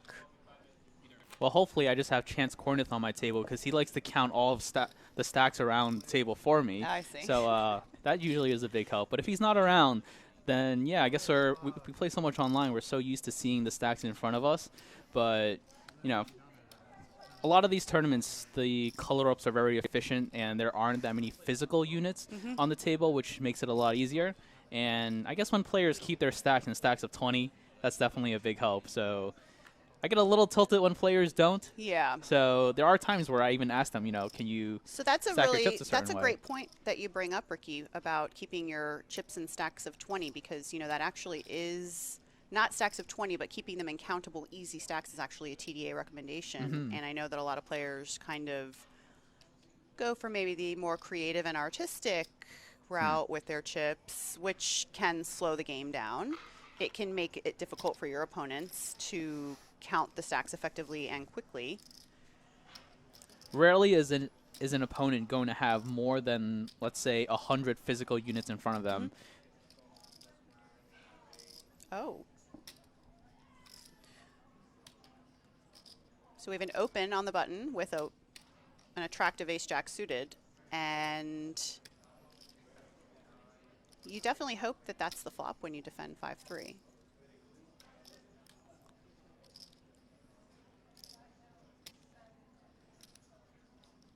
Check on the flop, and Jackson now leads out. Nice little turn probe for half pot on this 4 deuce deuce king board.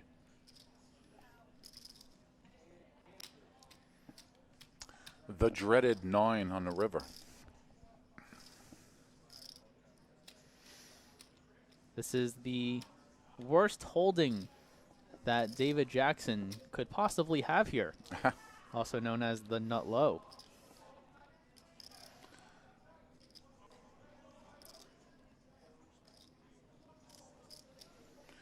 Does he fire into it, Ricky? I think it's mandatory to fire into it. He's been proving us wrong since the break.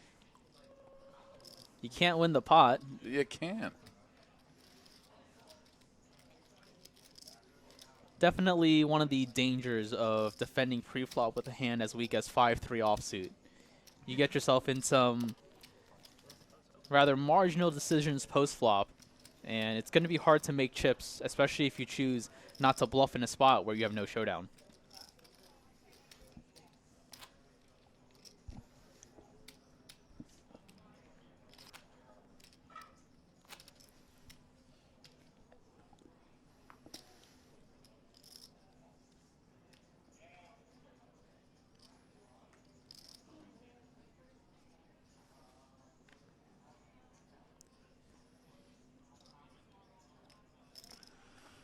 Uh-oh. Oh my goodness.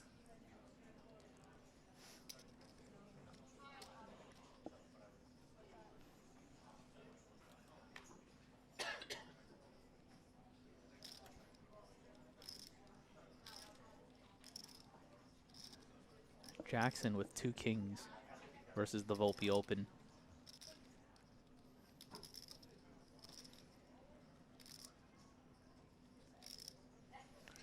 Interesting how he's going to play kings compared to how he played aces a while back.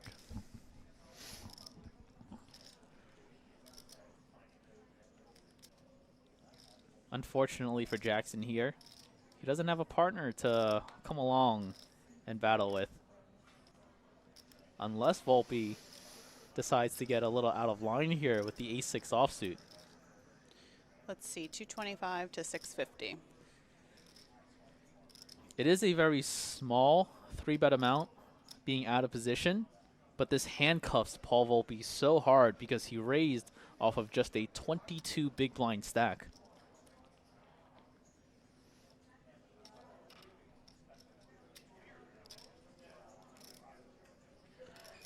We haven't seen David Jackson attack Paul Volpe pre-flop at all at this final table.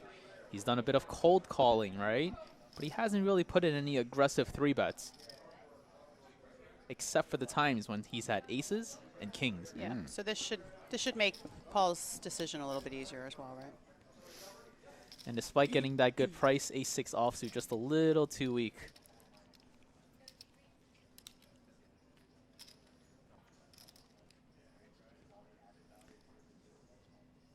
See, Twitch chat's been paying attention. They're like, we haven't seen him do too many 3-bets either. Shout out to all the fans who have stayed with us since the very beginning. Shout out. Yeah, through all the breaks and everything. Thanks, guys. We are coming to you live from Atlantic City here at the Borgata Hotel, Casino, and Spa. My name is Ricky Rated GTO Guan. With me is Katie Stone and Glenn Pavloni. Hey now.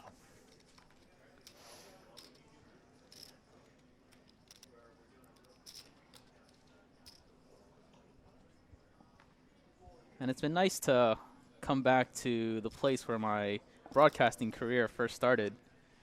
I remember right after my very first final table here was Jamie Kerstetter that invited me into the commentary booth. And it's been a very fun journey since. Nice. Which Open was that? That was the Spring Poker Open back in, I think, 2017. Okay. The very start of my poker career. Is it safe to assume that that's your favorite of all Opens, the Spring? I would say so. A lot of fond memories of the Spring Open.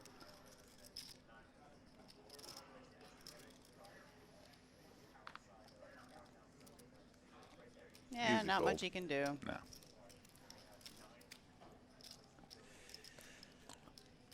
Walsworth not getting too much value for all of the strong hands that he's making. If anyone out there needs something to do on either Thanksgiving or Christmas Day or New Year's Eve or New Year's Day, there are poker tournaments running here at the Borgata.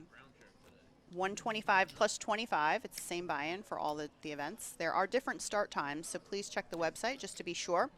But just to let you know that we do have you covered in case you need something to do on those days.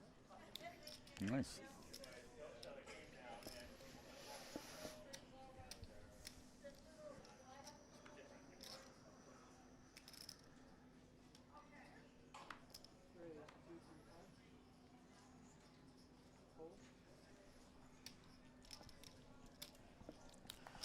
You know, it's kind of interesting. I find myself rooting for all three of these guys. You know, two I know a little bit. Peter I don't know at all, but his story is amazing. He has, what, a 3-year-old and a 10-month-old? Four-year-old and a 10-month-old. Ah. Yep, that's tough. Just on that, I'm rooting for him. Well, yeah, I mean, you see these guys kind of like, you feel like you watch from the beginning of the final table and you feel like you're going through this battle with them and you see what they've gone through and then you good folds they've made or good opens they've made or good 3-bets they've made and then you are like, yeah, this guy's not such a bad guy. Yeah. Even though I don't know him. Right. I hope he does win $300,000. Let's Absolutely. go. So, an ace on the river is actually Pretty good for Peter. probably a good thing to happen. Uh-oh.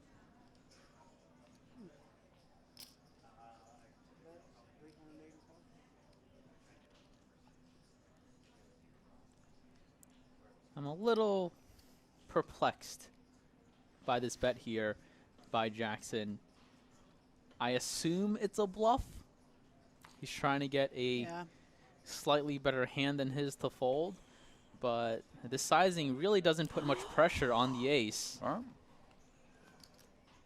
And I guess I'm proven wrong once again. It seems that whatever you want to, however we want to kind of analyze David, we're going to have to go the other way.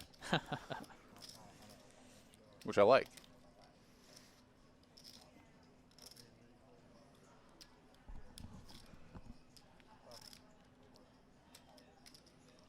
Very rarely do you see a player improve on the river and then quickly make a fold. It just doesn't happen that often. Well, there was a 4-card straight on the board, yes. Right. And, you know, he is in the big blind, so it is possible that he could have something that, you know, I don't know. Sometimes also I wonder how much of those decisions a player what a player factors into those decisions, and maybe something is just not wanting to be wrong and giving those chips and then actually seeing that you're wrong, and maybe a player might feel like it might weaken their mental state a little bit by, you don't know what the internal dialogue is. Like, I really, really want to fold. I really, really want to fold, but this guy just plays so many hands. So I really want to call. I have an ace, and then you're wrong. It just, you know, maybe he's just avoiding. Who knows? I don't know. Right. Both players with King 4. Both players with the suited variety. Both players flopping a pair on this 10-4 deuce board. But only one of them has a backdoor flush draw, and that's Paul Volpe in position here.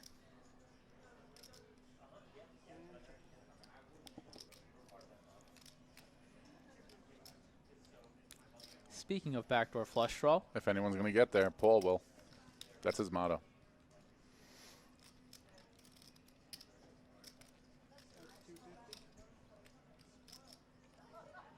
slightly under half pot here from Walsworth. Volpe likely to continue with just a call here.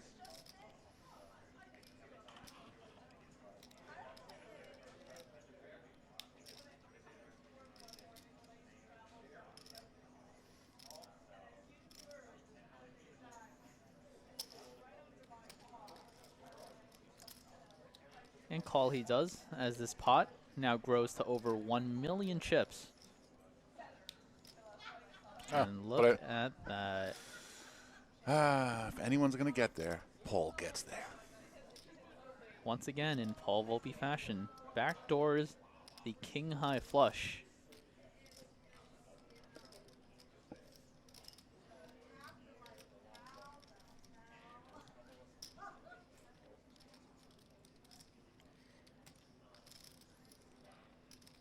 How much value can he extract out of his opponent here? What's the right size bet? Typically, you want to go fairly large here. Your opponent has capped his range in a little bit by checking the river, and most of the holdings that he is going to have in this spot are going to be bluff catchers.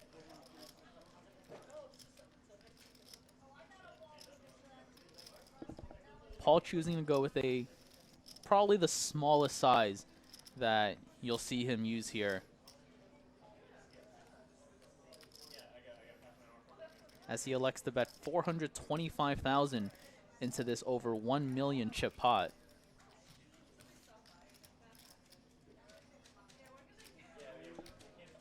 Walsworth with a hand that's just slightly too weak to make the continue there.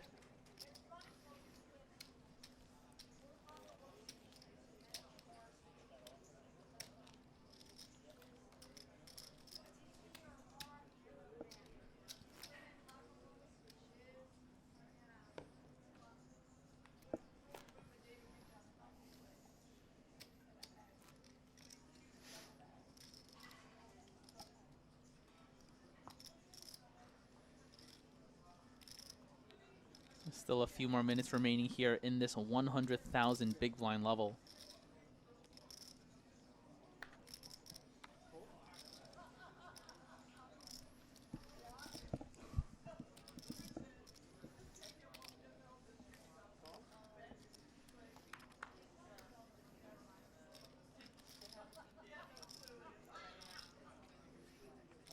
You see a limp from Walsworth here, blind versus blind, and a very strong king-queen suited from Volpe in the big blind. He started this hand with about 22 bigs.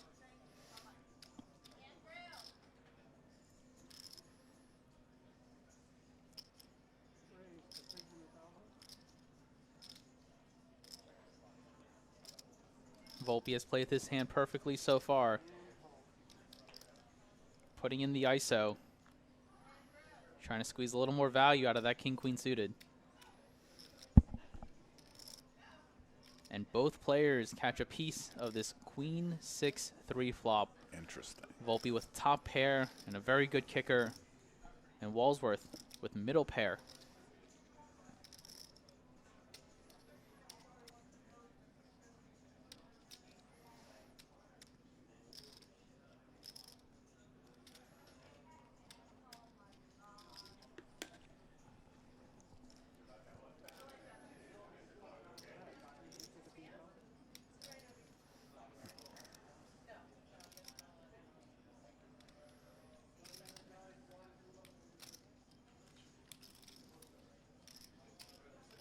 Wow. Bet 315 and a call.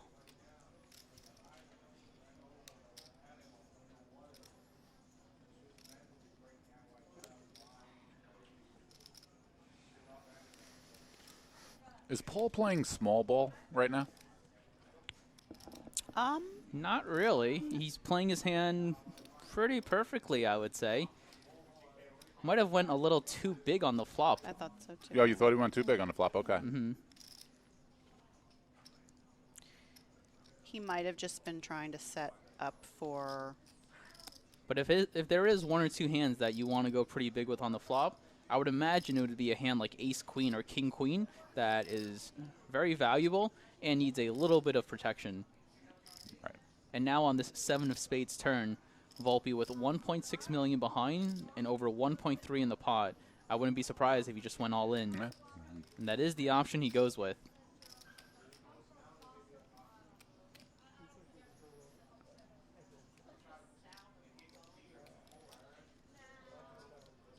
Walsworth elected to just limp in here with the 8-6 suited, choosing to try and play post-flop instead of just shoving pre.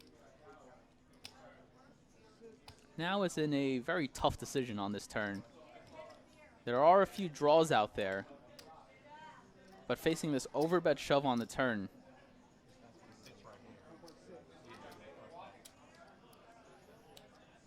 might be too many chips to commit to a call. Having the 8 of hearts in your hand isn't great, as you are blocking some of the straight draws that Volpe might have in this spot.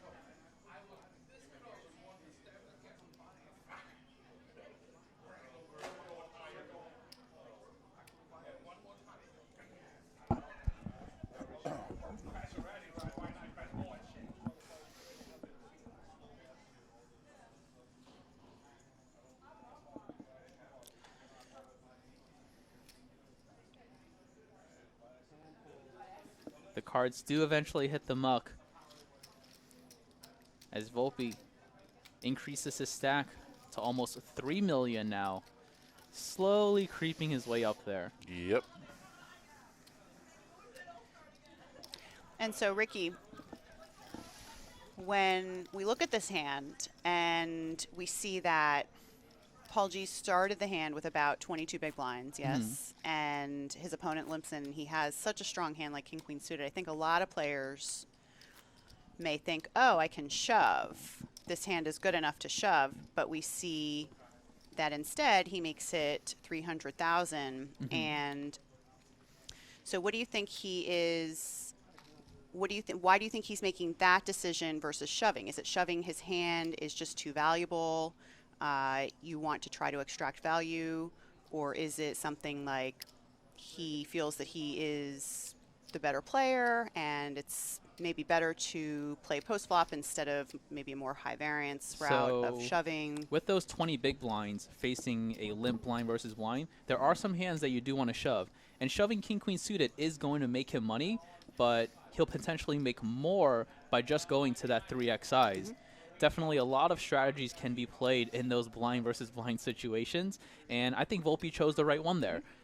Choosing to just raise with the King-Queen suited combo, it plays well enough post-flop, and if your opponent does elect to move all in pre, you have a pretty easy hand to call and run the cards with. I think the more interesting decision is with Walsworth there, electing to just limp in with the 8-6 suited. Could be a hand that he could have just shoved himself and try and take down pre-flop, but it looks like with him just limping there, it might have avoided a little bit of disaster as he relinquished a small pot compared to a much bigger one to Volpe.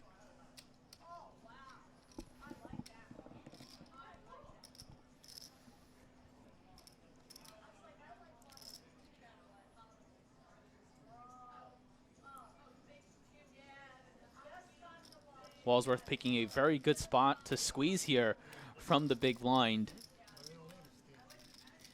When you know Jackson is calling too many hands out of the small blind, it makes squeezing from the big that much more attractive, especially when you can leverage Paul Volpe's 30 big blind stack as well. Sure. Sure, and not a bad choice to do it with, right?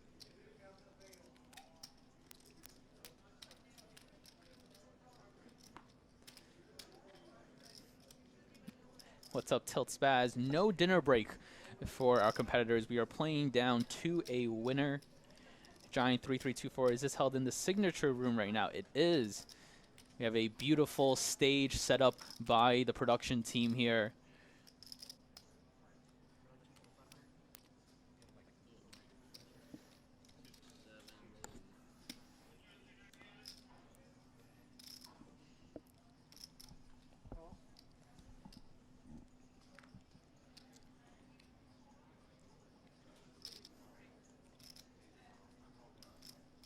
Blind versus blind once again between Walsworth and Volpe.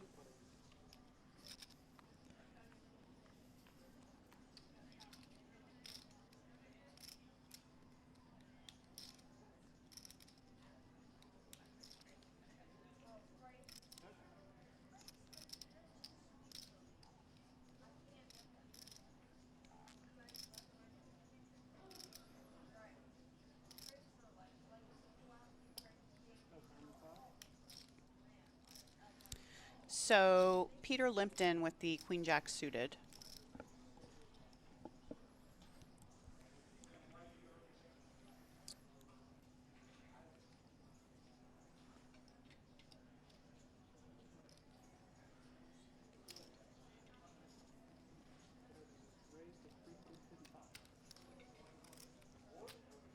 Quite an interesting line being taken here by both players. Volpe electing just to check back the 7-3 offsuit pre-flop.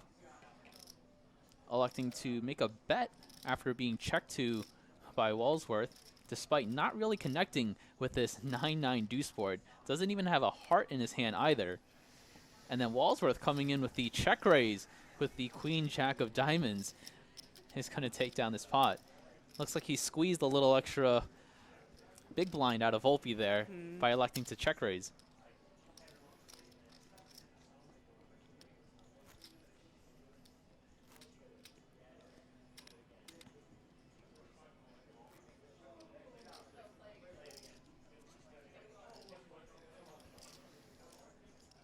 These are the spots in a tournament where you can really see how much work a player has put into their game. So many close decisions in each of these spots, so many wide range situations.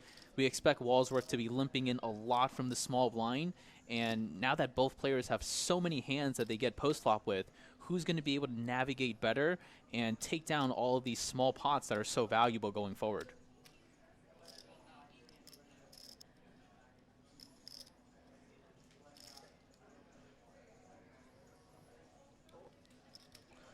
And this is also the time in the tournament, Katie, where are they getting tired yet?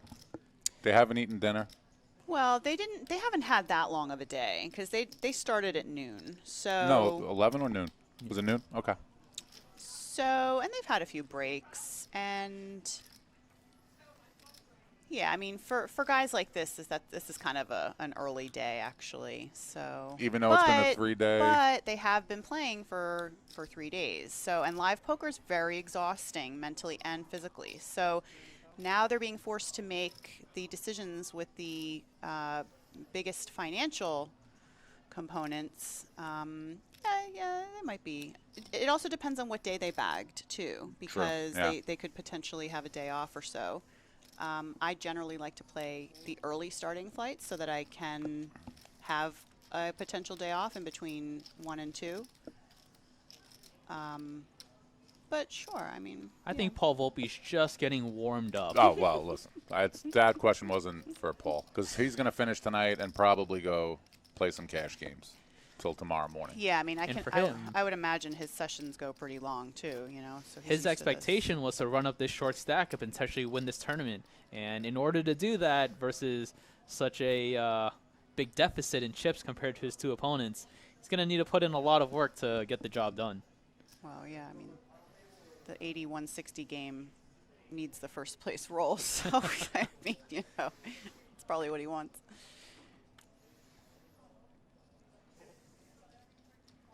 All three players guaranteed $111,000 right now. The next pay jump to $173,000, and then the biggest pay jump of the tournament up to $308,000 for first.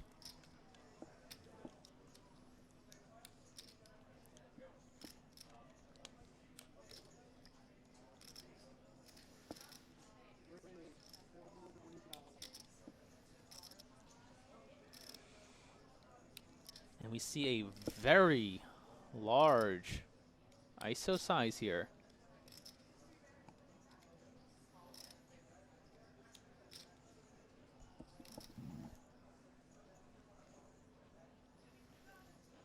Actually, not too large of an ISO size, as the blinds have gone up to now 120,000 for the big blind.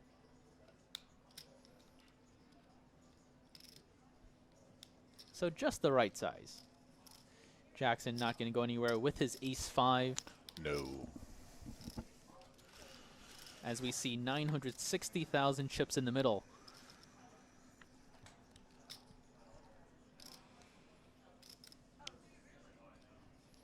King 10-9 as Walsworth pulls way ahead with his top pair and gutter. Jackson with no piece of this board, despite having the best hand pre-flop.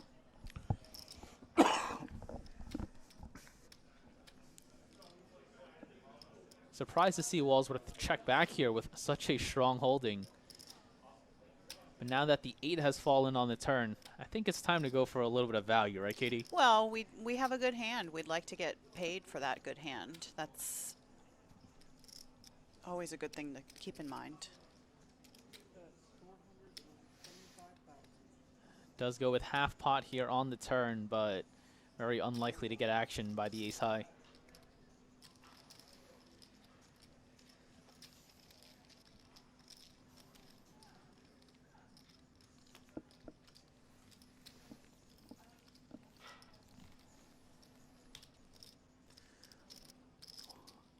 Walsworth now inching closer and closer to Jackson's stack. Less than 1 million chips separating both players.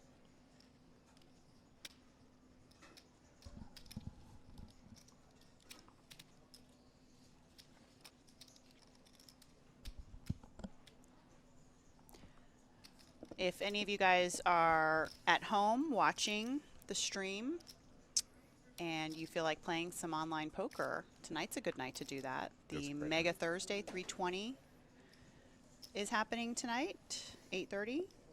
It's a $7,500 guarantee. And the other really fun tournament of the week, obviously, in addition to the Sunday 215, which is our biggest tournament of the week, the 35K, but the Mega Tuesday 535 6 Max with a 12K guarantee, which crushes that guarantee every week that they run it. And that's, speaking of, fun poker, we were, three-handed is fun, but 6 Max is really fun too, right? It's my preferred maximum number of players at the table. I was just going to ask that question. And for you, Katie? It is mine too.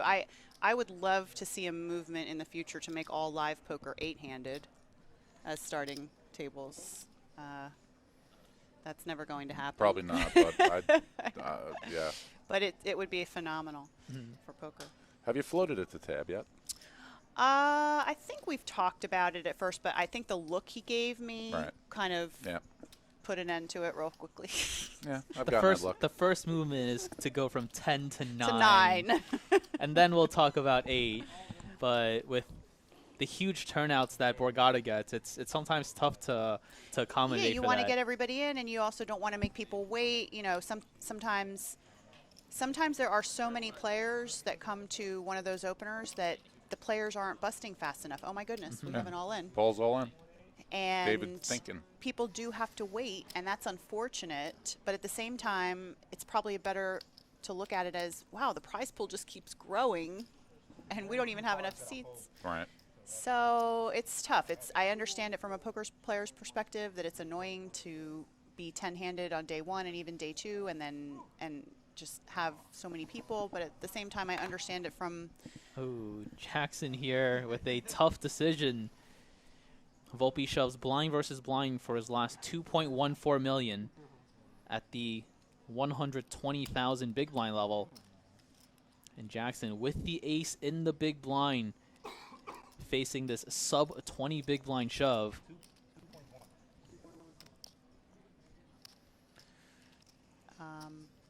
Super close spot here for Jackson.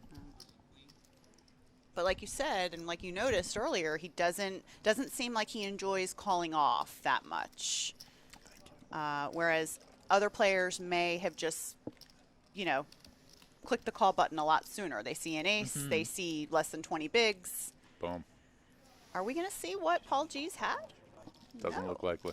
So that may have been a good fold. It may have not been a good fold. We don't know, but it's close.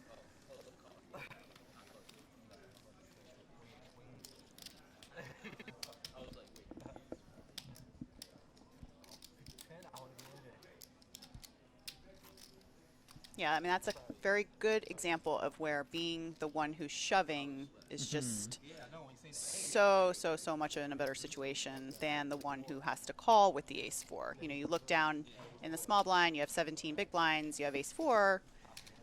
It's a lot clearer of a situation than if you're in the big blind. Sure. And I think that's where a lot of amateurs or less experienced poker players run into a problem. They will call that off usually. Well, like Ricky said, it's kind of a testament to how much work you've done on your game and how much studying you've done. And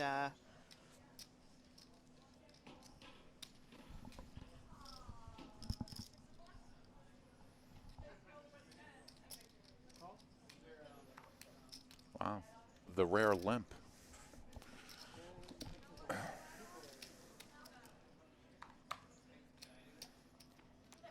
Chasen seems very content with playing small pots out of position versus Walsworth, who now has a very similar stack to his.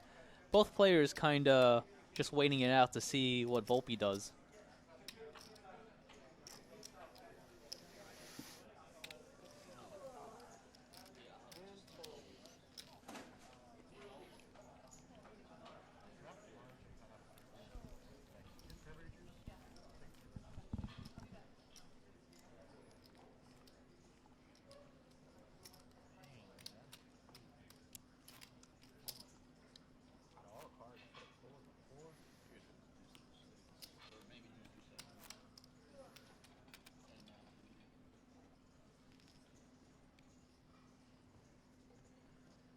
Volpe not afraid of giving a little strategy talk to Chasen. I heard that. Despite them playing for, what is it, $600,000 Yeah. left in this prize pool? It's probably like the size of one of his river bets in a game that he plays somewhere in New York. You're not wrong.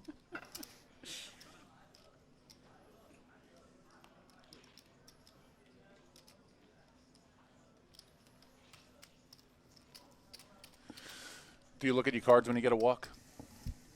I've started looking at my cards right as I get them, just Okay. because a lot of the tournaments have shot clocks now, and I want to have as much time as possible to make my decisions and not be restricted to that 30-second clock after I've looked at my cards. Yeah, Gotcha. that makes sense. That That's does. smart. That's smart.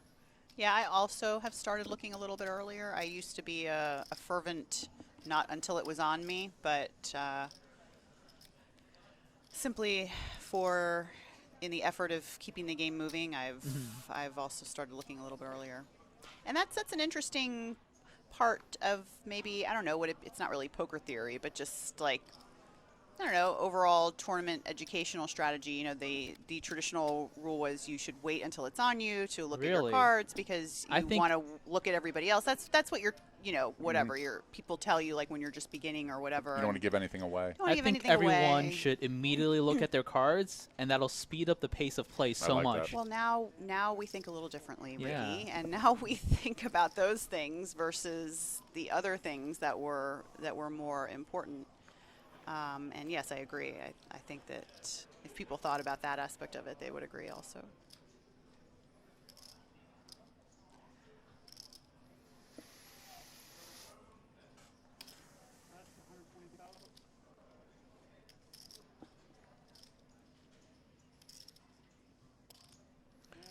Oh, David's in the mood to peel. He's got some backdoor options to Yeah. work with here with the 8 of hearts. That is the most favorable backdoor option that he can turn. The 7 of hearts, now having an open-ended straight flush draw. Volpe also is holding Jack 8 without a heart in his hand.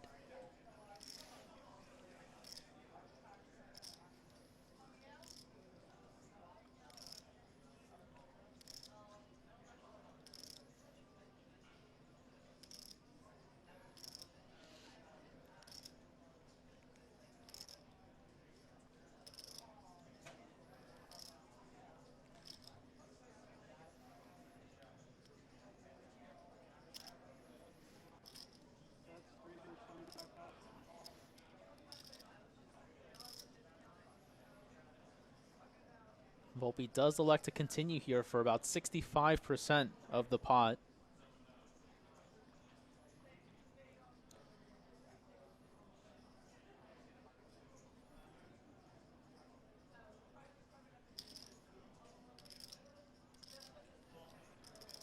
It looks like Jackson is going to proceed with a call as this pot grows to 1.35 million. Volpe has slightly over pot behind as both players river an 8 on now this 4 straight 3 flush board.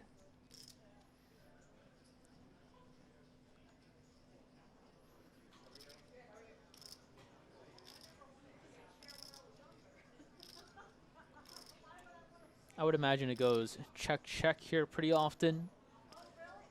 Unless Jackson elects to turn his river 8 into a bluff. And check. Shows. Pair of eights. And pair of eights.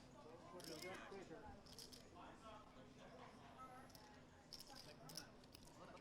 Another chop pot here at this final table. Yeah. What is this, our second? Yeah, I got everything. I got 8 hearts. Can I get 7 on that? 7 of hearts? Turn. Turn I was thinking of.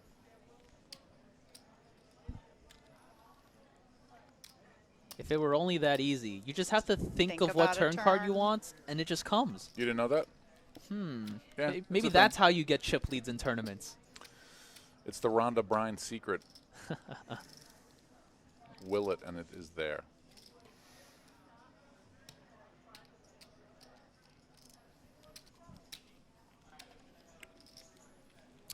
If anyone is looking for a poker tournament to play at the end of December, Borgata's December Deep Stacks is running again, December 26th through the 30th.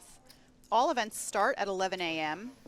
and there is 1 event per day, so 5 events with a total prize pool of $160,000. But if memory serves correctly, I've played a lot of these tournaments, that 160K is crushed fairly easily since a lot of players do come down for these smaller buy-in deep stack events. They start with a lot of chips and then they are deep stacked at the final table. And so players really enjoy that. So I would definitely recommend, if anybody hasn't ever been here before, you've never played a live poker tournament before, or it's your first time at Borgata, these kinds of events are really, really good ones to kind of get your feet wet.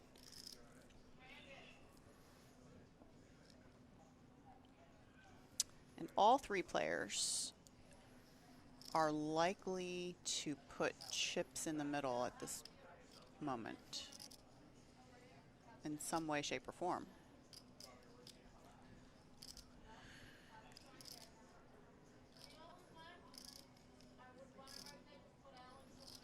I'd like to see how Ace-Jack is going to proceed. This would be a rather spicy spot for Peter Walsworth to go for the cold 4-bet here with the Ace-Jack suited. Spicy or sexy? Both.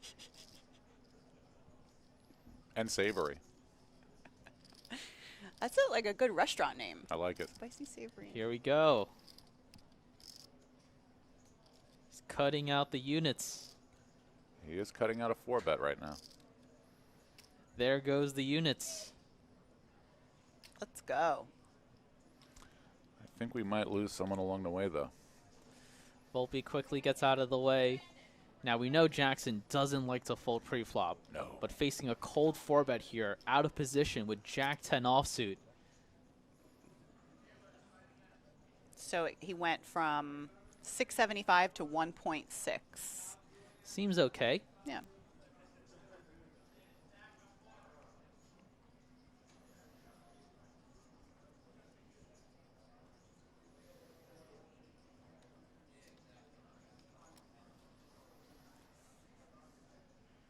There's no way he can peel here. He has Jack 10 offsuit. This is Well, David Jackson. you know, it's sometimes Jack 10 off looks like Jack 10 suited. That's one thing to consider. Second of all, you know, like, what if he is like, well, he's not, but like, what if he just shoved? Stop it, Katie. What if he just like No. shoved? He has to have aces or kings to call, right? That's not really that true. It's kind of true, actually. But man, He shoved with the 6-2 suited before, and now he had a jack and a 10. Yeah. Katie, All one of these right. days, I would love for you to send me a hand history where you 5-bet ripped it in at a final table with Jack 10 off. I will wait for that day to happen, All Katie, right, and all it will right. make my day. All right, all It'll right, make all right. my week. Listen, I'll find some good hand histories to send you.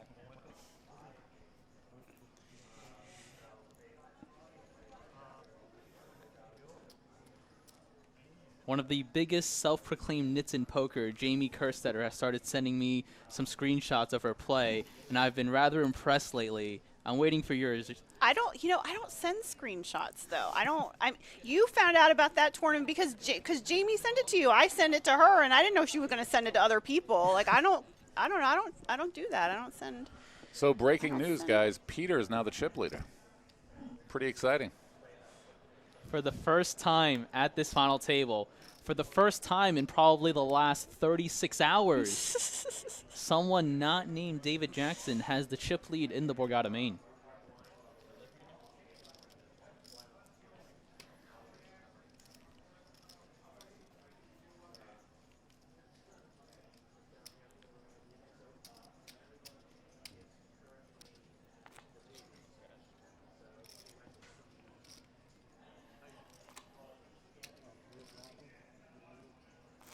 I'll give you one free roll, vice versa, and only to show one. I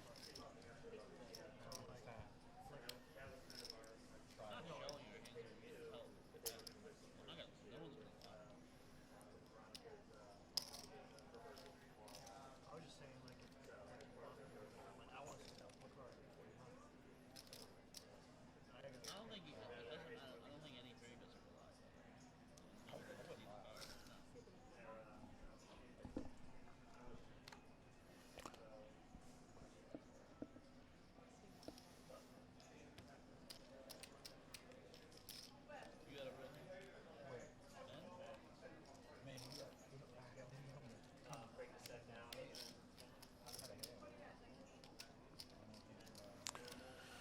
I feel like Paul G's is just so in his element right now. Just, short-handed, playing for a lot of money.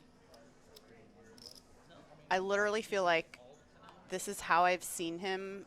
Like, if I walk into a room at the Rio during the World Series, like, I feel like this is how I see him in some cash game at 2 in the morning with 2 guys and a ton of chips. Oh, yeah. It's just the norm for him, And look at the real estate Paul Volpe takes up. This is how you know he's a boss. Oh, yeah. He's sitting in what would probably be the 4 seat at a normal Yeah. 9-handed table, and he has all of his drinks on that tray. He has his book bag in the 1 seat. Yeah. His drinks are there He's as well. settled in, you Yeah. know. He's at home. He's This is his comfy. house.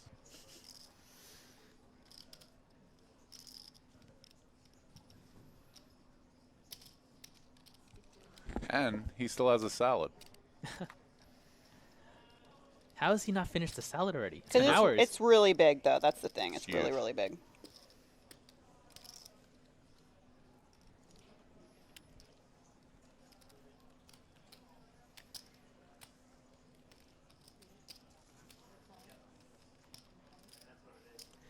Now I'm kind of jealous because she sends you screenshots and she doesn't send them to me.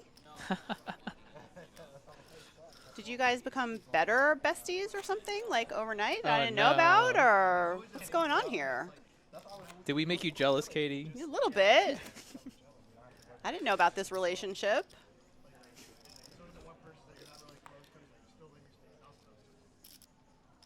It's okay, Katie. Whenever you win a tournament, feel free to send me the screenshots too. I mean, you would be the only one. I don't even send them to my husband. So it's like he knows I had a good night if I can't get up in the morning at 6:30. Ah. So that's, you know. Oh, that's brutal. You That's- finish playing a final table at 3 o'clock. You have to get up at 6:30. Our son needs to go to school, and he doesn't care how late you get in. He has to get up and go watch his show. Oh, and boy. have his breakfast and.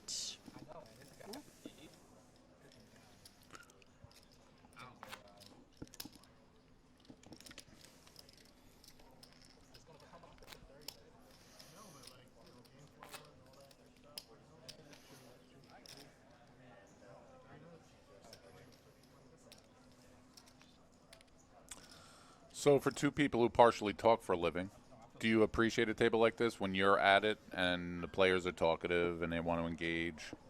Yeah, it's, like I think an environment where the players are talking and interacting.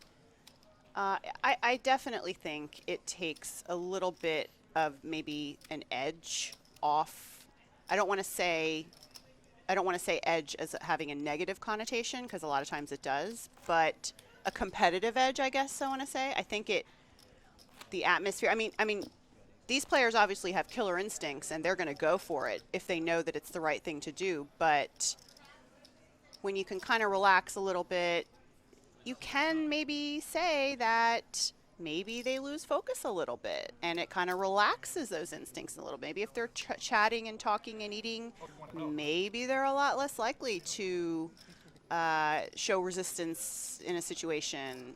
I don't know. I'm just saying that it wouldn't be crazy to think that that's possible.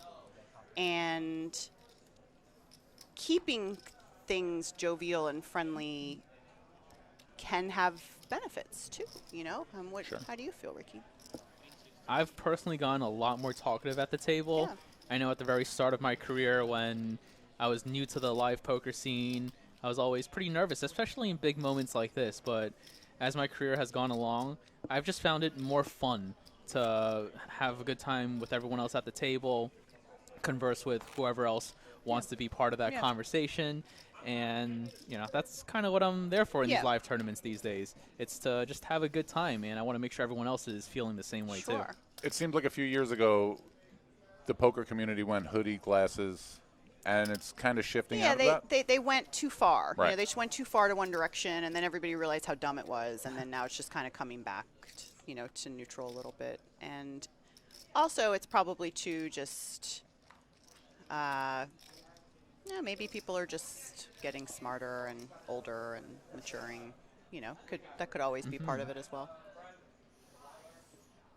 But I agree. I used to have similar feelings too. In the start of my poker career, I definitely did not like to talk to people. I definitely was very. I thought that if I talk to somebody, it's going to give something away or something like that. And but now live poker is, it can be tiring. It can be stressful, especially when you're playing for large amounts like this. But like you said, Ricky, you can make it a little bit more enjoyable by. And as your career has come along, as now you've adapted this ambassador role for the game, it's almost like, I don't want to say an obligation Sure. to make sure everyone's having a good time, but it helps yourself too, where you yourself are enjoying it more if you're conversing with others and making sure that you yourself are having a good time. Yeah, I mean, I find out a lot from, I find out a lot about what players want and what they like just by being at the table. I have the patch on, and they ask me questions, and they tell me things they like, things that they don't like, and it is really valuable experience for me to talk to them and, talk to a guy or a girl who's, never played online poker because they didn't know that it was legal or something like that. I'm like, oh, well, let me tell you how to, and so it's, and conversely, things that they don't like, things that they, maybe the date of this tournament wasn't good, or why'd you take away this tournament, or why did you change the structure of this tournament? And I can pass that info on to the people who make the decisions. And I think at Borgata we have a good reputation of listening to the players and actually acting, because there's listening to the players and then not doing anything, I think happens a lot, unfortunately, in poker. But then actually doing something about it, I think we're pretty good at it. Not to toot or whatever, but I think we're pretty good at it. So if I have something that I want potentially improved or Yeah. changed for Borgata Poker, I know who to go to. Yeah, sure. Yeah. Absolutely. Yeah.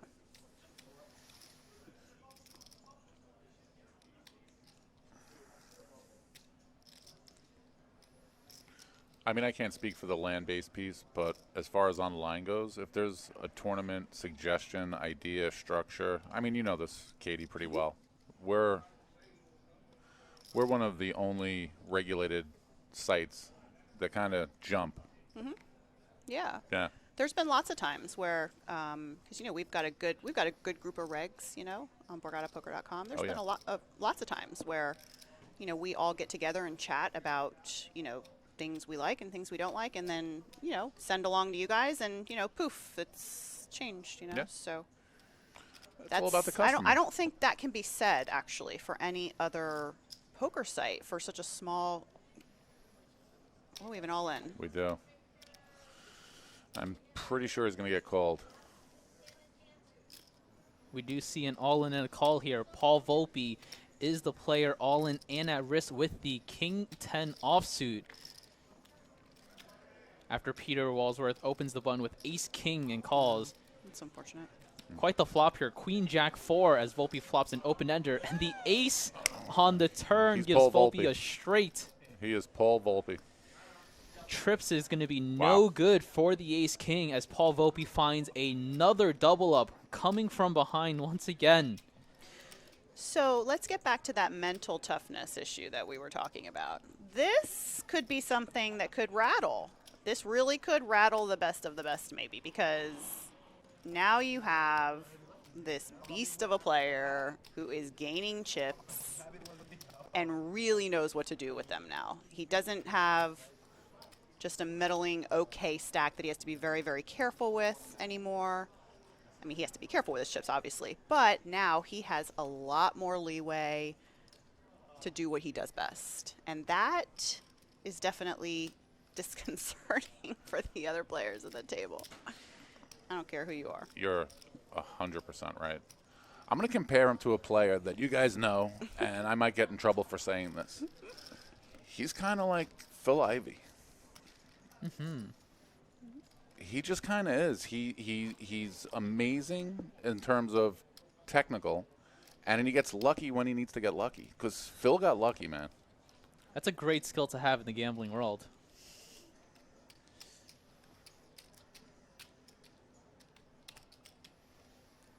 Now up to 4.5 million chips. How different is this, Ricky? Jackson back in the chip lead. Not really in the way that he wanted to be back in the Yeah. chip lead. But we have a real poker game now. It's Oh, not yeah. just the David Jackson show anymore, right? Like, these players have chips to play with. Oh, yeah. That's right, Benny Boom 88. Volpe is back.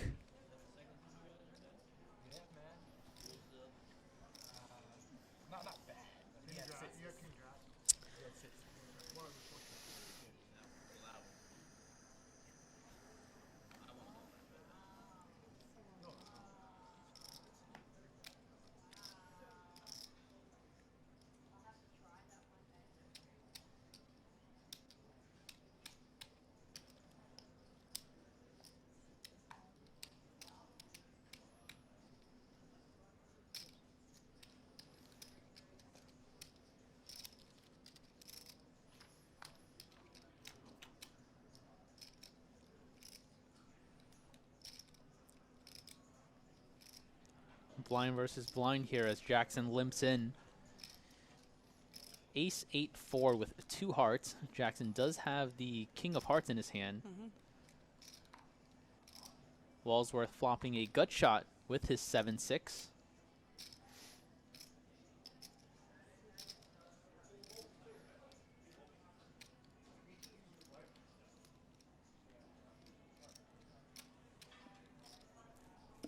Nine of spades on the turn.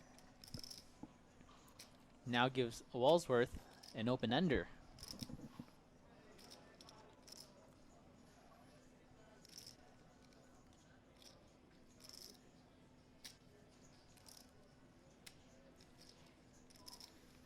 Jackson chooses to check here on this turn, opening the door for Walsworth to come in and try and bluff at this pot.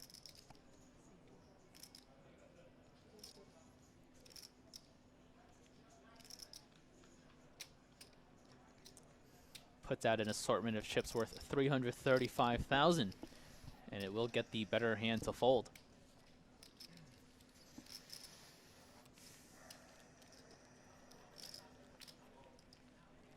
Peter Walsworth's favorite game is Big O. It's a lot of cards. I wonder, maybe he'll go get in the game with Paul G's. Maybe, if he wins. I wonder if he knows Oh, he knows. that there's some big mixed games here in the poker room. I'm sure he knows. His wife might keep him out of there, though. Oh.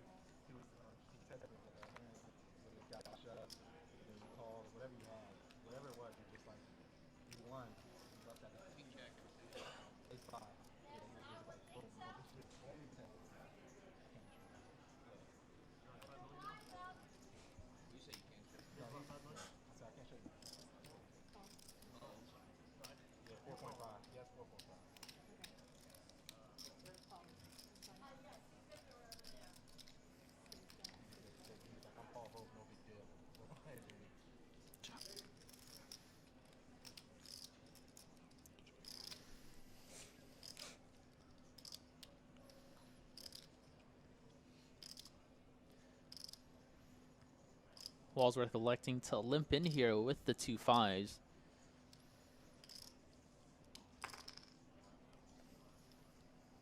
Volpe now with about 35 big blinds and the ace-6 offsuit.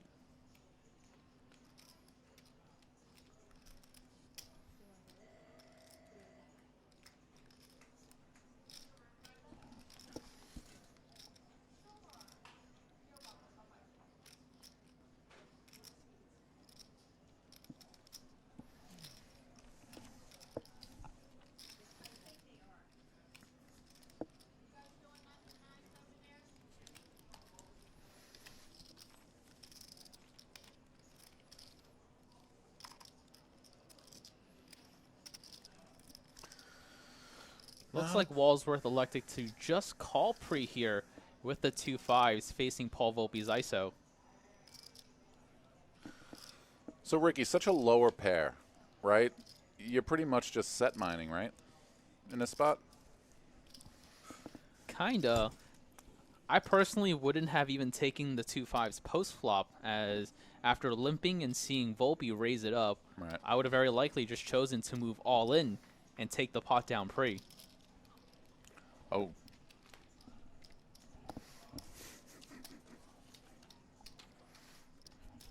Oops.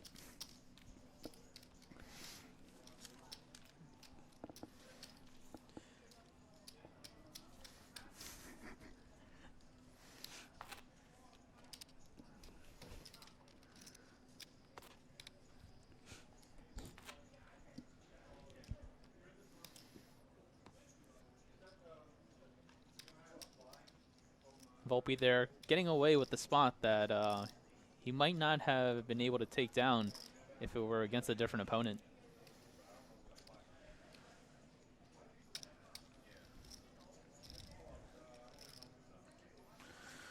Ah, an amazing turn of events. Yeah, I like it. I like getting to see good players play poker. It's fun. Yeah, we have some high level ones here. Yeah, it's good learning. Volpe choosing a raise strategy this time with the a6 offsuit in the small blind. And getting the fold from the queen 3 by Jackson.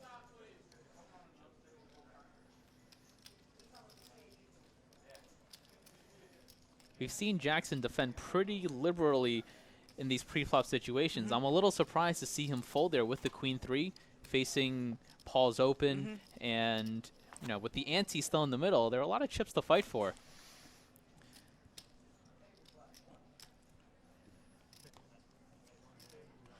Yeah, he's definitely shifted his game since they got to the three-handed.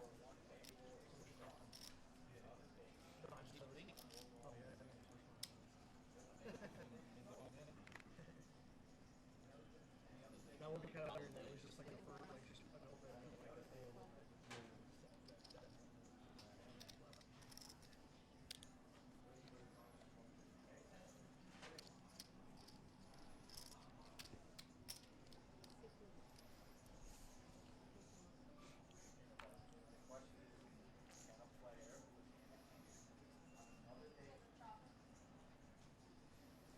So David Jackson once again choosing to raise his small blind, 4-3 off, and queen 3 suited will defend. This is quite the loose open by Jackson with the 4-3 off. Well, I guess he kind of continues to keep us on our toes. Does flop a gut shot here on this 10-7-5 board. It is the bottom gut shot, however, so he does need to proceed cautiously, I assume, but a bet is going to take it down here as opponent folds the queen high.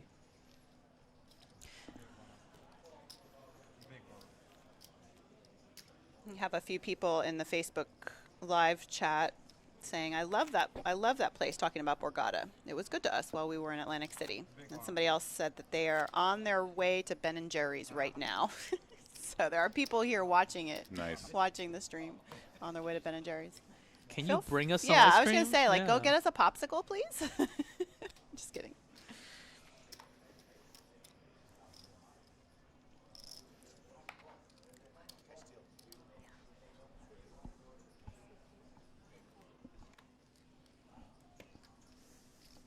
Join it out.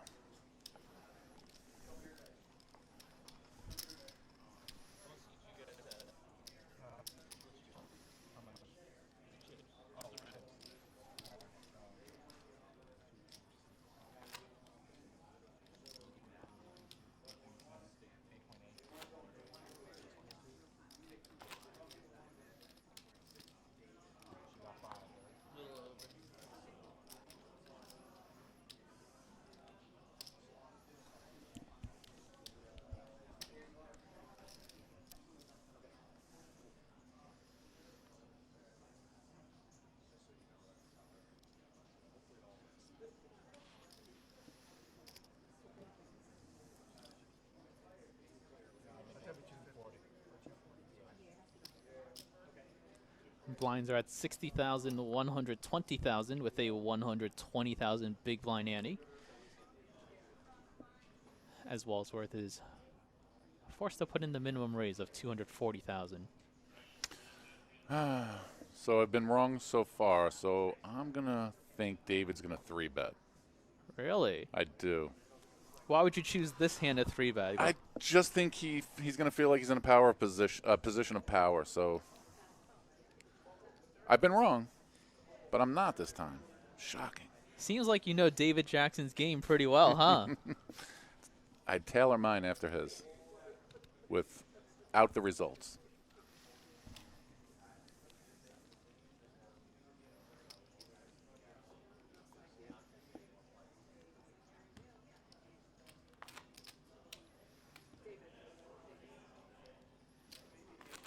Definitely a very valid spot to try and 3-bet pre-flop to take it down.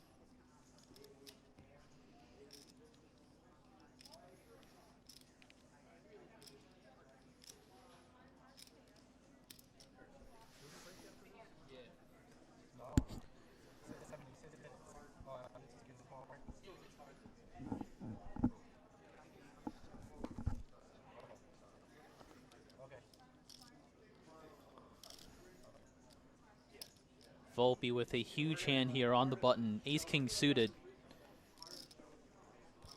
Starts the hand with just over 40 big blinds. Interesting starting cards for all.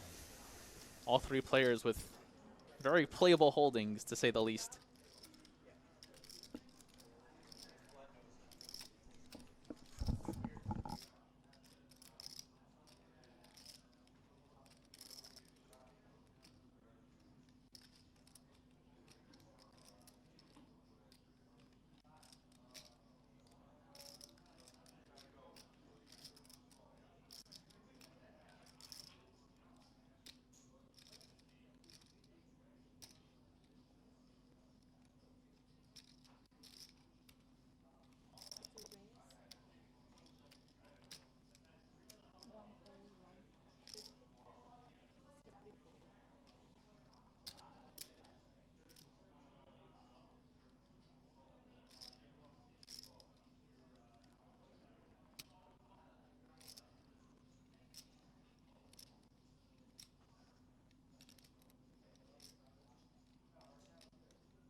Jackson putting in the 3-bet here to 1.15 million.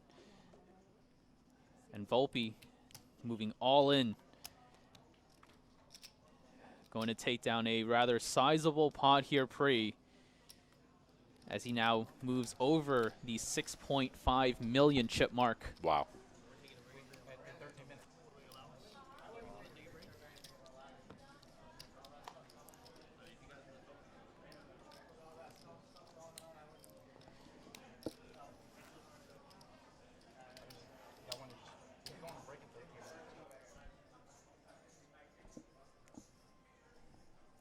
All 3 chip stacks fairly even now for our 3 players. Hello, hello. Hi, everyone. We are taking a short break.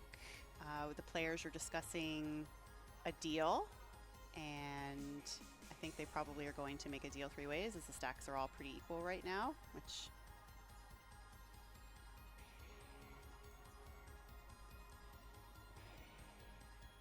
So all 3 of our final players are guaranteed $111,526. Second place would have been $173,485, and first place $308,556. Volpe, after doubling up a few times, now picking up that pretty sizable pot with the ace-king, now has kind of closed that gap a little. Jackson still holds the chip lead, but with these stacks being so close together and so many big blinds still left in play, it looks like our final 3 players have made a deal, and that concludes our Borgata and that's 2019 Fall Poker Open main event. And that's understandable. You know, the like you said, they're really deep. And then like you pointed out, they've been playing for a long time, and I think sometimes deals get bad raps, kind of. You know, sometimes people might think, oh, it's, you know, you play for so long, you play for so many days, and then you go and you make a deal. But there's oftentimes making a deal is actually the best decision. Right. And with this, Jackson does secure the most amount of prize money here. He will take home that Borgata trophy as well, and this is his second main event trophy here this year. And Paul Volpe as well, another top 3 finish. He chopped one of these main events earlier this year as well. Actually, the very same one exactly 1 year ago. He chopped 3-handed. Amazing. And what a result for both players.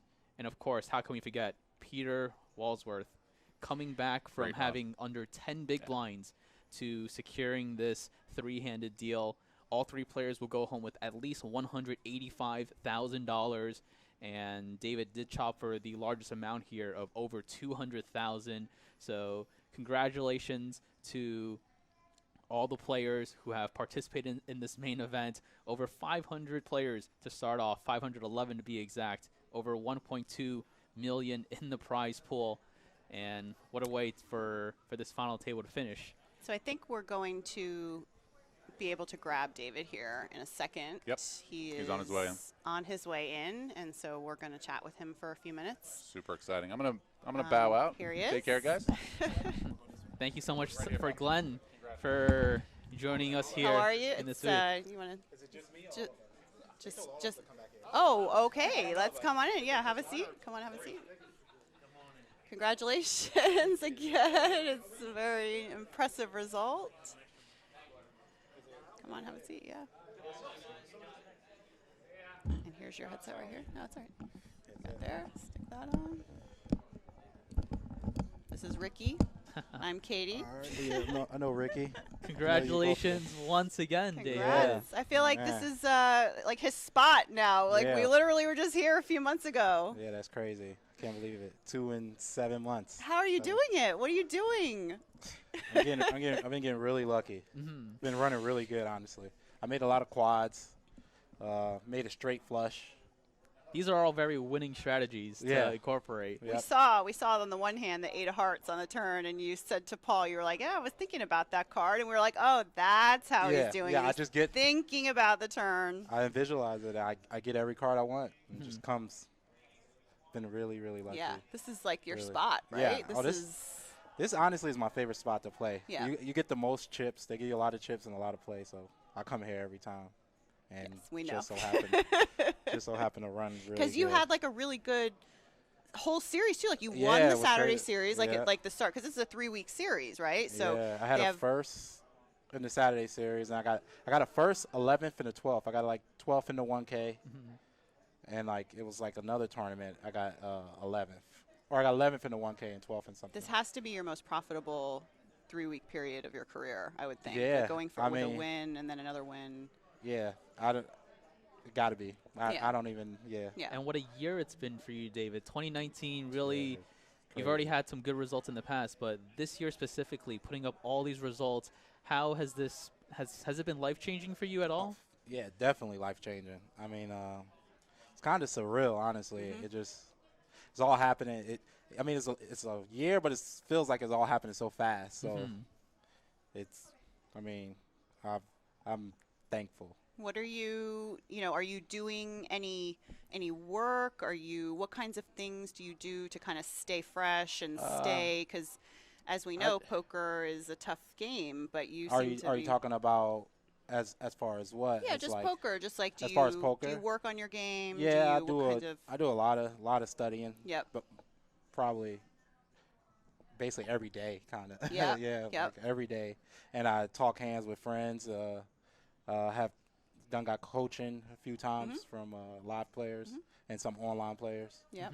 And I watch a lot of poker. I mean, I'm fully consumed with poker like every day. It's kind of, I'm trying to work on balancing it actually. Yep. I do probably too much poker. Yep. That's sometimes what it takes, though, for someone who's trying to be at the top of their game. It almost needs to be an obsession of some Yeah. sort Yeah. for you to get to the very top. And being able to find that balance is good. What's this going to do for your family? Oh man, they so happy. I'm ready to go home and see Yeah. my family. Yeah. They're home. They've been watching and sweating, and Yep. I'm sure they have. they've been texting me a bunch. They're amazed. So Yep. it's even now. I'm still kind of like I don't even know. I can't believe I won it. I mean, of course, I envisioned winning it again, and I was just like, but it'd be so hard to win. I mean, I came in with a huge chip I lead. couldn't believe at like 10, your chip lead. Oh my I God, couldn't me believe either. it. And I'm not gonna lie, I was afraid because when you come in with that many chips, I'm like, Yes, you're like, okay, what's people bad gonna expect happen? me to get third Like- place or top two, and if that doesn't happen, I'm gonna Yes. feel bad. But Yeah. I just was like, all right, whatever happens.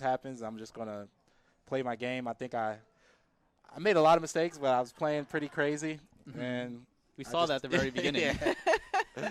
Playing pretty crazy, and I just decided I was gonna just apply a bunch of pressure. And then when we was playing 2 tables or yesterday, I was playing really crazy, so I was just gonna set it up. Yeah, we saw that. We kind of picked up on some patterns, we thought, in your strategy. We definitely felt like you enjoyed putting pressure on the shorter stacks, and then you Yeah. really don't enjoy calling it off with, No. marginal hands versus.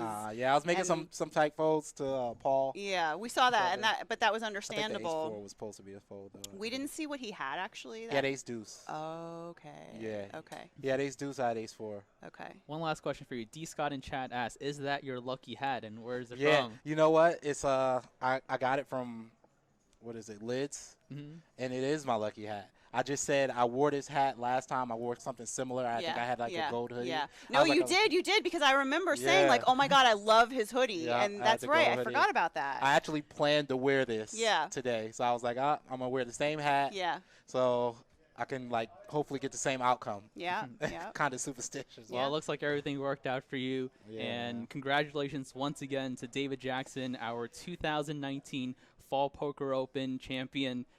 Once again, it's been an amazing series for everyone here Congratulations. at Thank you very Borgata. much. For Glenn, That's You get some amazing. candy. What? Have some Oh, candy. man. I was just about to go buy some candy, so this is perfect.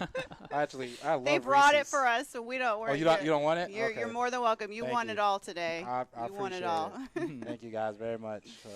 Nice seeing you guys again. Yeah, it's nice seeing you. And- Speaking of superstition, I've now commentated both of your I know your you- wins. So you, I think you did. No, you didn't. I do think it last was time. me Yeah. and Rosha and Yeah, Vinny. yeah. It So was But I will gladly be back in the booth again for your very next one. Yeah, I'm feeling good. Yeah. I'm feeling good. I'm definitely gonna be back here. What's your next series? I What's almost next for you? not played this tournament. Well, you can't ever do that ever. I was gonna go to the Bahamas and play that. Oh, okay. Whatever. Yeah, 10K. Yeah, the 10K, Yeah, 10 million. yeah. And I was like literally about to go try to. I'd never been, so I was gonna go get a passport from Philly the one day, and then I just like, you know what? I'm just gonna stay here. I'm already here. Cheaper. I'm running good. Yeah. I was gonna stay here, and then bam, it worked out. What's your plans for December? Do you know? Because we know you'll be here in January. Yeah, I assume. I'm right? definitely Okay, gonna be here in January. I'm trying to spend some time with my family. Yeah. And Holidays. that's about it. Yeah. Well, Bellagio, 5 Diamonds. Yeah. My wife actually wants me to go. She wants me to go. I was like, I'll probably just stay home. This is what I'm talking about. Poker wives know best. She's like, you need to go to the 5 Diamond. You do. Like, I don't know. She's smart. Yeah. I want to go. I want to go, Well, but I also want to. We'll see. Like I said, I'm trying to work on this balance. Yeah. But we're so happy for you. Thank like you. we really I feel the love. We are so happy for it. you, and we love that you just keep coming here and just winning all the time and taking all of so our crazy. chips. And it's so crazy. I don't know how. I don't even know. It's crazy, man. No, I you're feel a like good I player. run really good here. You're a good player. I appreciate it. Yeah. Thank you. So. All right, guys. Well, that wraps. Thank you guys so much for sticking with us. We've got our well-deserving champ here with us, David Jackson. Once again, thank you so much. I'm Katie Stone. This is Ricky Guan. I'm sure we'll see you next time. Bye, friends.